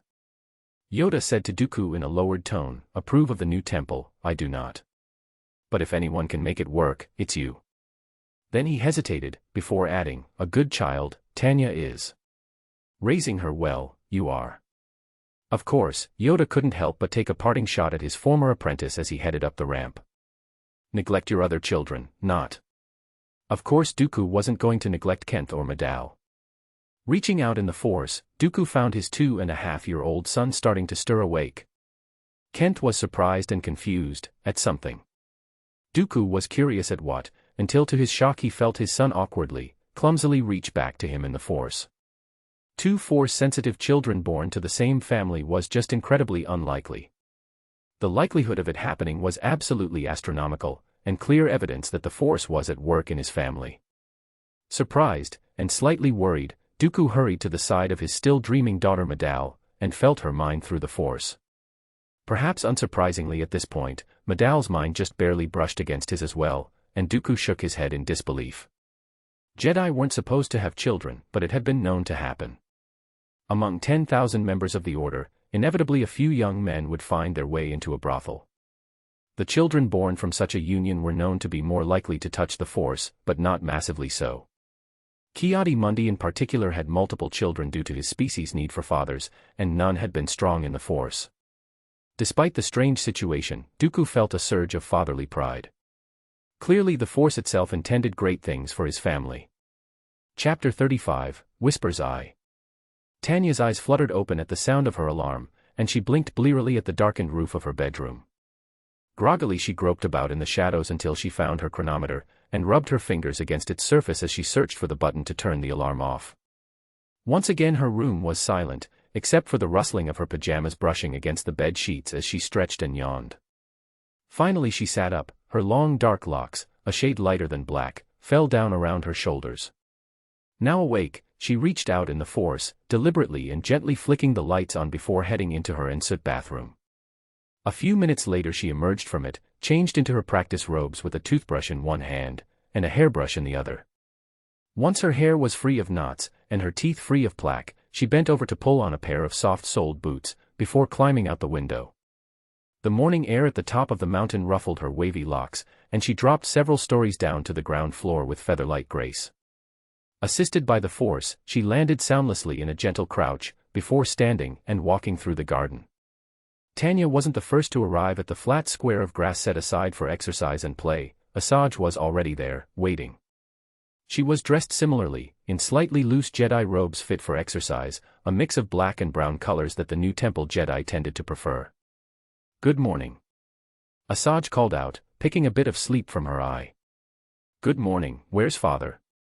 "He said he had an important meeting on Coruscant." She shrugged. "Hardest worker in the galaxy." That was barely an exaggeration at all. Whether he was at the palace, at the new temple or traveling the length and breadth of the galaxy, the Count was constantly occupied by something. It wasn't that he neglected his family. Dooku made every effort to share meals with his children, speak to them and keep up with their interests, to be a good father and a husband, but it was hard to do those things when he wasn't present. Tanya understood, she really did. Her father was a busy man who a great many depended on. Compared to her first life she definitely saw Dooku much more than either of her former parents in Japan. Not to mention Tanya's mother was always there for her in this life. Athamine was the bedrock of their family, attentive and devoted, infinitely patient and kind, and she was remarkably clear-thinking. Really, Tanya had nothing to complain about. She was literally a princess in a palace with 2 loving parents, a bright future of incredible personal wealth, martial prowess, and far-reaching influence. By any sensible metric, Tanya had never had it so good. She lived in comfort and peace, working towards achievable dreams, surrounded by a wonderful family. Honestly, what kind of an ungrateful Disney princess would complain about this lifestyle? Some silly child staring wistfully out a window and dreaming wistfully that daddy would pay attention to her. Pathetic. That wasn't Tanya. She was an adult in her first life, a war leader in her second, and now she was a responsible heir and a Jedi in training. That's all there was to it. Occasionally Father wouldn't have time for her. So be it. "You okay?" Asajj asked. Of course she was, but even so Tanya hesitated to answer just long enough for her mother to interrupt them. Athamine walked out into the garden, dressed in a similar manner to them, though she really didn't need to be for what they were doing. After having her 4th child 6 months ago, Athamine had been concerned about how heavy she was getting and started looking into some ways to exercise. Probably for the best, too. Tanya's grandmother was genuinely obese, so she suspected her mother's side of the family had a fairly slow metabolism.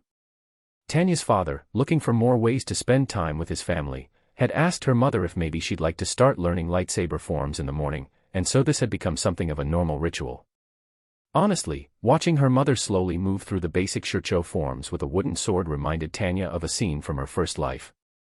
In Japan, and in China on the few occasions he'd visited it, he'd seen plenty of old people standing in a group, holding old plastic swords and stretching and leaning about to stay healthy. What was it called again? It was so long ago, it took a moment for the word to come to her. Tai Chi, that was it. After having 4 children, and never being particularly athletic previously, Athamine had put on quite a bit of weight. Tanya estimated that at this point her mother probably weighed nearly as much as her father, so it was definitely a good thing she had taken up exercise to stay healthy. "Good morning, Tanya." Athamine yawned and smiled, reaching out to cup her daughter's chin affectionately. "Your father had to go to Coruscant. Asajj already told me." Tanya answered. "It's all right, he's the one who's missing out on a nice weekend." "Yes, he is." Athamine smiled, though it didn't quite reach her eyes. Tanya realized she might have just gotten her father into trouble. Athamine looked over to Asajj, and her eyes seemed to warm up a little. "Good morning, Asajj. It seems we will be following your lead today." Asajj bent over to collect a pair of long, straight wooden swords before passing them to the two of them. Soon enough, they settled into a series of thrusts, stabs, backsteps and holds as the sun rose over the distant mountains and bathed the garden in warm pink light. Asajj set a fairly slow pace, conscious of who her students were. Being a child, it wasn't a good idea to tax Tanya's joints and bones too sorely lest her growth be stunted, and anything too intense would be beyond Athamine's ability to follow. By the end of the hour, Tanya felt a little fatigued, while Athamine was sweating profusely and panting slightly. "Good work." Asajj encouraged them, not looking at all affected. "You're getting a lot better, my lady." "Oh, just call me Athamine." Tanya's mother swatted at her half-heartedly, and not for the first time. She reached into a pocket and took out a handkerchief, which she dabbed at her face. "No need to flatter me, either." Asajj and Tanya stayed behind to practice their Makashi forms a bit more, while Athamine went inside. Both of them were much more advanced students, not to mention actually Force-sensitive, so they had more to work on. Finally, the two retired and went inside for breakfast. Athamine, Renth, Medal, and the newest child, a boy named Idion, had already eaten. That didn't stop Renth running in to show off his new Jedi robes. He was due to start as a youngling at the new temple in just a month's time, and he was clearly incredibly excited for it. Often Renth would wear his uniform to breakfast or to play, and more than a few times he'd come into Tanya's bedroom when she was studying to see if he could play with her wooden practice sword. Of course she let him, and had even occasionally been tempted into joining him to play Jedi. Obviously, such childishness was beneath her, but as long as she completed her studies for that day, what harm could it do to entertain her younger brother? And, well, it was fun. Renth would make whooshing sounds with his mouth every time he swung the sword, and often scuttle to the top of a rock or a fountain in the garden, eyes gleaming with barely contained energy as he copied the lightsaber forms he'd seen his father, sister, and Asajj practice.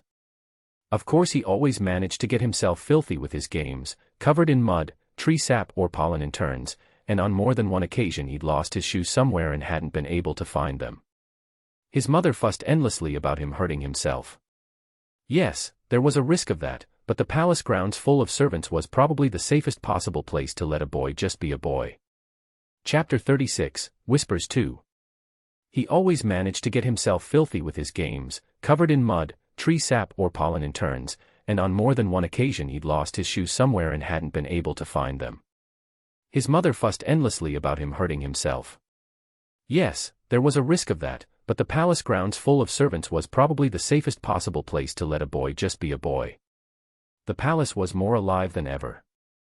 Father complained about it endlessly, saying he was never able to find a moment's peace, but his words had no fire or bitterness to them, just a stubborn refusal to admit he'd lost an old argument. They had personal servants and gardeners, chefs and groundskeepers. Pinned to the wall of the main room was a list of hollow numbers to call in case something was broken, and a repairman from the city below could be summoned.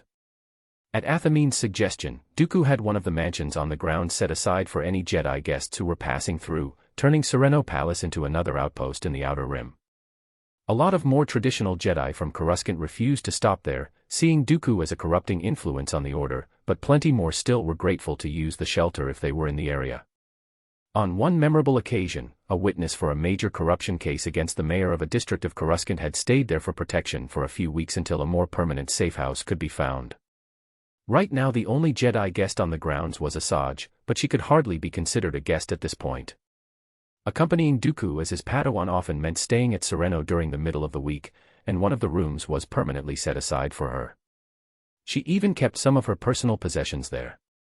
Seeing Asajj at a family dinner or on a weekend wasn't surprising at all, and Athamine even sometimes took the girl out into town to buy her some nice dresses or get her hair and nails done.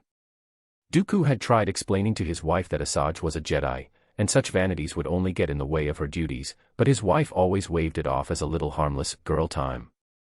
Tanya had been dragged out for girl time only once, and had never allowed it to happen again. The good thing about being Force-sensitive was it allowed her to know when her mother was coming, and what her intentions were. The palace grounds always had plenty of places to hide. After practicing Form 2 for much of the morning with Asajj, Tanya retired to her bedroom to focus on her many assignments. After that first life day, Master Sifo had massively increased Tanya's workload. She had assignments in a wide array of topics appropriate for a Jedi, like astromathematics, politics, history, diplomacy, starship piloting lessons, leadership and of course, military history and current theory. The 2 more volumes of the complete history of the Republic Tanya had transcribed from Sifo had taken on a massive focus on the military development of the Republic over its society and culture. The first volume did a better job balancing the people and culture of the early Republic, and directly connected how their attitude and beliefs had informed their military decisions. The most recent 2 volumes put almost all their focus on the major military leaders and their personal histories. Cultural and technological changes were only mentioned to contextualize battlefield tactics. It came across as less of a history of the Republic, and more a history of the Republic's major military figures, as well as their opponents. Not that Tanya didn't find it all fascinating as a fan of military history, but feedback on the holonet wasn't all positive. Sifo had trusted Tanya to arrange for the paperback edition to be published, and in keeping with the first volume had cover art depicting hyperspace maps from the galaxy relevant at the time periods. Currently they were working on Volume 4, which was going to mostly be about the Great Hyperspace War. Tanya was a little worried that the quality of the volume was suffering, as Sifo took the time to examine more and more commanders from the absolutely massive conflict. It was a bit like reading about World War II from Earth's history, but every time a new general was introduced the author took the time to cover his early childhood and rise through the ranks to establish their attitude and tendencies in battle. It was difficult to keep track of so many names, even when the characters were relatively unimportant to the outcome of the overall war, and it made it hard to follow the larger narrative and events. When Tanya mentioned her concerns to Sifo, a sad look had come over his features. "Oh, I'm sorry, I didn't mean to be too critical. It's fine, Tanya." Sifo had forestalled her. It's what I want. So, don't worry about it. Just trust me." So the volumes had been written as Sifo had dictated, and Tanya had noticed their sales dwindling as people lost interest. It was a shame, really. As a budding historian, Tanya thought there could have been real value in a complete history of the Republic that more closely followed the structure of Volume 1. The massive quantity of work Sifo had given Tanya took up most of her days. She was reminded of her time at university in her first life, often spending 10 to 12 hours a day on studies alone. It was stressful and boring, but all in service of becoming a Jedi sooner. Compared to the other students at the temple, Tanya was on a vastly accelerated course. Father approved, of course, and when she did see him he was quick to tell her that he was pleased with how fast she was learning. Sometimes it felt like Sifo was desperately trying to drown her in work, but Tanya had endured much worse in the past. Compared to the battlefields of the Great War, this was nothing. Tanya was easily able to handle the stress, the occasional Sisyphean thoughts that none of this would ever end, and she didn't feel lonely at all. Not even a little bit. Having started her training sooner, and progressed much more quickly as an adult in a child's body, Tanya was simply too advanced to join the other younglings at the new temple's academy. They would slow her down, and she would break their spirits just by being so obviously better than them. It was the right decision to keep the classes separate, one that Tanya fully endorsed. She wasn't lonely, she had plenty of company with her younger brother, her mother, the occasional visits from her father, and of course, Master Diaz. It wouldn't be too long at all until Tanya was a Padawan, and her endless studies would be exchanged for practical, more engaging hands-on experience. Tanya was fine, she was sure of it. She could definitely handle this. The sun was setting over Coruscant, leaving much of its surface in the darkness cast by looming towers. Even at the mid-levels, the only natural illumination came from a hint of orange light reflected from the glass-teal surfaces of those few structures tall enough to rise above the skyline. Countless speeder headlights flashed across the sky in long winding lines, struggling through their commute home. Piloting his own speeder, Dooku flew in the opposite direction to the flow of afternoon traffic. The droid driver in the seat next to him slumped over and deactivated. For a moment the orange sunset of Coruscant shone on his face, before he dipped down below the skyline and parked his vehicle in an alleyway at surface level. Stepping out of his vehicle into the shadows, Dooku followed a whisper in the Force down the street. Eventually he stopped at a restaurant with a sign in the door that read, "Mon Cal Cuisine is closing permanently. Thank you for your patronage." When he tried the door handle, he found it unlocked and stepped inside to find a cold, empty kitchen, and all the serving tables and chairs stacked up against one wall. He was tempted momentarily to turn on a light switch, but decided against it. The point of a secret meeting was not to be discovered. The lone whisper in the Force was joined by others now, as two pinpricks of glowing gold lingered in the darkest corner of the room. "I see you've been practicing with the dark side," the throaty voice drawled. It had been a shock for Dooku to learn just how easy it was to conceal the dark side from the Jedi. The only hint even an experienced user of the light might have to identify someone in the dark was a momentary soft chill when they touched the Force, one that on a planet like Coruscant was easily mistaken for a more mundane, urban cold. It wasn't strange really, that the dark would thrive in the long shadows cast by the neon illuminations of a dead world, spreading right inside the so-called Temple of Democracy itself. He was always careful to avoid the dark while at the new temple, or when he was visiting the Grand Temple on Coruscant, as some were now calling it. Long before Dooku had left that blind order, he had carefully experimented with the dark. The mind-altering effects that the Jedi Code warned of were very real, and he had seen plenty of deranged, gibbering darksiders while serving. Even his former apprentice, Komari Voza, a fully trained and powerful Jedi in her own right, had been nothing but a puppet for it in the end. He wasn't like them. Dooku's will was durasteel, and his resolve was like the tip of a vibroblade. He would use the dark side, he would not be used by it. It would not be his fate to be put down like a rabid beast, not when there was still so much to do. The galaxy had to be brought to order, and here they would see it done. Chapter 37, Whispers 3. He wasn't like them. Dooku's will was durasteel, and his resolve was like the tip of a vibroblade. He would use the dark side, he would not be used by it. It would not be his fate to be put down like a rabid beast, not when there was still so much to do. The galaxy had to be brought to order, and here they would see it done. At the edge of the village. A few mothers protectively shuffled their curious children behind them, with worried looks on their faces. Flellan explained. For people here, the only speeders they've ever seen are the coach to pick the men up in the morning, and Abyssinian pirates on a slave raid, and this isn't the coach. He stepped away from the speeder to speak in a raised voice to the people of the village. Tanya stepped out of the speeder, and a wave of gasps ran through the crowd at the sight of her. The chain of office and cape she wore instantly marked out who she was, even this far out into the middle of nowhere. They didn't bow, but they did lower their gazes in difference, murmuring among themselves in their language. Tanya didn't understand a word of it. It had to be completely unrelated to Galactic Standard and Outer Rim Basic. Huno stepped out of the car next, which drew some unsurprisingly dark looks. The man nervously adjusted his holster, but didn't put his hand on the blaster. It made sense that the villagers would resent the one they thought was so obviously exploiting them. What Tanya didn't expect was the reaction to Sifo. If Huno was treated coldly, the hateful anger directed at Sifo seemed almost ready to boil over into violence. A word ran through the crowd, repeated with spittle and a snarl. Each utterance had venom to it, a kind of burning resentment that was reserved only for a slur. What does that word mean? Tanya asked Huno, who was standing close. Twerna. Means alien. Tanya was surprised. But he's human. Doesn't matter. Huno replied. They can see that he's an off-worlder, just from the cut of his clothes and the shape of his face.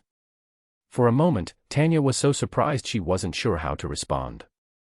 Near the back of the crowd, some young men were beginning to push themselves to the front with long, whining vibro blades in hand and scared, but excited faces. It took Tanya a moment to recognize them as modified vibrosaws, likely stolen from a lumberyard somewhere. The shape of the handle had been changed, and the oil feed removed, but in the end it was a razor-sharp sword with just an odd bulk in the middle. Huno muttered a curse and unclipped the strap on his blaster's holster. Tanya was afraid things were about to become violent, until Flellan barked something out loudly. The armed men all looked embarrassed, and turned off their vibro swords, resheathing them in what looked like bamboo casings. With the situation finally calming down, a slightly older woman came forward and spoke with Flellan. Tanya noticed that all of the armed men in the village actually seemed very young, none of them older than their teens, with long lanky limbs. No doubt all the adult men were out working in the yards. Flellan came over to speak with Tanya. Come. I can show you the village now. It was an educational experience in the end.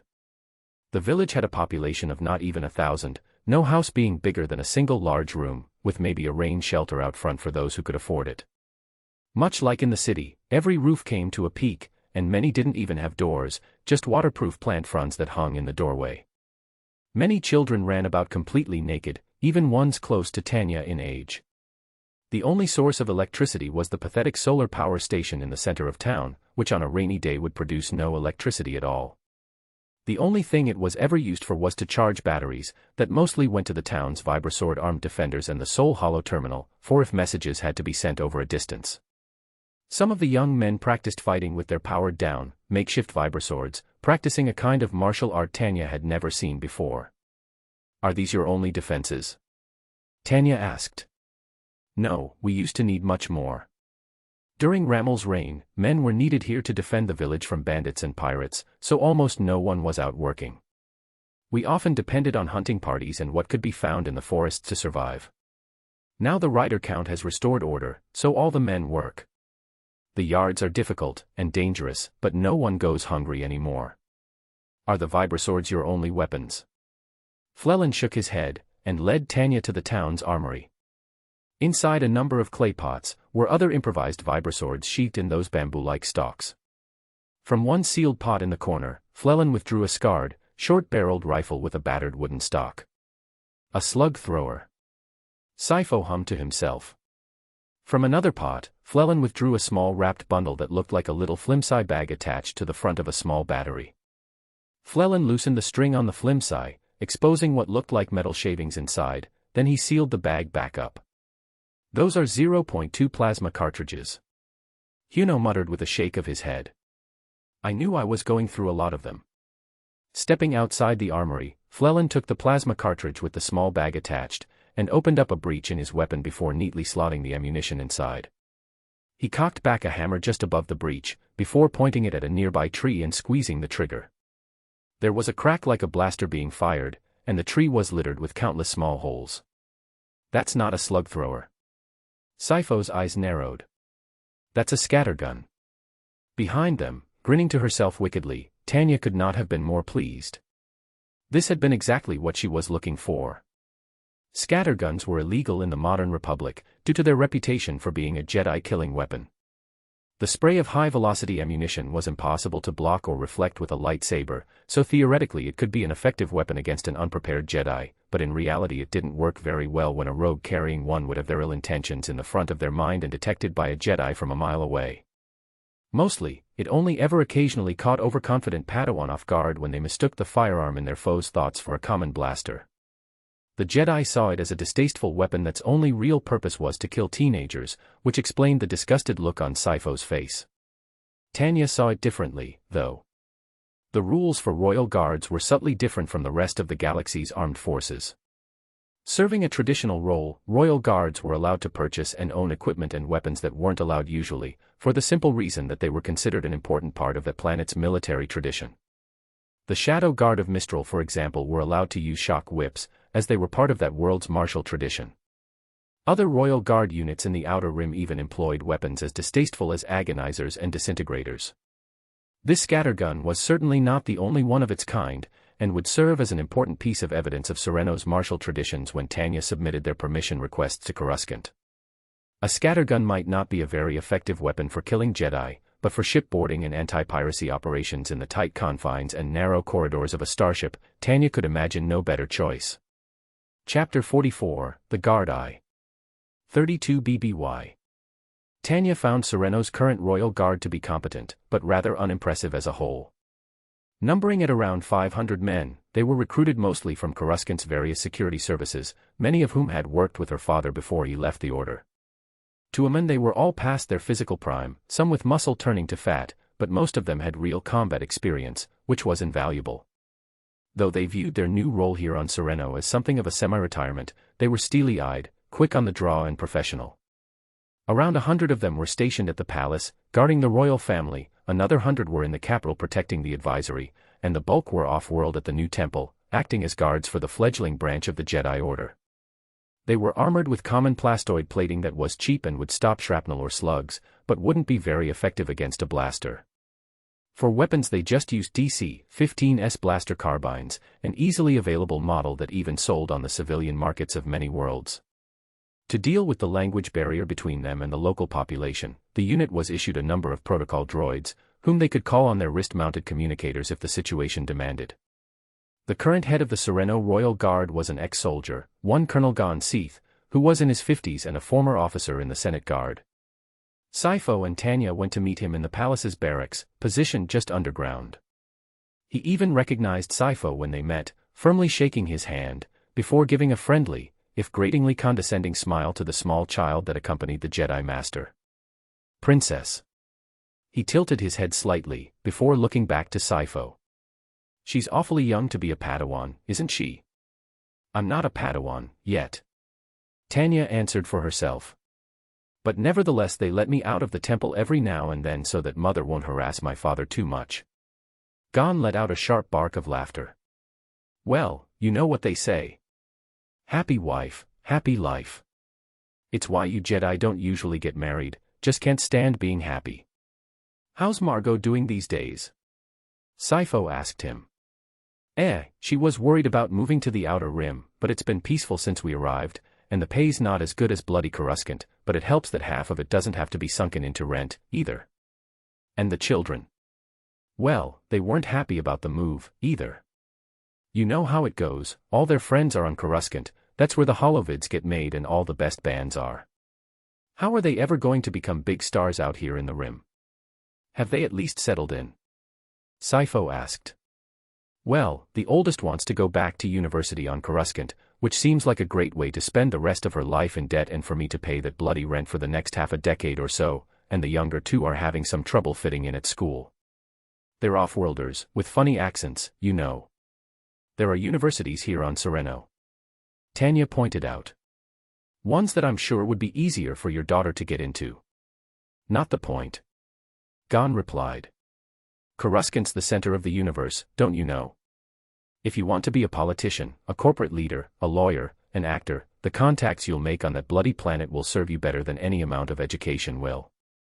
Tata might have a better history department, Mon Cal and Corellia might have better engineering and astrogation schools, and hell, I'm sure the feds can give you a fine education in the corporate sector, but the ambitious will always gather on Coruscant.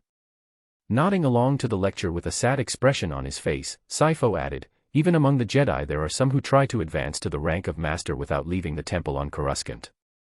If someone wants a seat in one of the towers, their chances of getting it are better by being around and among the people who make those decisions, than by fulfilling their duties. Ambitious Jedi, who'd have thought it? Gon laughed. You lot always seemed so perfect and sexless to me. He considered Tanya. But then I suppose I know your father. If ever there was an ambitious Jedi, it was him. He smiled fondly. What about you, girl? Got any grand plans for the future? Oh, I wouldn't call them grand. Tanya said. My dream is to provide competent and stable leadership for my people, leading into a prosperous future. She smiled. Speaking of which, we're here to reform my future royal guard. Yes, I've heard rumblings. He looked over to Sifo. 10,000 men, that's quite the expansion. That can be done easily enough, plenty of mercenaries in the galaxy, but you want to draw from this world and this world alone. That gets a bit trickier. Well, the advantage is that they won't have divided loyalties, and hopefully won't be drawn away by a more promising paycheck. Sifo explained. We're looking for men loyal to the Count, and the Count alone. I understand the importance of that, I do. Gon nodded. But the language gap alone would make it a right pain in the ass to train them. Sifo nodded. We had planned for that. We'll have to include more protocol droids to work as tutors, and add Outer Rim Basic to the curriculum. Gon blinked. Basic. You're teaching them basic, not standard. No, of course not. Tanya answered, smiling. They will be required to pass an Outer Rim Basic test in order to be eligible for the Royal Guard. You and your men will be the ones who need the extra training. Gon's expression changed as he thought that through. Can be hard to teach old dogs new tricks. Some of my men are gonna drop out just from that. And I imagine more will drop out when they find out about the new fitness standard they'll have to meet. Her smile widening. The new Royal Guard will be truly elite, professionals benefiting from the Vitrency you and your men have to share with them, but make no mistake. This is no longer going to be a nice, semi-retirement for Coruscant Securities veterans, but a prestigious post of honored warriors, earned through blood, sweat, and tears. Gon held Tanya's gaze, looking at her directly and in a slightly mystified voice said, "What kind of a little girl are you?" An ambitious one, apparently. Before it could grow again, the Royal Guard had to shrink.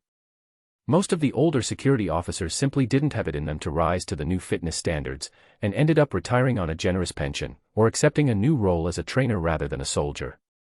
Some of them went back to Coruscant, a few had some harsh words for Gon, but in the end Tanya was left with about 250 Royal Guards, most of whom were in their mid to late 30s. A lot of them seemed to enjoy the training program, shedding pounds and getting back into the swing of things. After that it was time to fill out the ranks again. The new Seer-known recruits Tanya brought in came from the rapidly expanding planetary militia. Anyone could apply for the Royal Guard, as long as they could pass a spoken test for basic, and any who couldn't were offered the chance to take language courses to get them to that level. After that they had to pass a grueling fitness and aptitude exam that Tanya personally designed based on her experiences from the Great War. Applicants had to hike through jungles and mountains while completing difficult stress tests, being deprived of sleep, and having their mental abilities pushed and prodded constantly by the older guards with a battery of questionnaires and psychological warfare techniques.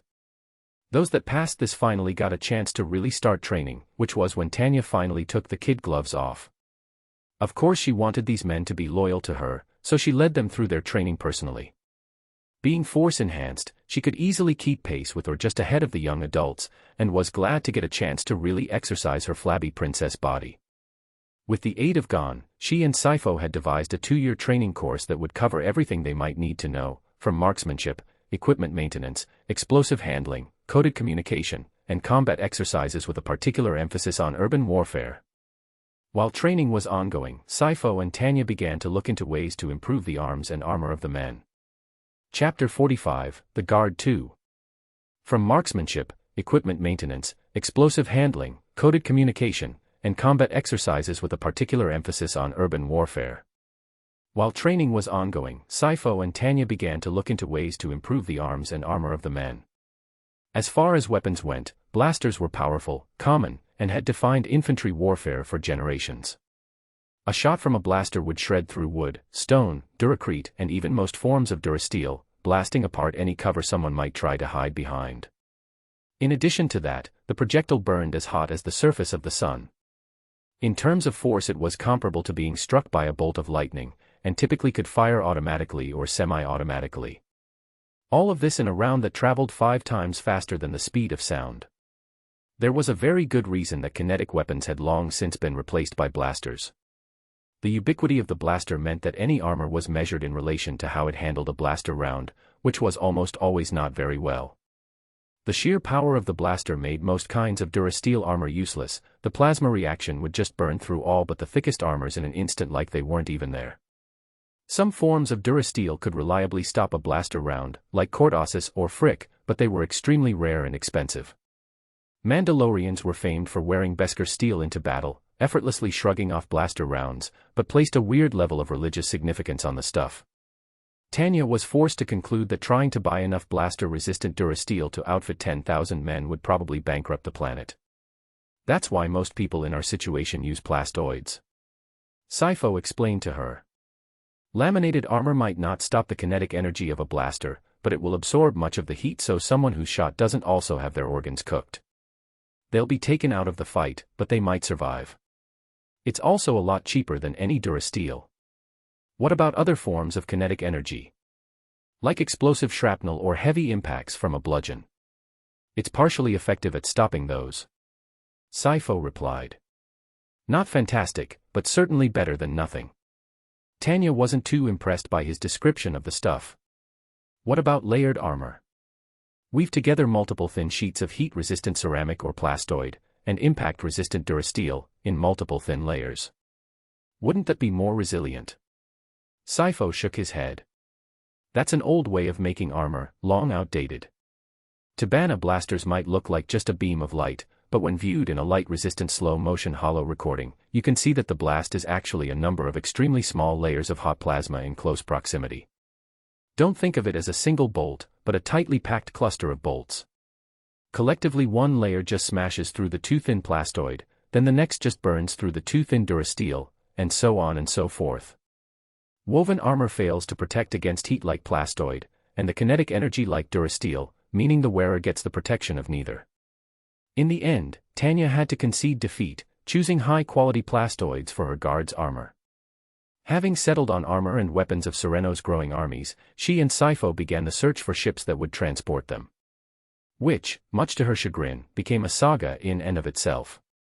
The Trade Federation had a number of programs that would allow Sereno to rent light cruisers, at a fairly cheap rate at that, but principally Tanya rejected it. The whole goal was for Sereno to better manage its own defenses, not to become even more dependent on the Federal. The next obvious choice was the Corellian Engineering Corporation, who were both renowned manufacturers of ships with the largest shipyards in the galaxy. That was when the two of them bumped into a rather nasty discovery. I'm afraid none of our military ships are available for purchase. The CEC rep explained through the holocall.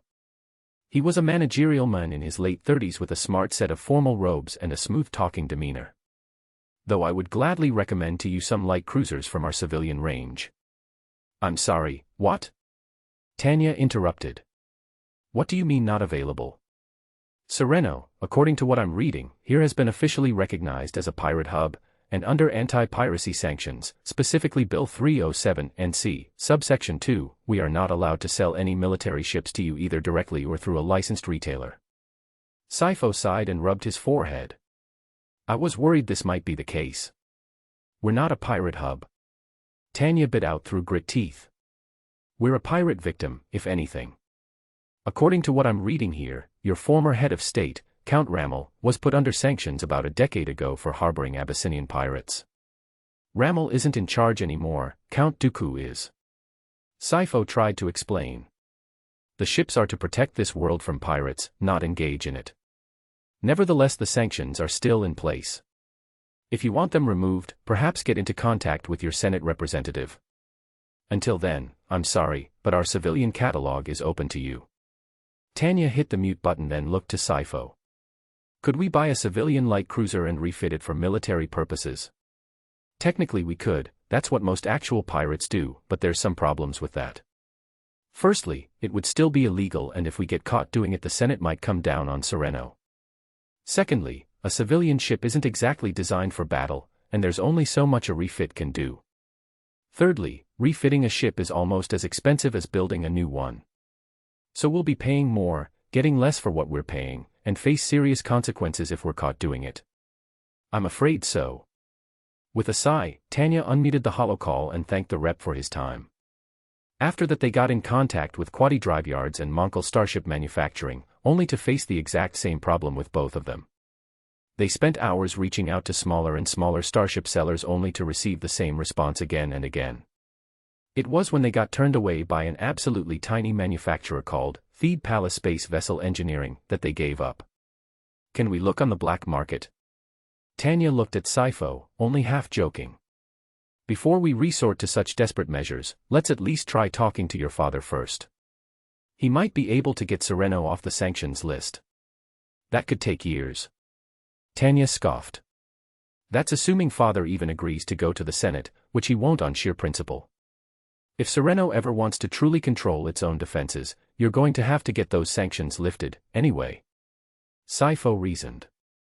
Until then, let's see about getting our hands on some speeders for transport on world, and maybe start looking to see if some other planetary defense fleets would be willing to sell us some older, second-hand ships.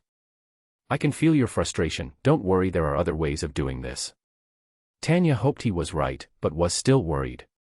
This was her first major responsibility, and the last thing she wanted was to fail because of some out-of-date Senate resolution. With the task set before her, Tanya focused everything on finding a workaround. It took hours of trawling through Senate regulations, but eventually she happened upon an idea. Surely other worlds had faced the same circumstances as Sereno's before. What did they do to get around it? Eventually, Sifo left to take a meeting with her father, and Tanya was dismissed from the day. Even as she lay in bed that evening, the blue light of the compad screen reflected in her eyes, she kept working long into the night, as the pink rays of the dawn sun began to poke through her curtains. When struggling with something, Jedi were trained to meditate until they found a solution in the Force. Dooku found that his starship's bridge was as fine a place to mediate as any. His cape and chain were hung up by the door, and the curtains were drawn, only the flickering light of hyperspace illuminated the room. He closed his eyes, and immediately something caught his attention. A voice was calling to Dooku through the Force, one that could be heard in the dark side. The Sith wanted to meet him again, but it was a meeting the Count wasn't sure he was ready to take. He knew what it would be about. Sifo was a liability, he had to be removed. Dooku even agreed, the deed had to be done. Just, not then. At the time, Sifo was serving two roles for Dooku, one as Tanya's teacher and the other as military advisor to Sereno. There were other people who could serve those roles, Dooku knew, but the issue was he actually trusted Sifo. Or he did, until recently. Chapter 46, The Guard 3. There were other people who could serve those roles, Dooku knew, but the issue was he actually trusted Sifo. Or he did, until recently. Trust didn't just mean you thought someone unlikely to betray you, it also meant you believed in their competence, which Dooku no longer did. To find his old friend rifling through a dustbin, desperately searching for his liquor had been a sobering moment for the Count. This was it, then. Coruscant, the sucking hole at the center of everything, would claim one more life, and it would not be the last before this awful galaxy was finally put to order. The Sith Lord had chosen a slaughterhouse deep into the Undercity for their meeting place.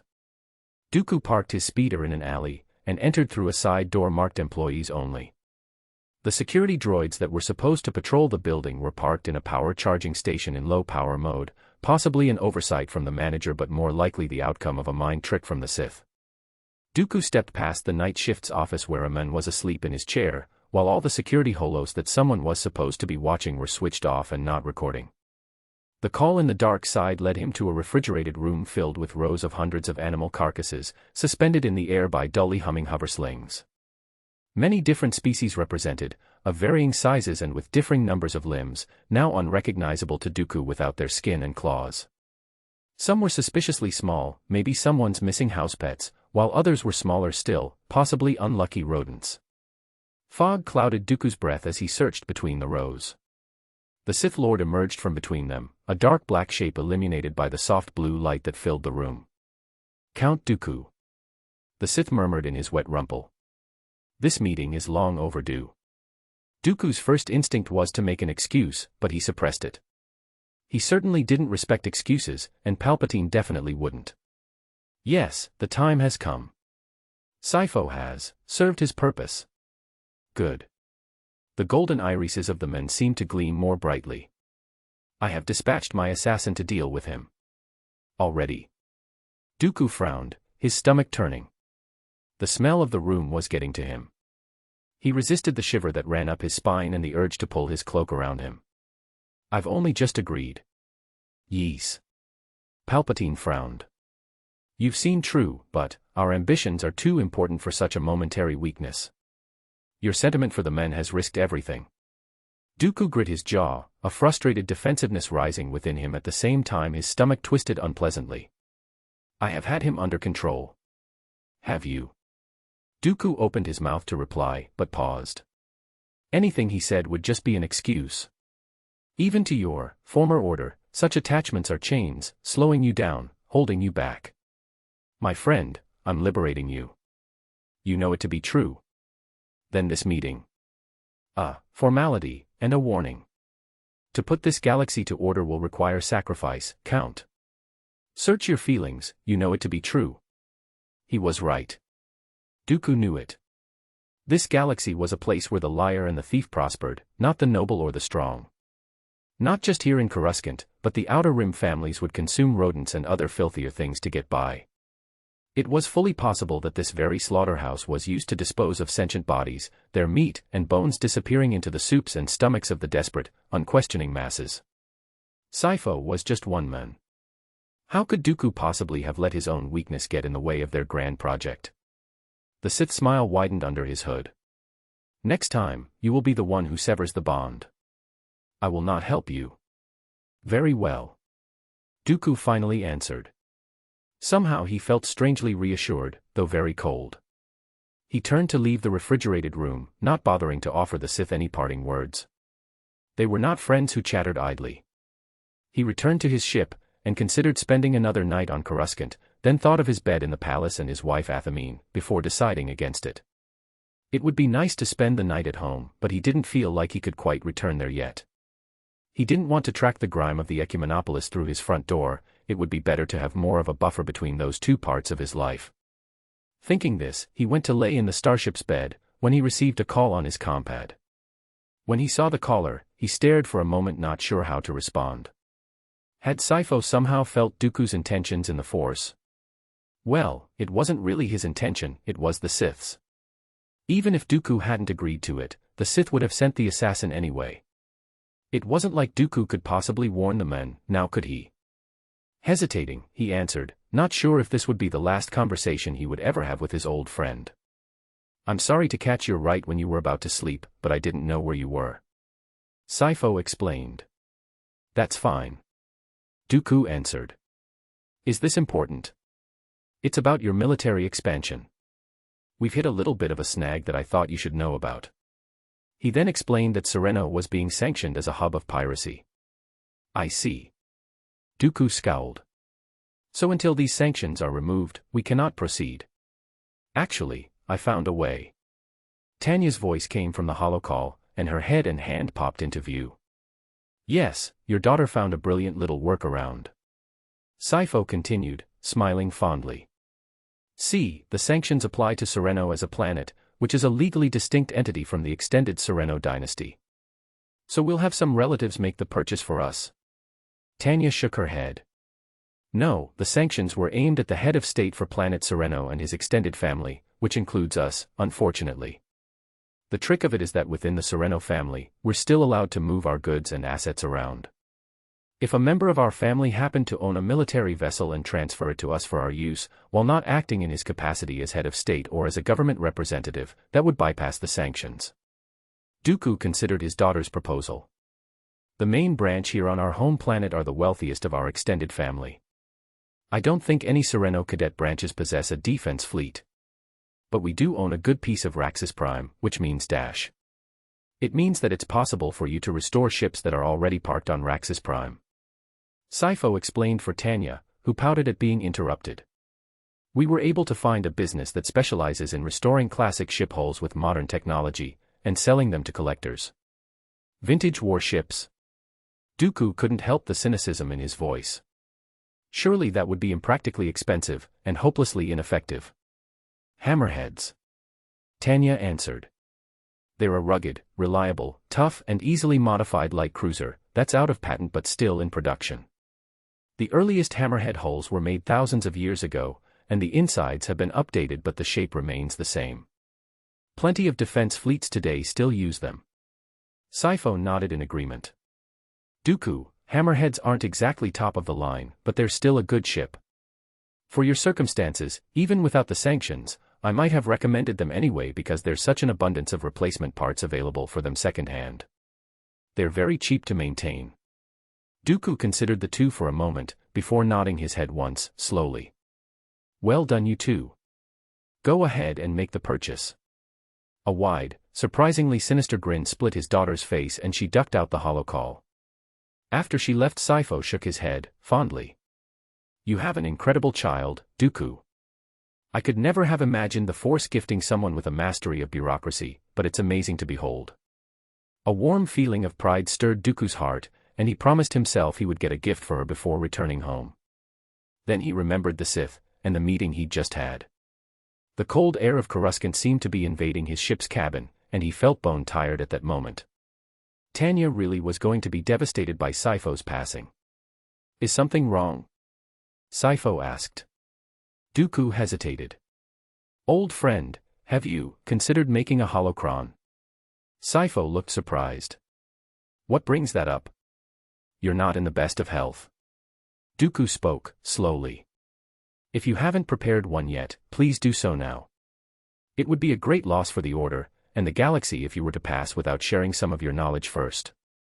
Sifo looked at Dooku's image in the hollow receiver, before nodding once, slowly. Okay, I'll begin the process. After ending the call, Dooku sat at the end of his bed, and put his head in his hands. Eventually, unable to sleep and unwilling to return home, he got up and went for a walk in the cold air of the upper city. Chapter 47, The Assassin Eye. 32 BBY. It was a few nights after returning from Coruscant, when Dooku felt a dark presence lurking outside the palace. He could tell almost immediately that it wasn't Sidious. This assassin wasn't nearly as powerful, but a formidable presence nonetheless. After making sure his children were in bed and Athamine was asleep, he left the palace to confront them. Amidst the thinly spread, narrow trees that dug their roots into the steep, shallow soil of the mountainside, Dooku found the men waiting for him. A Zabrak, bald but for the crown of horns sprouting from his head, his face covered in a swirl of red and black tattoos. His eyes were an off yellow and bloodshot, a sure sign that excessive use of the dark side had turned him completely rabid. He was of average height, but with a powerfully athletic build, and a feral surety to his movements as he paced restlessly, treading small half-circles into the loam before suddenly changing direction, like he was waiting for a chance to strike Dooku. Jedi. He breathed out, drawing the word into a low growl. What are you doing here, assassin? Your target is elsewhere. Yes. Elsewhere. Sometimes he's in your new temple, and sometimes he's here. He shrugged, like the idea of it was amusing. Strange for a Jedi to have a palace. Dooku's eyes narrowed, but he didn't yet reach for his lightsaber. I could strike Sifo while he's surrounded by your new Jedi, or I could strike at him here, where he's not nearly so well protected. He glanced past the Count for a moment before making eye contact and smirking. Strange for a Jedi to have a family. Powerful, isn't she? I can feel all that potential from here. Heart beating faster and hot blood rushing through his ears, Dooku was on the verge of attacking the men.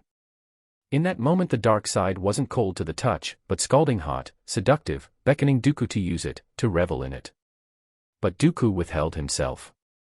Clearly the Sith apprentice saw Dooku as a potential rival, and was not above any act he thought could give him an edge in seeking his master's favor.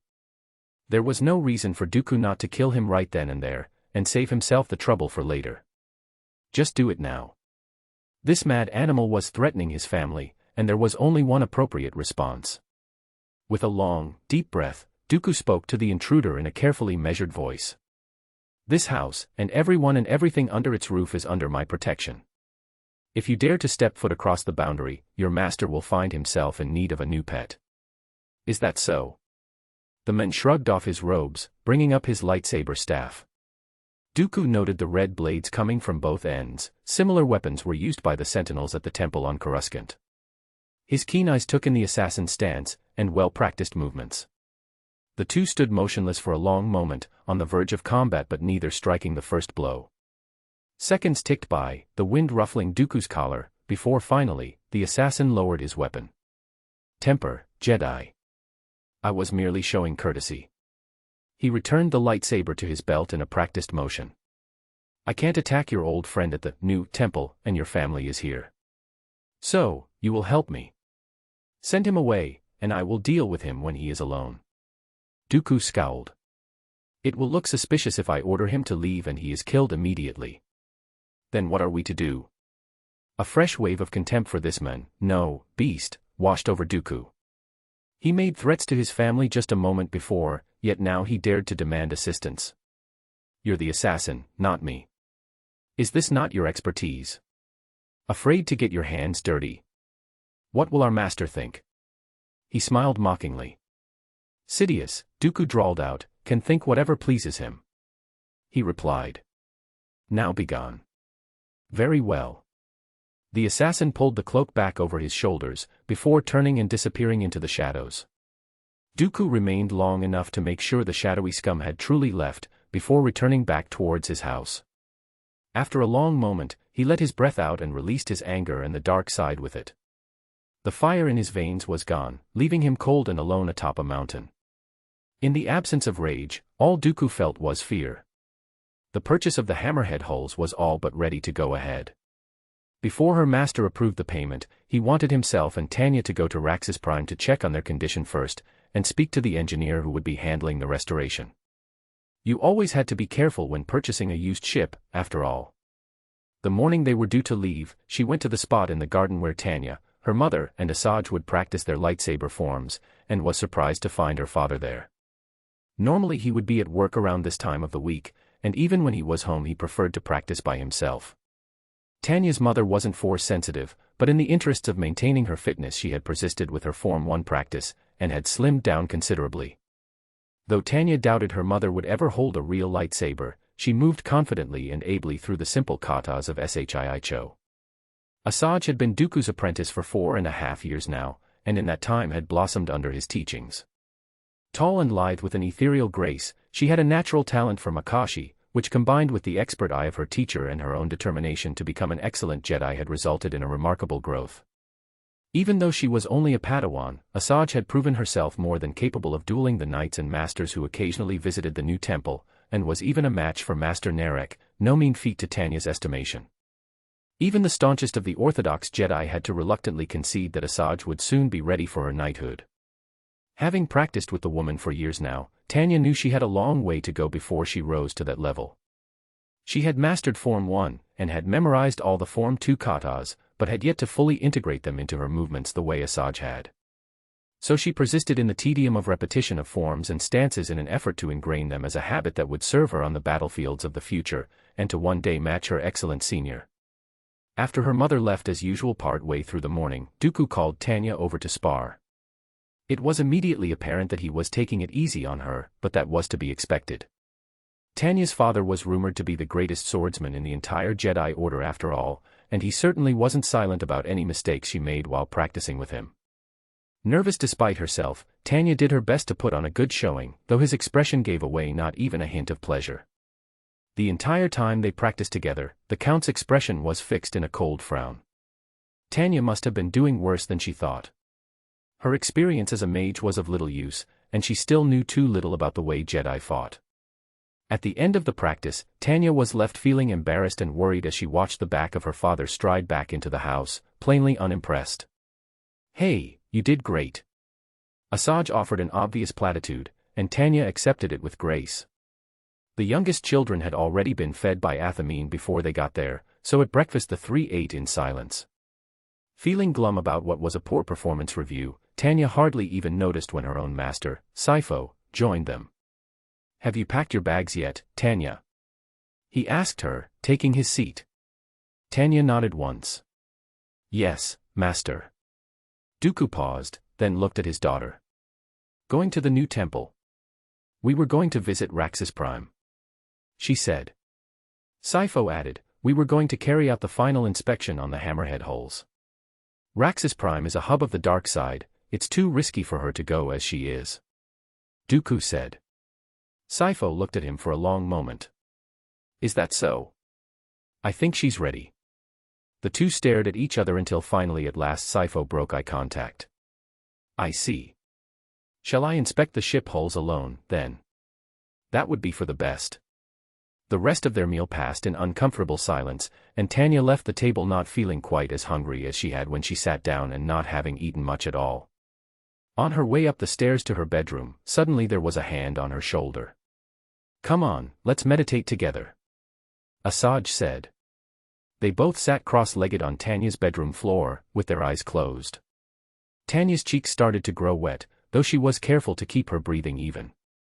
That's it, let the feelings run through you, Asajj said softly. Then we let go of them into the Force. The sadness, the disappointment, the frustration. It's okay to feel these things, but don't hold on to them. Just let them flow into the Force. It was a method of emotional control that Tanya had been taught already, but she rarely used it unless instructed to do so. Only an overly emotional weakling would need such a thing, yet even so, Tanya occasionally found it valuable. Though amidst other feelings, there was gratitude to Asajj before she let that go as well. Chapter 48, The Assassin 2. And, if we hit 250 power stones in 24H, there will be an extra chapter. Sitting in his office, Dooku stared blankly at the work on his desk. The stylus in his hands didn't move as he just looked at the tablet in front of him. Outside the palace, Sidious's pet still lurked. The beast still hadn't crossed the boundary, but lurked and observed. Somehow he had been able to evade the royal guards as they patrolled. Pursing his lips, Dooku decided it would be worth it to train the guard in how to shield their minds. There was a knock at the door. When Dooku looked up to find his old friend, he dropped the dark side like he'd been caught doing something he shouldn't. Yes. Just dropping this off. Sifo stepped into the office, before setting a crystal blue and gold wire holocron on the Count's desk. You asked for it, remember? Right, I did. Dooku reached out for it. How was it made so fast? I've always had an interest in prophecy. Ever since my one prophecy, I've kept 1 or 2 empty holocrons nearby just in case I had another. Right. The prophecy about Tanya. Dooku paused and thought. The child of the 20th Lost will tear the veil of deception open, and reveal the circling darkness once more. Sifo recited, a distant look in his eye. It had been so many years since he heard it, and while Dooku had never put much stock in prophecy, hearing it in that moment raised the hairs on the back of his neck.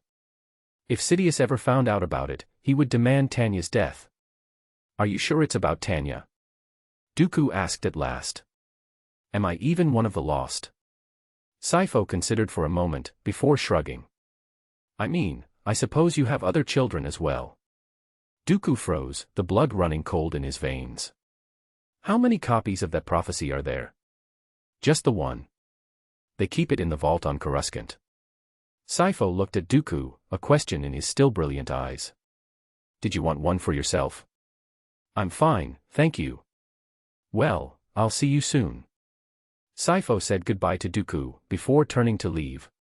Wait. The word tumbled from Dooku's lips, and he didn't even know what to say when Sifo turned to look at him. Perhaps we should delay purchasing the hammerhead hulls. Sifo raised an eyebrow. What brings this up all of a sudden? Dooku's mind raced to find an excuse. Even these few ships are much more expensive than I thought they would be. The Trade Federation fleet is sufficient for our needs, perhaps we should make do with the Royal Guard and the expanded militia. There was a long pause as Sifo stood there. Eventually he said, this is your decision and no one else's. Is this what you really want? He was out of excuses, he'd backed himself into a corner and there was no easy way out. Dooku couldn't sacrifice his hopes and dreams for a peaceful, ordered galaxy. He couldn't risk the Sith assassin hurting his family, and couldn't sacrifice his oldest and greatest friend. Could he tell Sifo the truth now? No, it was far too late. Sidious would still want him dead, and Sifo could never agree to work with a Sith. Eventually, after a desperate few seconds, Dooku made his choice. I'm being foolish. Go ahead with the inspection. When Sifo closed the room behind him, Dooku felt something close within himself as well, and he placed a hand over his eyes, letting out a long, shuddering sigh. Sifo's boots squelched through the mud, his thick hood made of thin metal foil crinkled with every step as droplets of toxic rain rolled down his back. Every visit to Raxus Prime was a reminder not to return. The planet stank of mold and rust, when it wasn't coming down with bitter-smelling alkaline rain that cleared sinuses and stripped certain kinds of paints from starships. The mixture of old garbage and bleach smell was strong enough to give Sifo a headache. It was also unpleasantly warm and humid, being closer to the sun than Secundus and darker in color, resulting in greater heat absorption on the surface. The air turned misty with the water evaporating off of the hot, exposed metal surfaces. Even nighttime wouldn't bring respite, only a bone-cold chill. Prime had almost no biosphere to keep the heat inside the atmosphere, meaning anyone caught outside without shelter for warmth was likely to freeze to death before the sun rose again. The population that lived here were either off-worlders who found temporary residence in temperature-controlled domed cities, or poor locals who constructed their shelters beneath the surface of the world to escape the oppressive cycle. Both groups had an unpleasant reputation, the former for being greedy and exploitative, and the latter for being crazy, untrustworthy, and dangerous. Buried in Prime's endless stacks of rusted trash were countless ancient treasures. The small native population of the planet scraped together a living by collecting metal scrap, and selling it to off-world smelters to be broken down into new bars of durasteel, copper, and even orodium. Amidst the piles of detritus, small, potentially valuable artifacts would be claimed by eager scavengers, who would sell them to merchants for the nice occasional bonus, that is if they could reach one of the domes before it was stolen from them. It wasn't uncommon to stumble across a dead scrapper among the dunes, his head bashed open or his intestines exposed with a crude shank. All of this was awful, and made Prime a place to avoid for anyone who had the choice, but it was even worse for Sipho as a Jedi. The dark side had formed a nexus around the ruined world, a frigid, nightmarish miasma of bitter, despairing madness that sawed at the edges of his consciousness. It was as if the world knew how it had been defaced, and resented all that laid eyes on it. It was no wonder that Jedi so rarely came here. Perhaps Dooku was right. Leaving Tanya at home had been the right decision. Here they are. The oddly nasal, slightly high-pitched accent of Sipho's tour guide shook him out of his reverie. Julgut was an older man, in his 50s with a long scraggly beard that was graying at its roots. He didn't seem to mind or notice that his nose was running, and there were small driblets of snot clinging to the hairs above his lip. Not real pretty, Prime Grime will do that to you. My mate in the archives still digging up the decommission orders, but we're pretty sure they were shuttered here after Ruzan. The hammerheads were exactly as promised, half a dozen ships of that venerable make and model abandoned in the scrap of Raxus Prime. All 6 of them were parked neatly next to each other, with crews of local engineers working to dig away the accumulated filth that the hulls were partially buried in. The hammerheads were skeletal, missing computer panels, blasters, hyperdrives, and engines. As a historian, Sipho guessed they probably served as escort ships for the Republic's merchant navy in the new Sith Wars, defending shipments of valuable goods from raiders far from the war front. When peace returned, they were no longer needed, and sold at rock-bottom prices to a scrapper here on the planet, who stripped them of anything of value and forgot about them. They then sat here ever since, as the detritus of Prime slowly buried them. It would be far cheaper to just buy a new hammerhead with modern parts than to pay for these to be refurbished, but then that wasn't really an option for Sereno. And you can restore them? Sipho asked. I can, all 6. Julgut replied, confidently, resting his thumbs in his pockets. Gonna take some time, though. How long? A year for each hull, without delays, and there will be. There always is. 6 years at least. Why so long? Can't just fix the buggers up on the ground, we need to get to the underside, you see. Gotta elevate them, and it's one at a time, I'm afraid. He pointed over to the massive, primitive-looking land vehicle that his employees were working out of. It was as large as the palace on Sereno. The thing didn't even hover, it just had a massive set of wheeled tracks. On the top level of the gargantuan vehicle was what looked almost like a space dock, but with cranes and winches to pull a ship out of the muck and hold it in place while it was being worked on. It was essentially a small, mobile shipyard, but located inside a planet's atmosphere instead of floating in space. Sipho had never seen anything like it before in all his travels across the galaxy. It was a specialized piece of machinery that could only be used here for this one express purpose. Chapter 49, The Assassin 3. It was essentially a small, mobile shipyard, but located inside a planet's atmosphere instead of floating in space. Sipho had never seen anything like it before in all his travels across the galaxy. It was a specialized piece of machinery that could only be used here for this one express purpose. Where'd you get that from? He asked. Built it myself. As a young man, I found good money in fixing up a few old speeders in my shed. Collectors and enthusiasts loved them, the older the better. Museums sometimes, too. Quat of Quat loves his blasted den range, has hundreds of garages. Anyway, stepdad had the idea of working on bigger things, and came up with a shed we could put together and take apart easily, and we'd drive it out to old fighters, put up the shed around them and get to work. Problem was, there just ain't a market for old fighters. Freighters, too. Just not something a rich guy can show off to his friend, you know. Someone with a freighter's trying to run a business, and he just wants something cheap and available. Trying to restore them just took too long, and was too expensive. The market for vintage cruisers and yachts was going to be when the trillionaires might take an interest, but they were too big and buried. If I could just get them above ground, I could work on things that were a lot bigger. Then I saw one of those Jawa crawlers in a holo vid, and the idea hit me. So I put up the old shed and just started building. Stepdad got involved, and saw the money we could make off of just one good sale, and so we split the work between us. Speeder business did so well we were able to hire and train some people, and well no you see it. Sifo shook his head, marveling at the scale of the work and its complexity. Are you self-taught? Julgut shrugged. Well, yeah. But I also have qualifications, a master's from the Quati Institute of Technology. Didn't learn much, but people care about certification. Quati. Sifo looked at the scruffy, pot-bellied man in his filthy overalls with his long scraggly beard and tried to imagine him in a classroom of engineering students. How did you qualify for that? Quat of Quat is a collector of vintage speeders, right? We got to talking, and he thought it was fair that I get a chance to test into the institute, so he had a seat on the entrance exams set aside for me. You mean to tell me that you're a personal friend of the Quat? One of the richest men in the galaxy. Sifo wasn't sure he believed it. The man looked embarrassed, blushing under his facial hair.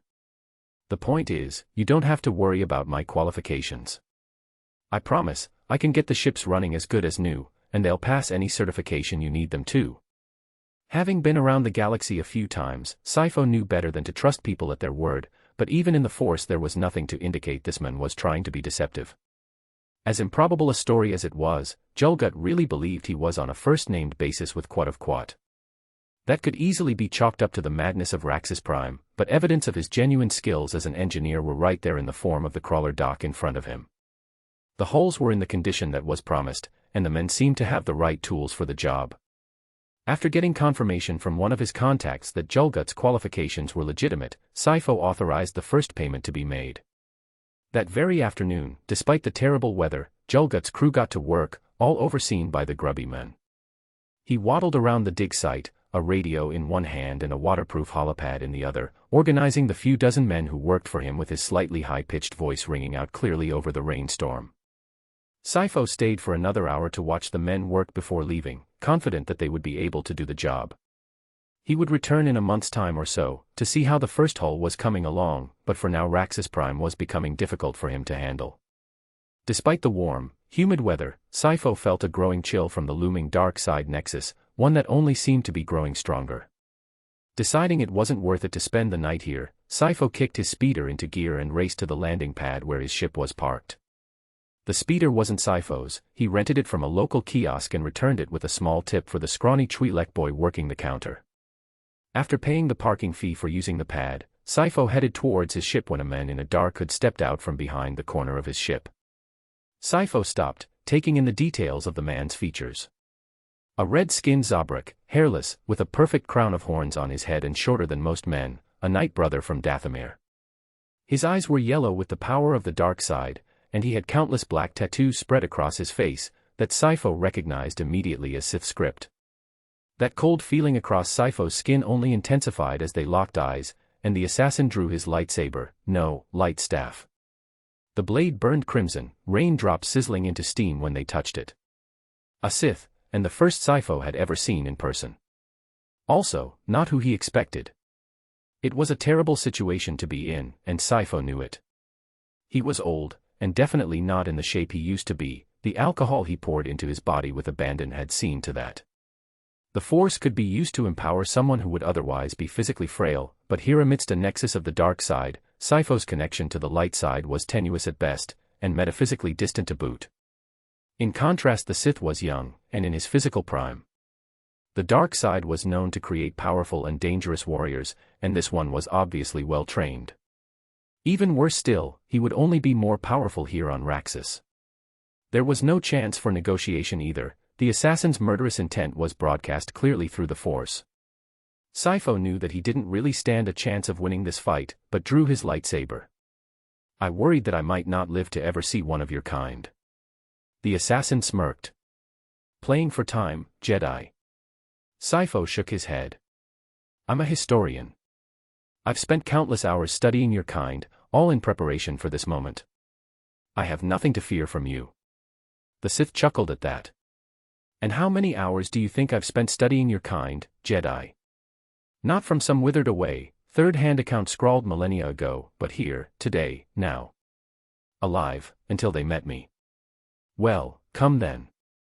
We'll see who the better student is. The assassin charged, striking forward in the most vicious series of Juyo movements Sifo had ever seen. When their blades met, it was immediately obvious who held the upper hand. On the defensive, Sifo stuck entirely to Ceresu, diverting strikes and protecting his body, while not risking his limbs with exaggerated movements. He was forced back, the two flashing lightsabers screeching whenever they came into contact. Sifo's back foot touched the speeder stand, and he nearly tripped. He was so used to seeing with the Force that he almost forgot where the obstacles around him were, but here on Prime he was nearly blinded to the future. This mistake nearly cost him his life, as the assassin, guided by the Force, saw it coming and drove his lightsaber into the old master's chest. Or he would have, if it hadn't deflected off something. Sifo was able to back away, burned but not killed. A thin chainmail of ancient court osses showed under the new rent in his rain-proof foil robes, which had just barely saved his life. The gaps between the tiny rings were more than large enough for hot air to pass through, roasting the flesh of his skin. Sifo's side was in agony, and his breath was ragged from just a few minutes of exchanging blows. He backed away on unsteady feet towards his ship. Hissing with annoyance, the Sith leapt through the air to land between the Jedi and his ship. Trying to escape, Jedi. With one hand holding his lightsaber, and the other reaching under his robe to clutch his injured side, Sifo grimaced. With his luck, the rain on Prime would give him an infection, and he'd be bedridden for weeks. Assuming he escaped with his life. Taking his hand away from his injury, Sifo reached for his holocom. Oh, please. The Sith sneered. Trying to call for help. Of course I'm jamming the signal, fool. You're trapped here. Sifo tried dialing, but couldn't connect with anyone. He reviewed his options for a moment, unable to escape. Victory seemed impossible. He was doomed. Despite the pain he was in, and the odds stacked against him, Sifo felt calm, prepared for this. This is a trap. Sifo agreed, locking eyes with the Sith. But not for me, I'm just the bait. He dialed a different number on his holocom. Whatever jamming device the Sith had, it would have to be incredibly impressive to block a signal being sent just 15 meters. Luckily it wasn't. A holocom on Sifo's ship rang once, before the entire vessel detonated. Chapter 50, The Investigation Eye. And, if we hit 250 power stones in 24H, there will be an extra chapter. 32 BBY. The soft blue light of the holocron illuminated the deepening lines of Dooku's face, casting the bags under his eyes in stark shadows. Despite his exhaustion, he carefully maintained his appearance, with his robes remaining unwrinkled and his chain of office untarnished. He even briefly considered asking Athamine to use some of her cosmetics to try and disguise his exhaustion, but decided against it. He wasn't that desperate. It should have been obvious to him sooner, but Sifo Dyas' death did not mean the end of his involvement with the matter. A Jedi Master falling to violence in mysterious circumstances would be a complicated affair at the best of times.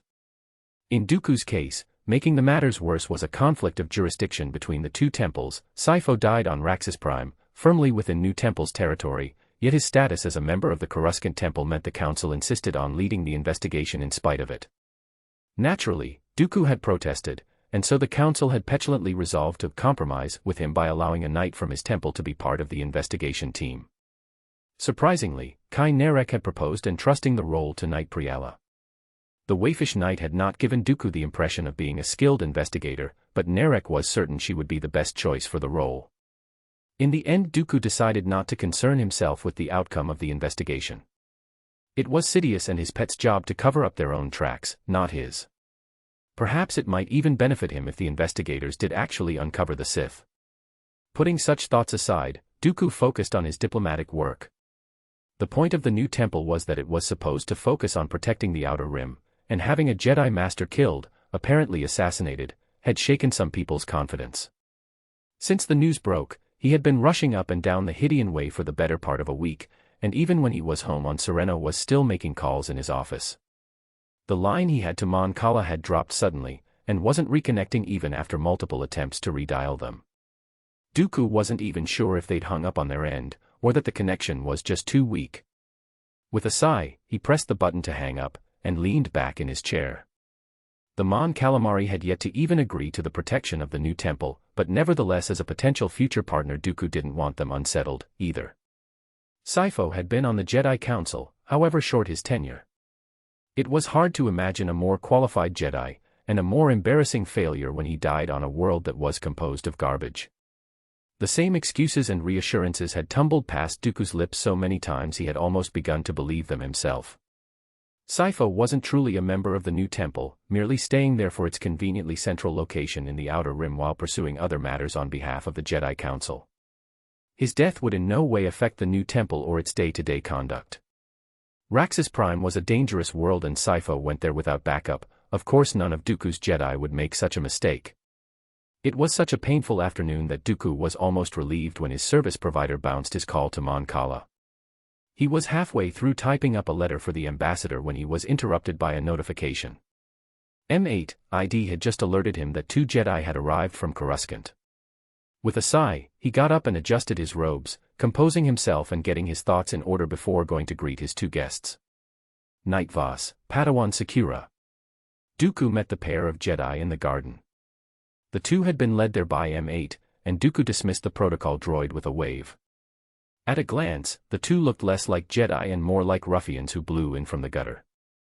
Voss was tall, powerfully built with wide shoulders, and a golden line running horizontally across the center of his face that looked like a tattoo, but was actually a feature of his human species, Kiffer. His unkempt black hair, stubble, and bare shoulders wouldn't have looked out of place in the Coruscant Undercity, shaking down on wary travelers for loose credits, not helped at all by the angry glare that he sported at all times. Ayla Sakura was a Twi'lek, with lovely sapphire blue skin that she was all too happy to show to the world thanks to the tight leather outfit that barred her midriff and accentuated her curves. Combined with the reputation of her species, the Padawan's choice of wear gave the impression of a slave girl, or a club dancer, not helped at all by her choice of lipstick. To say that Dooku didn't approve of the way they presented themselves was an understatement. They looked like a gangster and his much too young girlfriend, not like a pair of Jedi investigating a murder. He would be damned if he ever allowed any of his Jedi to represent the new temple looking like that. A bit annoyed today, Dooku? Voss asked, and Dooku realized he had let more of his disapproval show than he intended. My apologies. I have been kept busy since Sifo's death. Dooku answered. Busy before that, too. Voss pointed out. Can't be easy being the Count of Sereno and the Grandmaster of the new temple. Not to mention the family. That's almost a full-time job by itself. None of it would be possible without people I trusted overseeing certain tasks in my absence. My wife, Athamine, manages the palace and my children, while Jedi Master Narek is more involved in the new temple's day-to-day affairs. And what was Sifo Dyas managing for you? Is this an interrogation, Voss? Dooku turned his back to the men, leading the 2 on a stroll down the path. I'm sure you already know what Sifo was doing for me on Raxus. The men smirked. Why don't you tell me, anyway? He was not there in an official capacity to the new temple, but as a military advisor to the Count of Sereno. Yeah, it was an interesting way to get around anti-piracy sanctions. And perfectly legal. What did you even need the ships for? To ward off pirates. Dooku replied. Shipments going from here to the core are uninterrupted, but trying to trade with other worlds in the Outer Rim is much riskier. Could anyone else have known where he was going?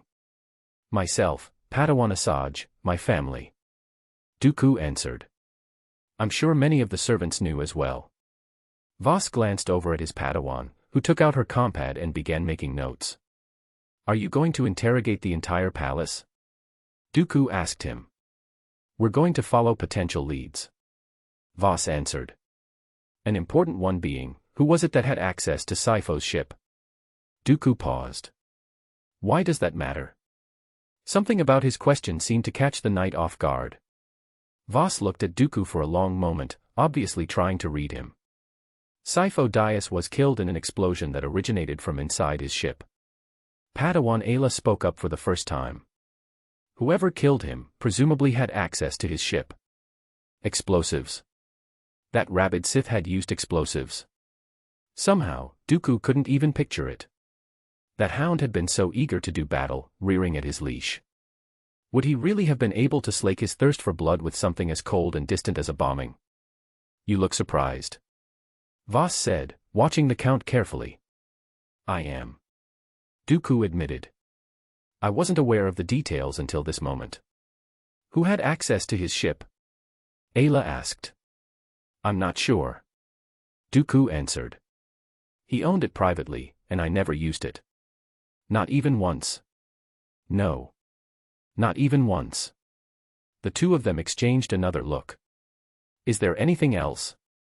Dooku asked them. "May we speak with the palace staff, and your family?" Ayla asked, politely. "We'll want to move about the palace, freely." "Go ahead." Dooku dismissed them. "We have nothing to hide." Apparently, they did in fact have nothing to hide. Voss wished that Dooku would try to hide something, but so far there was no evidence of that at all. 3 entire days were wasted trying to find a single member of Dooku's staff or inner circle who was anything other than sincerely trying to help. Heck, the family didn't even regularly wipe their droids' memories, so even they could provide clear, exonerating testimony. Voss had been so sure it was Dooku. The thing that really stuck in his craw was the way Sipho had died.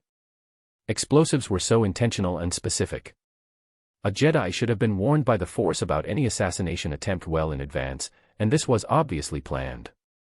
Especially a seer like Sipho, who had made a prophecy of his own. The only way the bombing could have worked was if someone had known Sipho would be blinded from the Force on Raxus Prime, and had known his destination ahead of time. Dooku knew Sipho's schedule. Dooku was the one who sent him to Raxus Prime. Voss had been sure it was him. "It can't be him," Ayla said, at last. It was the conclusion he was starting to reach himself. "It has to be him," Voss countered.